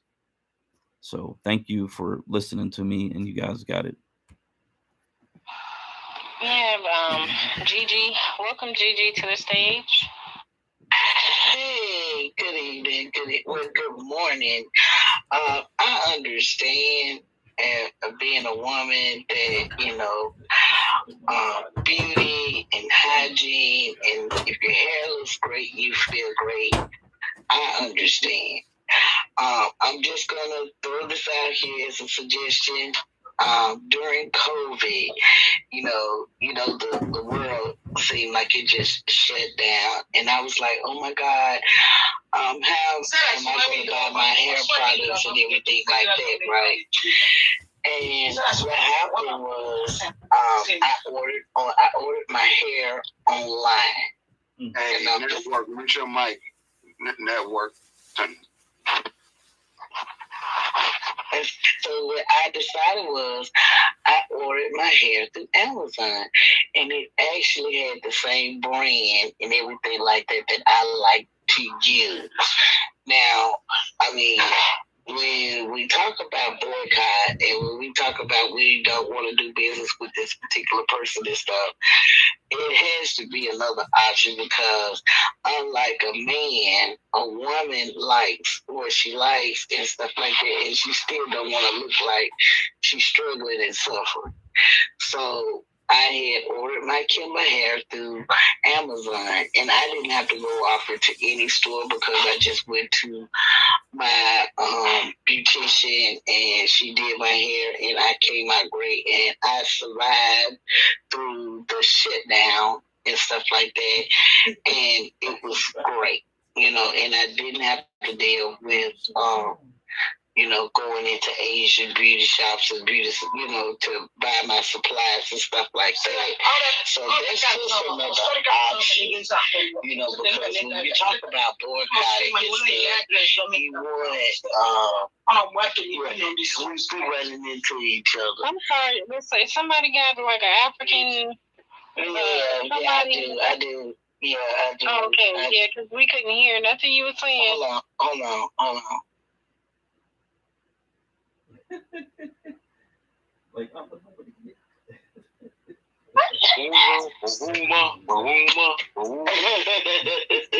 yeah, it's like that. So I'm at work, so I'm up all night. But I'm just saying to throw that out there because when we talk, hold on.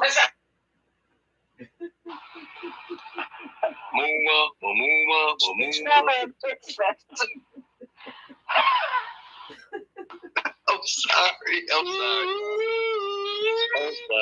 sorry. Yeah. Yeah, okay. Don't let us shout me to your sister. They all over the place. Get yourself together. Hey, look, they didn't take it over. Hell yeah, they all over the place, man. Hey, but I'm so tired of being at work. And I see a brother, and 9 times out of 10, it's not a brother. I don't know how many times that shit happens to me on the daily basis, man. But this is the reality and stuff like that we're facing and stuff. They creeping in and stuff, and they coming in places and stuff where I'm not used to seeing them and everything like that. But I'm still on top. But like I said, when we did when our black community did the boycott against the bus, we didn't just sit out for one day. We had to sit out for over a year, and everybody had to, make sacrifices that we had to do. That goes for, carpooling, that goes for, walking and, to get to wherever we had to get to. So by me just sitting up and making that, little suggestion, they also cornered the market in hair color. And I like different hair colors and stuff like that for my hair and everything like that. So I had turned around and I was looking at the ingredients and then learning how to create my own hair color. So, when we talk about finding ways and means to keep from going into these Asian shops, I just thought I'd just throw that out there to see if that would be beneficial because, see, everybody ain't going to hold the line if you talking about we got to walk around with skull caps on our head or just going natural because everybody, I'm natural, but sometimes I don't want to be natural, and my husband liked it because he said sometimes it feels like I'm going to be with a different woman. So, beauty is very important to black women. You know what I'm saying? So, stop all that cosplaying up in these faces now. See, yeah, I'm gonna have to cut you loose now.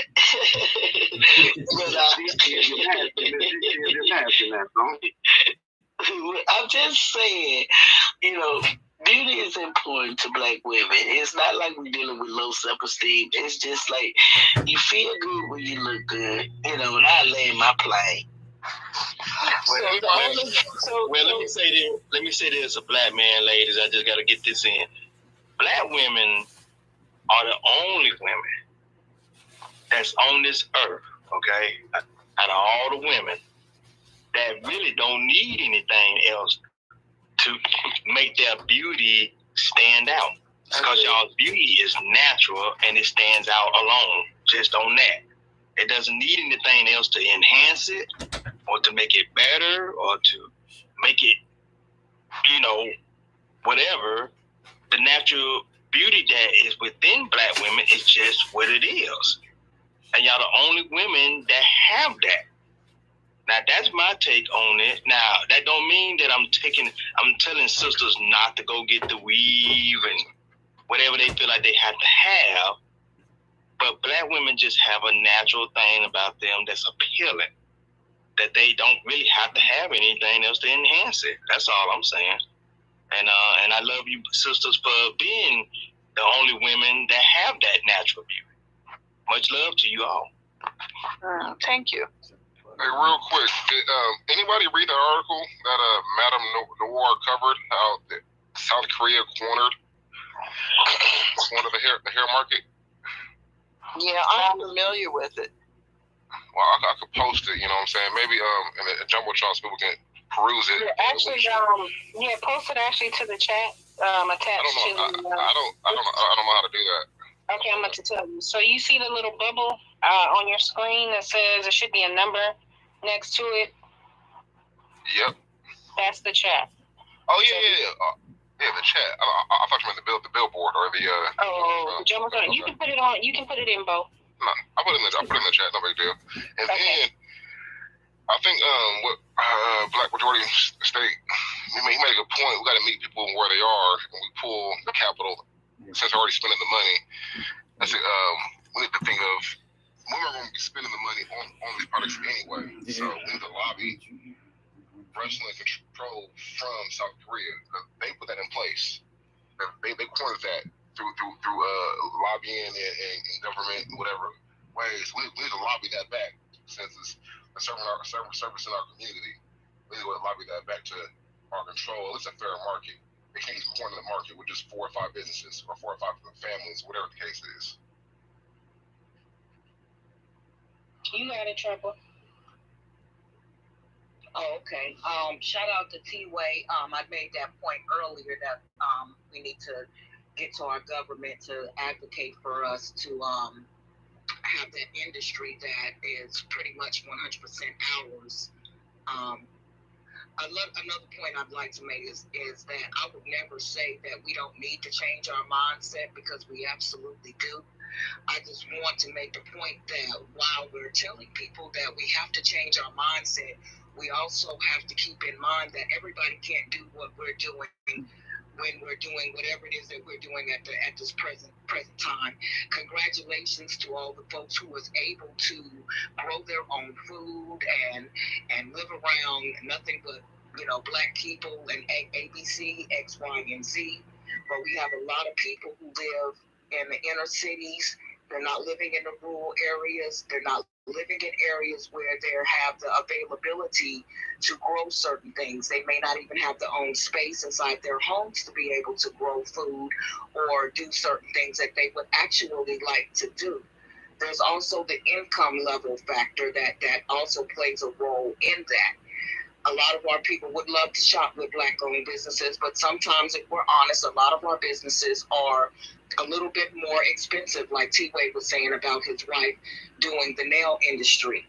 A lot of our Black nail techs, and they have their prices set to a particular way, and it's cheaper at the other spot. So I get us being disciplined.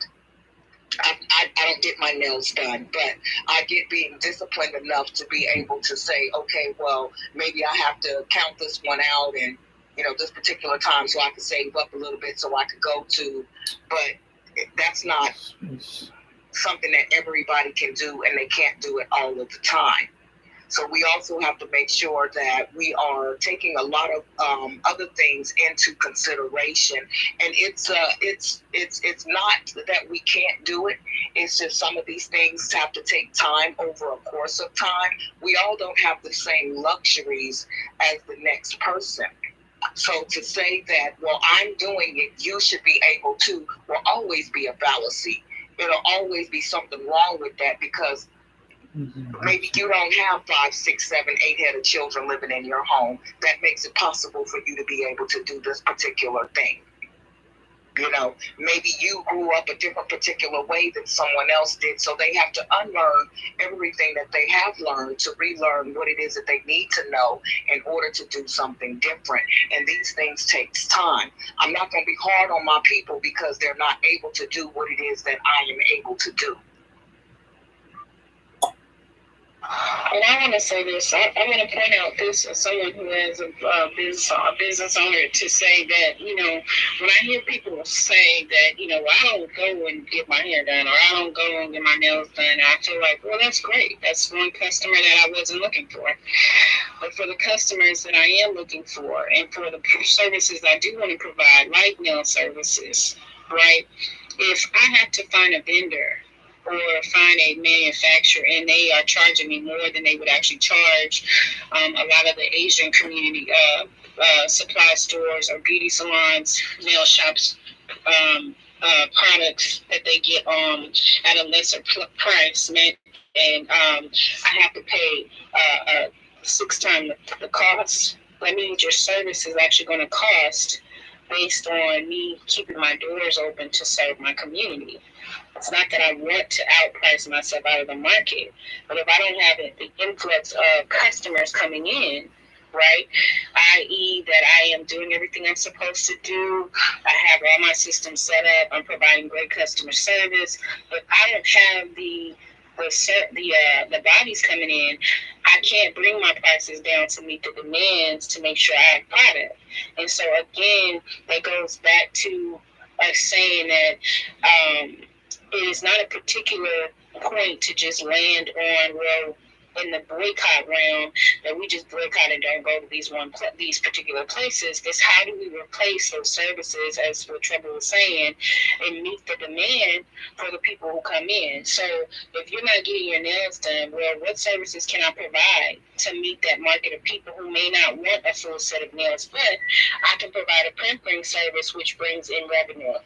And I think the discussion that tends to not happen with the community is to say, okay, here's a business. How do we get this business to have the services that would actually bring the customers that they need, so that they can actually open the doors to other avenues of service to meet the demand of needs for the community. No one is bringing that to the focal point. You can't just say, I'm just going to boycott and nothing else happens. Like, there has to be more to it than just be like, let's just boycott and not shop at those places. Well, I need to shop somewhere, especially for someone who likes the aesthetics, who likes to wear her hair the way she wants, or a man who actually loves to get groomed and goes to the barbershop, and he might need some extra things like brushes and grease and of that nature, wraps, skull caps. I mean, we have full-out salons who also have products that they have to maintain, and if there's no manufacturers to go to get those products, then we know where we're going. So I'm in my way. Well, to anybody who doesn't know, you could go on Amazon, and I know that it's not the be all end all, but if you go on Amazon and you go down to the programs and features, you'll see an area that says small and medium businesses. When you click on that, you can again click on the small and medium businesses, and then they'll have different businesses to click on, and one of them is Black-owned businesses, and that'll take you directly to that area to where the Black-owned products is at. So that's another alternative. That's another alternative to what you could do if you don't have people in your vicinity that you can readily get to. Because I know everybody doesn't have a vehicle. They don't have cars. They don't have access to transportation unless they call an Uber. So there's that. There's that. Land. Oh, and Black, what you were saying about that water is absolutely true. I spend a lot of money on water since there was a water line break in my neighborhood, I think a year ago, and they kept us on boil water advisory for probably about 3 weeks or so, but the water continued to have a foul smell for the next 2 months. And so even after they said it was safe to go ahead and drink, I continued to buy water. And to this day, I still buy water. Now, I got a different kind of taste from the water, so I buy the kids different water than I do. But I know for my water alone, because I buy the alkaline water, I spend $5.99 for a 6-pack of water, and I'll generally go and get about 4, 5, 6 of those at one time. So I had to stop and think about how much water money I was spending on water last month, and I was like, wow, I really spent a couple $100 on water. Wow. So besides the water for the kids, this the water I buy for myself alone. Not to mention the water that I buy for food. So yeah, that's definitely another market that we could tap into. This is the trouble. Alkaline water is nothing more than water, purified water, and a high citrus fruit. So you could just be making your own at home for pennies on the dollar. Get you one of them big containers, you know what I'm saying? They're like a pitcher dispenser, and just pour your water in there, your plain water, or filter water, whatever it is, you're going to dump it, throw some lemons up in there. Get alkaline water, you know what I mean? Throw some pineapples up in there. You got alkaline water. That's all it is, some coconut, you know what I mean? Bang, it's over. Yeah, that's going to make it taste different. And when I put it in the freezer and it flushes up into ice, I really don't want to taste anything but water, but I feel you. No, just to save money and you could get more water, you feel what I'm saying? You for your money, you feel what I'm saying? If you just go buy, a 40-pack of Polish Spring or whatever water you drink, that would be second in line. And see what I'm saying? Just go right to the produce and get a couple lemons. You know what I'm saying? Make a big picture, let it sit there, and let the longer it sit, the stronger, the more alkaline again, stronger it's going to become anyway. You know what I mean?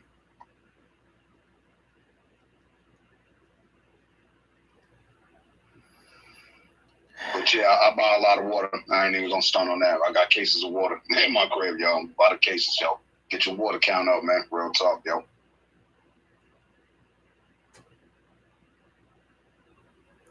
Yeah, I tend to buy, man, what is it? It's either 24 or 32 pack, and I do rotate between the different brands. I don't buy store brands, but I do rotate between the quote unquote national brands, and because the water does start to taste a little different.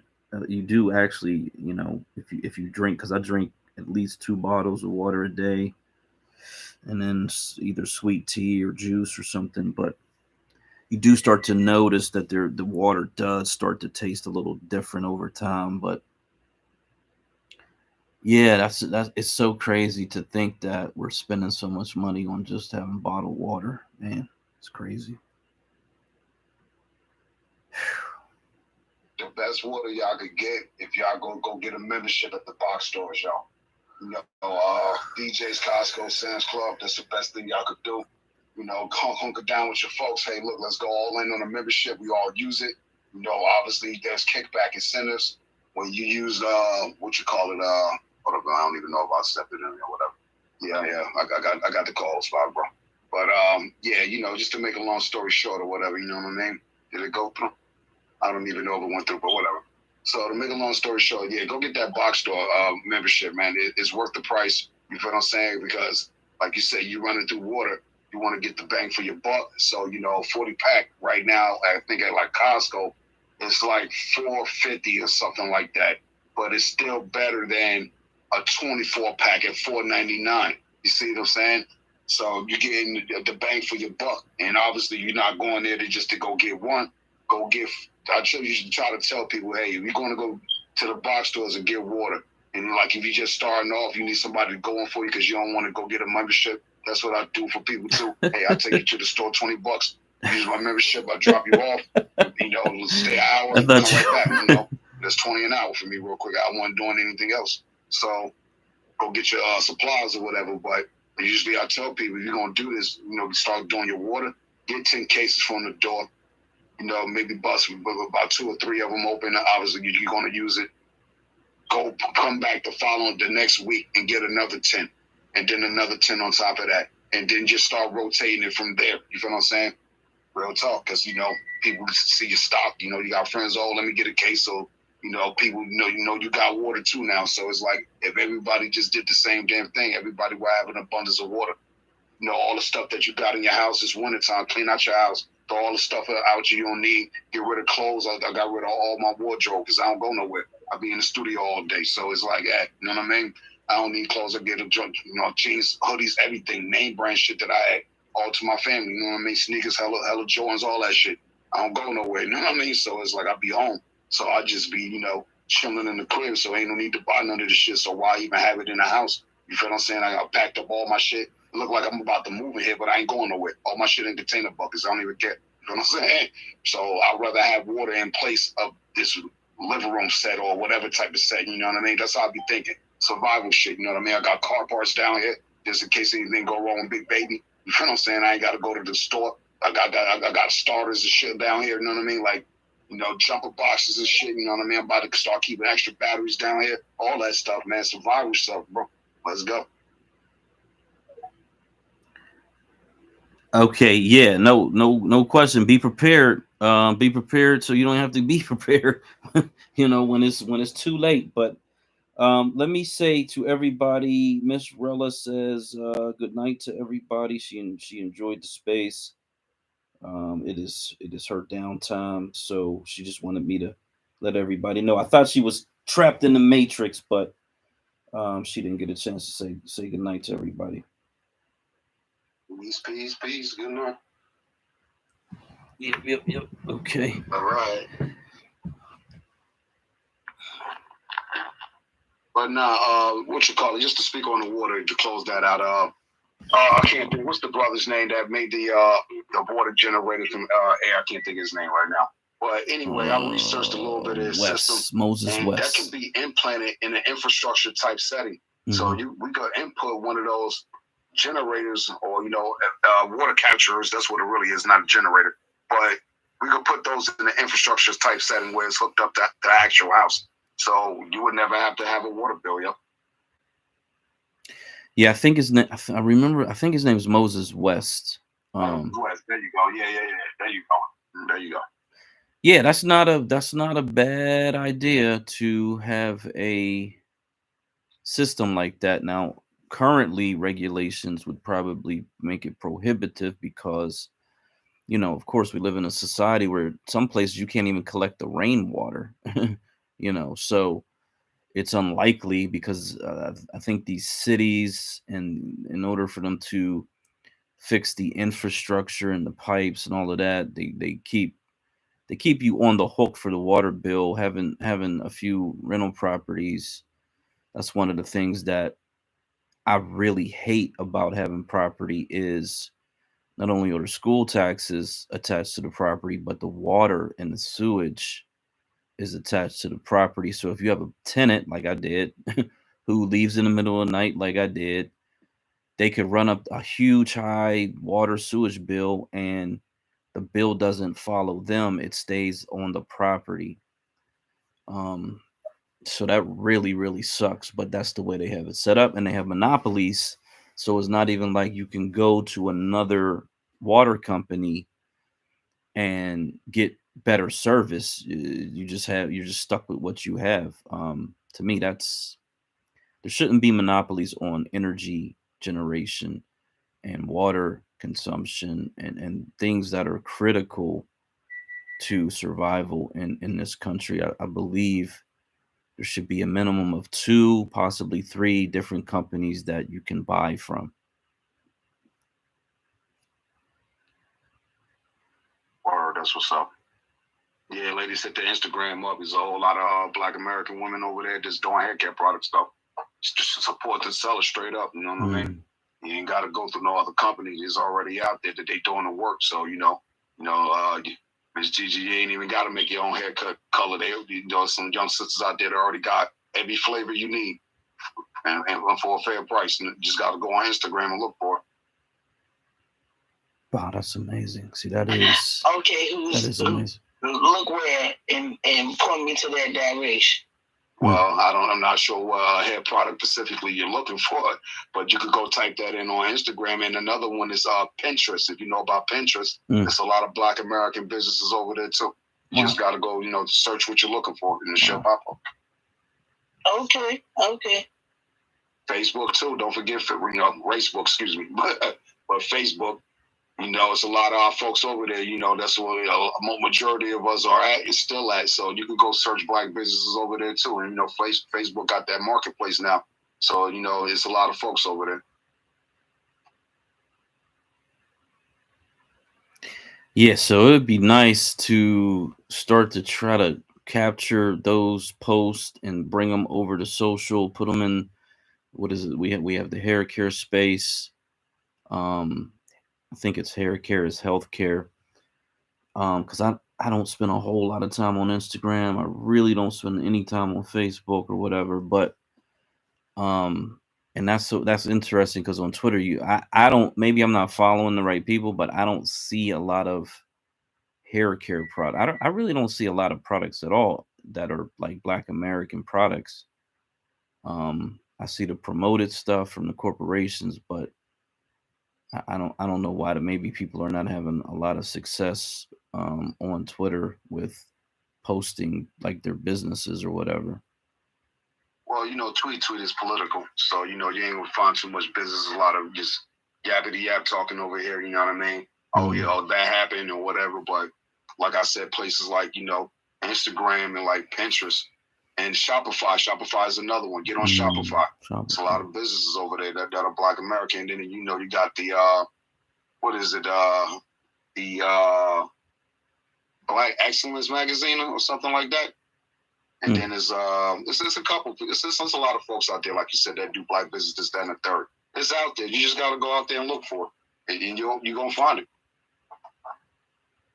Absolutely. 9 times out of 10 is a Black person that got a business that, whatever the product it is you need for the most part.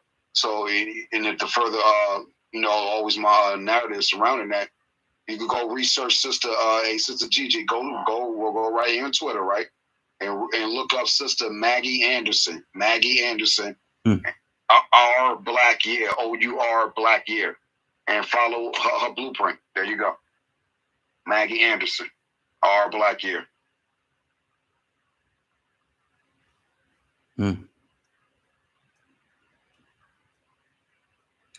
So Trump, there's this thing where the Democrats are using the 14th Amendment, which, to the credit of the Twitter spaces and those who have brought these amendments to the forefront, 13th, 14th, 15th. I actually spent some time looking at the case law for the 13th and the 14th. I haven't got to the 15th yet, but what I found is that they were trying. There's 2 cases in I think the one is in like 1945, one is in 1988. But they tried these one is a couple, I believe, the other one is an individual, but essentially convicted them of enslaving people. The one is a Black woman, I believe, and the other 2 are gentlemen, but they were of what do they call them? Mentally disabled, I guess. Even though they used the R word in that particular legal case. And so they use the 14th Amendment, 13th Amendment in these cases. Trump, and this is what the Democrats are doing right now. They are calling for Trump to be stripped of his ability to run for office based on the 14th Amendment and some insurrection clause that's in the 14th Amendment. And that was intended to stop the Confederates who were essentially being rehabilitated into being American citizens again. It was intended to stop them from committing violence, domestic terrorism against the black population in those southern states. And they never really used it. So it was on the books, it's been on the books forever. They never really used it to protect the black population during Reconstruction. And here, here we are 150 plus years later, whatever the case may be. And now the Democrats, who the legislation was written against the Democrats, written for them specifically to protect us from them. Now they're trying to use it to stop Trump from being able to get in office. Now they probably won't be successful because they don't have the votes to pass it. But it seems like, which a lot of people are noticing, the conversations that have been held in these spaces over the last year seem to be filtering into the Democrat Party and the way that they have been bringing forth legislation or their conversations. And to me, that's an egregious use of the 14th Amendment, because for me personally, I don't think they should be using them at all. But to use it in that way is, to me, just very, very, very, very disrespectful to Black America as a whole. Because, like I said, I looked at the case law, and the 13th and the 14th, maybe like a dozen times it was used since the late 1800s in a case. And it doesn't seem like even in those, half of them really weren't even meant to protect us. Some of them actually they were using it against us. So we live in this country where the federal government and these parties intentionally cause harm, and they use protections that are meant for us for their own political purposes, their own political advantages. And this is why I'm very confident, I'm so overly confident that no matter what legislation they put on the books at the federal government, they just won't enforce it. If they can get it passed, they simply won't enforce it. And it could be either political party, depending on what their political goals are. Because I think at the end of the day, these two political parties really only operate for their own political advancement, their platform, whatever is on their agenda. But simply having a protection that has been legislated through Congress and signed by the president, and it's on the books, and then they have a big ceremony about it, and it is intended to make you feel like there's protection. But again, I just don't believe that they would implement or enforce it. And I know a lot of people are a lot of people believe it. A lot of people are really putting a lot of hope into that. I just can't see it. I can't see this federal government protecting us. Obviously, the state governments are not going to protect us until we get control of them. And then the local governments don't protect us. So we just remain in this unprotected state. And yeah, so to the topic, we have these options. It's just remaining where we are, doing the same thing, fighting in court, which was suggested earlier, bringing about lawsuits, which I'm on board with all of that, and I support all of that. The boycotts, I support all of it. I just look at it as band-aids. and I really look at it as band-aids on like a bullet wound, or some wound that is really a trauma wound where you actually need surgery. You need a surgeon to repair it, and you need rehabilitation, and you need in-home nurse care. I mean, you essentially are in a situation where you are near death, and some of these prescriptions are cough medicine. And it may have a placebo effect. It may make you feel good for a short period of time.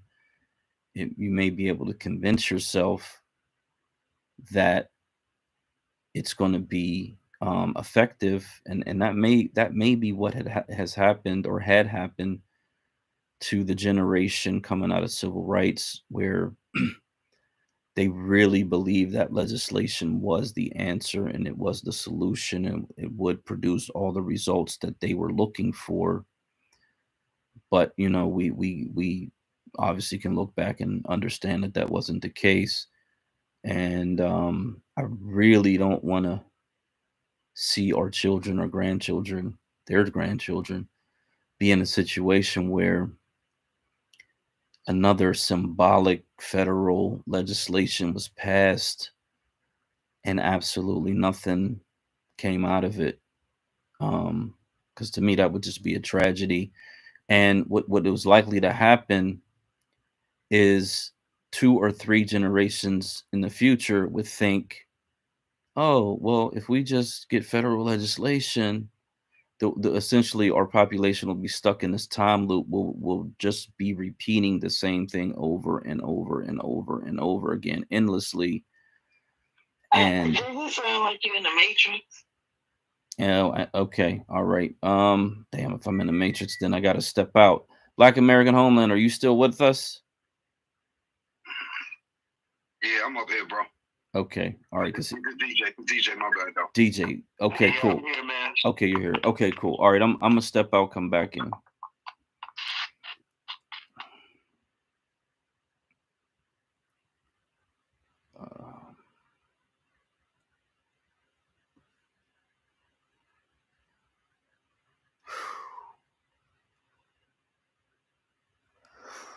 It's a late though on that. Oh, you mean on my writing? Oh, that's no. I'm talking about you not feeling well or whatever. How you been feeling since, like you said, you're trying to get over how many days you've been sick so far? Oh man, since Wednesday. Since Wednesday. Yeah, definitely start pumping yourself up with some vitamin C, bro. And as Rella said, get that elderberry. Yeah, I traveled out of the country, then I came back, and I've been sick ever since. Okay, everybody that's still on YouTube, I'm about to get to the Z's, so I'm gonna shut down the YouTube, and then what I tell people, throw some like socks on your basically feet at night, let the space be opened up some thick pajamas on, whatever discussion people want to talk about, and they're usually it's and we will mostly see you here next Saturday, which is Yeah. Christmas Eve, Well, see, I'm in a which is tropical going country, to so that's be easy to do. Right. a spiritual space, ancient religious space, and some real so I know the way out still there drop at night over there, though, right? conspiracy theories, I guess, It'll probably or ancient 70, alien they can get 60, theories, late if you will. 60s at night. So Yeah. I'm gonna try to spend this week getting people who are in that space who can discuss those things and talk about it. What's up.